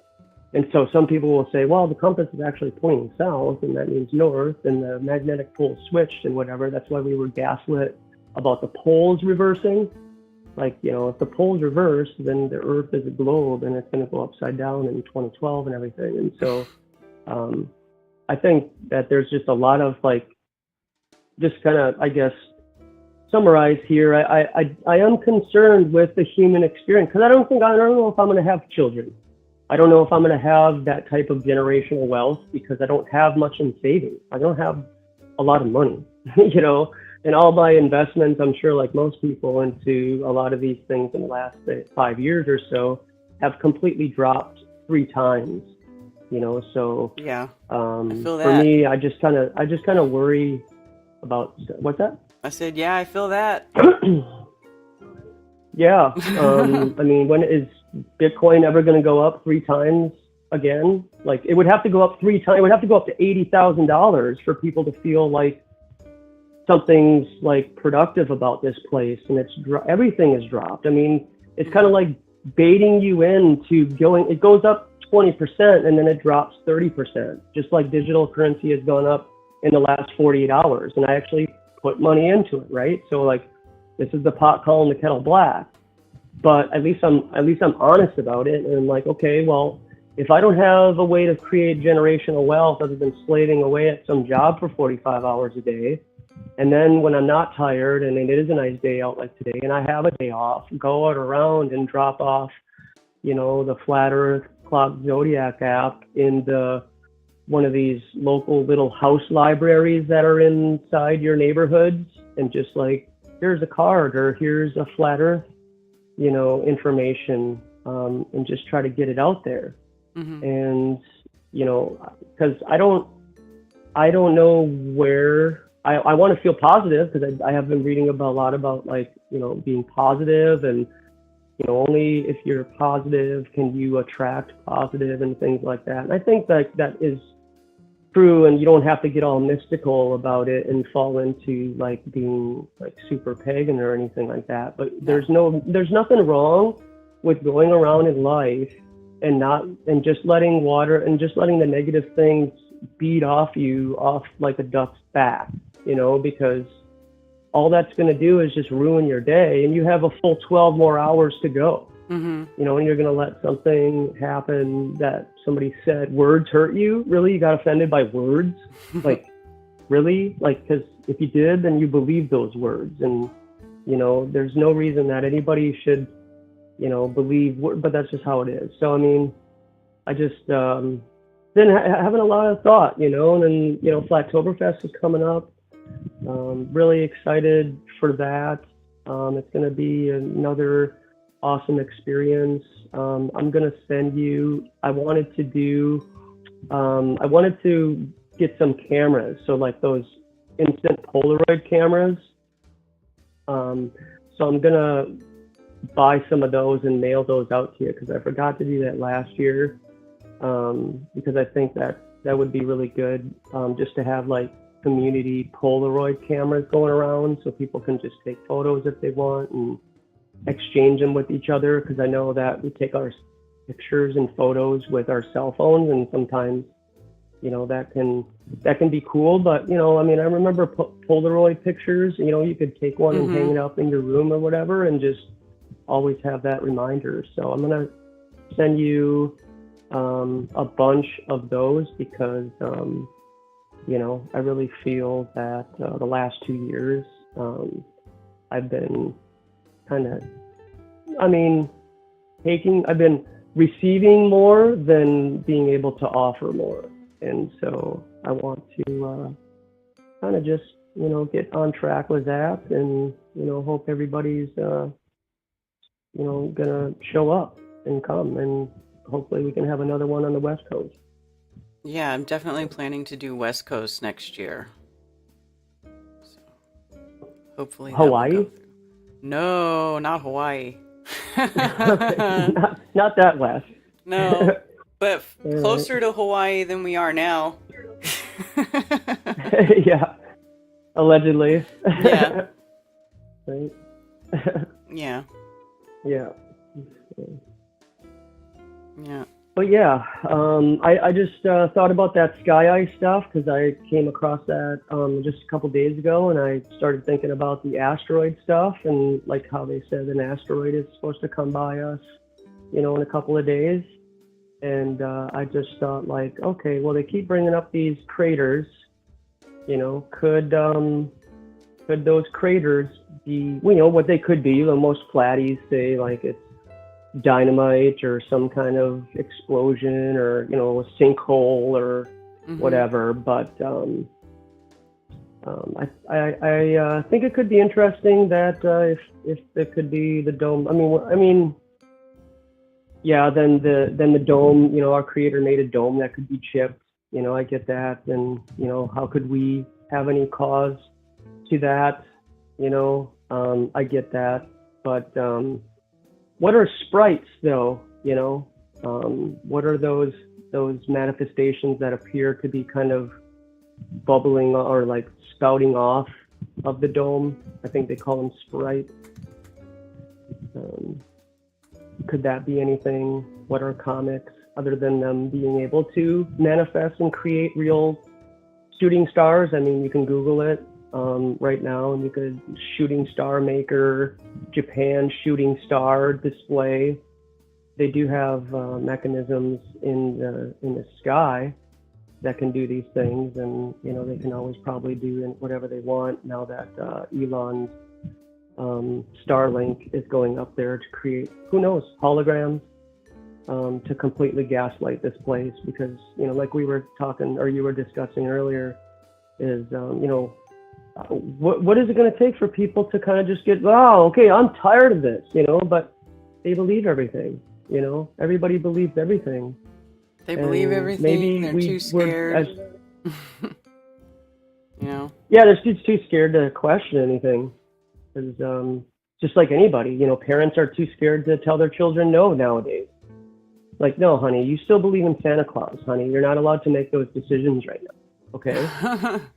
And, it's just really simple. And so, yeah, I think that it's going to be very interesting the next couple of years. And maybe as truthers, we are just supposed to kind of, in a sense, like do what we can, right? Like we're a bunch of bees in a hornet's nest. It's not the other way around anymore.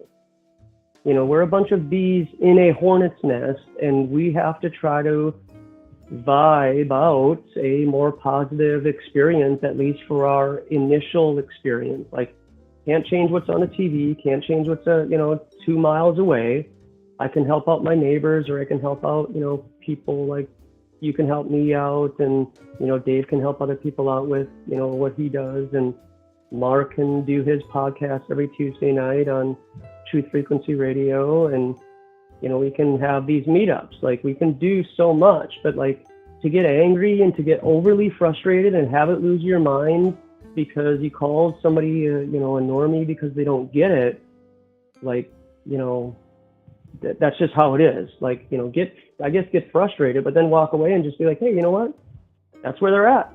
Now off to the next person or the next day or whatever. But, you're not going to convince anybody at that very spot, because let's even just say that you did convince somebody at the very spot that the earth is flat and outer space is fake. Like, why would you want them to believe you? Because then they just believe you just like they believe government. Yeah. Like, you want them to go home and hash it out and break it down and lose sleep over it. And then when they come back to you 3 months later and say, you know what, I looked into it, and Elon has a car in outer space. Okay, bro? And then you're just like, hey, okay. Yeah. Right? Like, if you looked into flat Earth and outer space is fake, and you come back and tell me that there's a car in outer space, like, then you did what you could, and then you shouldn't get frustrated over it. Just like you shouldn't get frustrated over somebody not taking your information at face value at that very moment, because why would you want them to? Like, then you're obviously proving your whole point that they have no critical thought, or they're just joking around with you, right? They're just like, take it and they're like, oh yeah, sounds great, I'll definitely look into it, and then they don't ever, right? But just as long as you do what you know you're supposed to do, because you have that conviction, whatever it is that you're doing, to let people know, because I know that talking about flat Earth and outer space being fake is the most triggering topic because it's the most, outer space and the globe are the largest religions in this reality, because even Christians believe it. Even Muslims believe it, even Jews, blacks, Hispanics, everybody believes the Earth is a globe. That's why when anybody who identifies as a Christian talks about flat Earth, Christians will always come in and say, hey, when's the last time you shared the gospel? Hey, that's great you're sharing about flat Earth, but when's the last time you talked about Jesus? You read the Bible still, right? Don't you go to church? Why aren't you sharing that? How is it that flat Earth is so important? And so then you know that there is something to this whole experience here, that, you know, when we're born here, you're gaslit in the very instance about who you are, why you're here, and where you come from. Yeah. Absolutely. So, something to get off my chest. Thanks a lot for hosting this, Karen, every Monday, every Moonday. Yeah, every Moonday. And, so, all right. Well, keep smiling. Thanks, Ted. Appreciate you, bro. And your roommate, is Brian still living with you? Yeah. Mm-hmm. Yeah. All right, cool. Yep. Thanks, Brian. And everybody else in the chat, appreciate you. And, you know, hope to see you all in October. All right. Yeah. Will be good to see you. Take it easy. Yeah, good to see you too. Yeah, I'll definitely be taking it easy. Thanks. All right. Thanks, Josh. All right. Bye. Bye. Thanks. All right. Authentic intent. Josh's authentic intent. Does he... I think his channel got taken down. I'm not sure if he still streams on YouTube. I thought he was streaming on Twitch here recently. But, yeah. Authentic intent. All right. Oh, is everybody getting along in chat? Is everybody getting along? Could you perhaps inform me why 3 parts of the US gets the series One Piece before the rest of the world? I don't know what that means. I don't know what that means.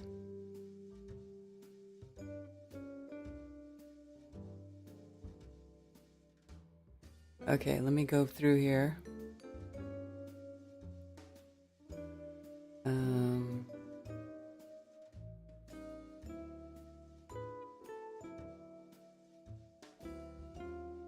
I saw something earlier.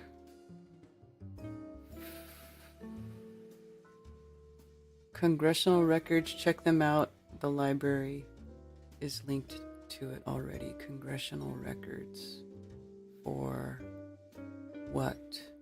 Why the president of Puerto Rico was asking to help with the war with regards to the Tartars by sending ships to Abraham Lincoln. I know.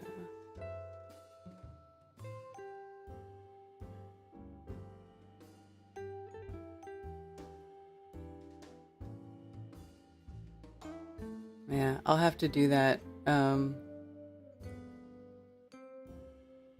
Sebastian 52 Turden. Okay.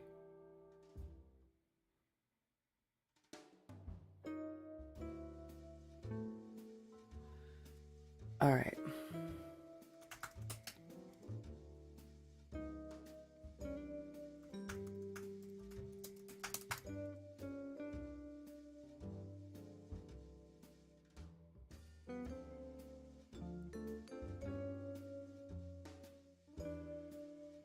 There you go. Boom. Blocking words is best for me. Quieter venue next time. Yeah, we're gonna do a meetup at a different place. I'm kind of over room and board at NoDoc because it's loud and obnoxious, and people in this, like, Oh my god, it was really loud and obnoxious. I guess I'm an old lady and I've been living in the country too long because I don't like loud city noises anymore.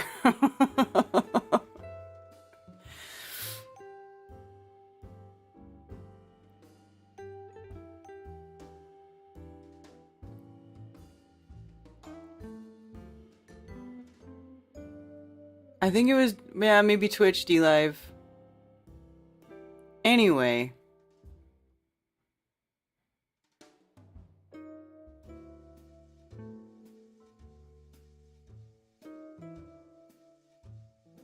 There you go. Alright. Yeah, maybe, so apparently Cammy wants to do a stream with me where we talk about something Tartaria, alternative history, theories, examine them, what people are saying. I think it's a good idea. I think it's one of the discussions. I think it's a discussion we need to have because every new theory really needs a contrarian to scrutinize it and to put it through put it to the test, right? So I guess I am that contrarian for Tartaria, melted buildings stuff. I don't mind being it. I don't mind being the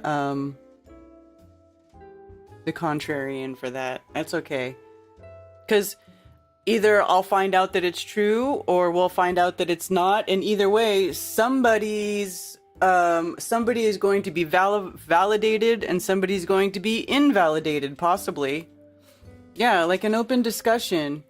Seriously, I think it's a good idea. We should be looking at this stuff, and then we should look at, like, when people say research Tartaria, like, I did that. I without typing into YouTube Tartaria, Mud Flood, or, like, looking at any of those channels put by those people independently of and by myself to go look into Tartaria, and I wasn't finding the stuff that you guys were finding. I don't know where y'all are looking, but I think it's an interesting thing to talk about.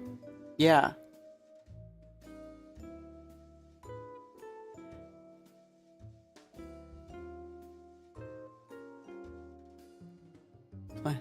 Plan the stream a good week out and promote it big time so everyone can be there. Yeah, we'll plan it in advance.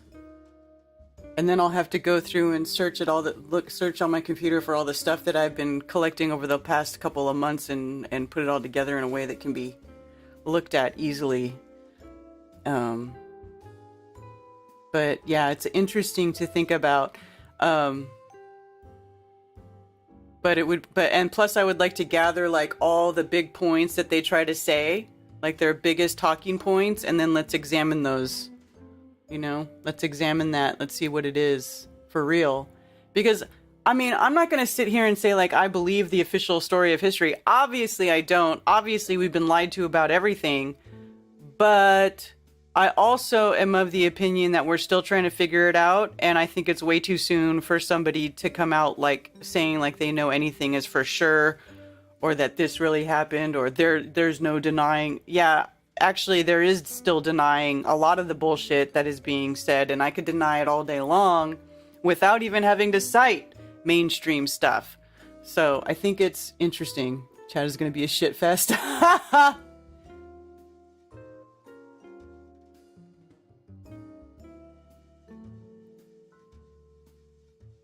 Oh, maybe.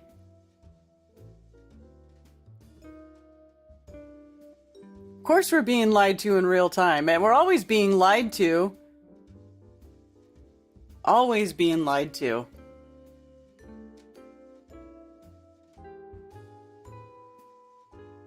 I like how Ewar has been digging up info on how these crazy cool old buildings were built, what tools they were using, etc. Yeah.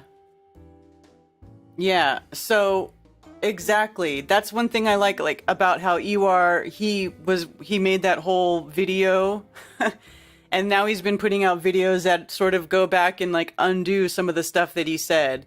And it's fantastic. I love it. And there's other channels too that really look at this stuff with a critical eye and show, you know, how a lot of the stuff that's being said is not correct. And that is Static in the Attic and Wooden Nickels.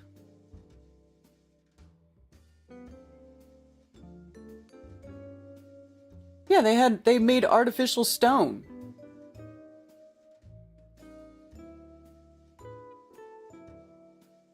All right.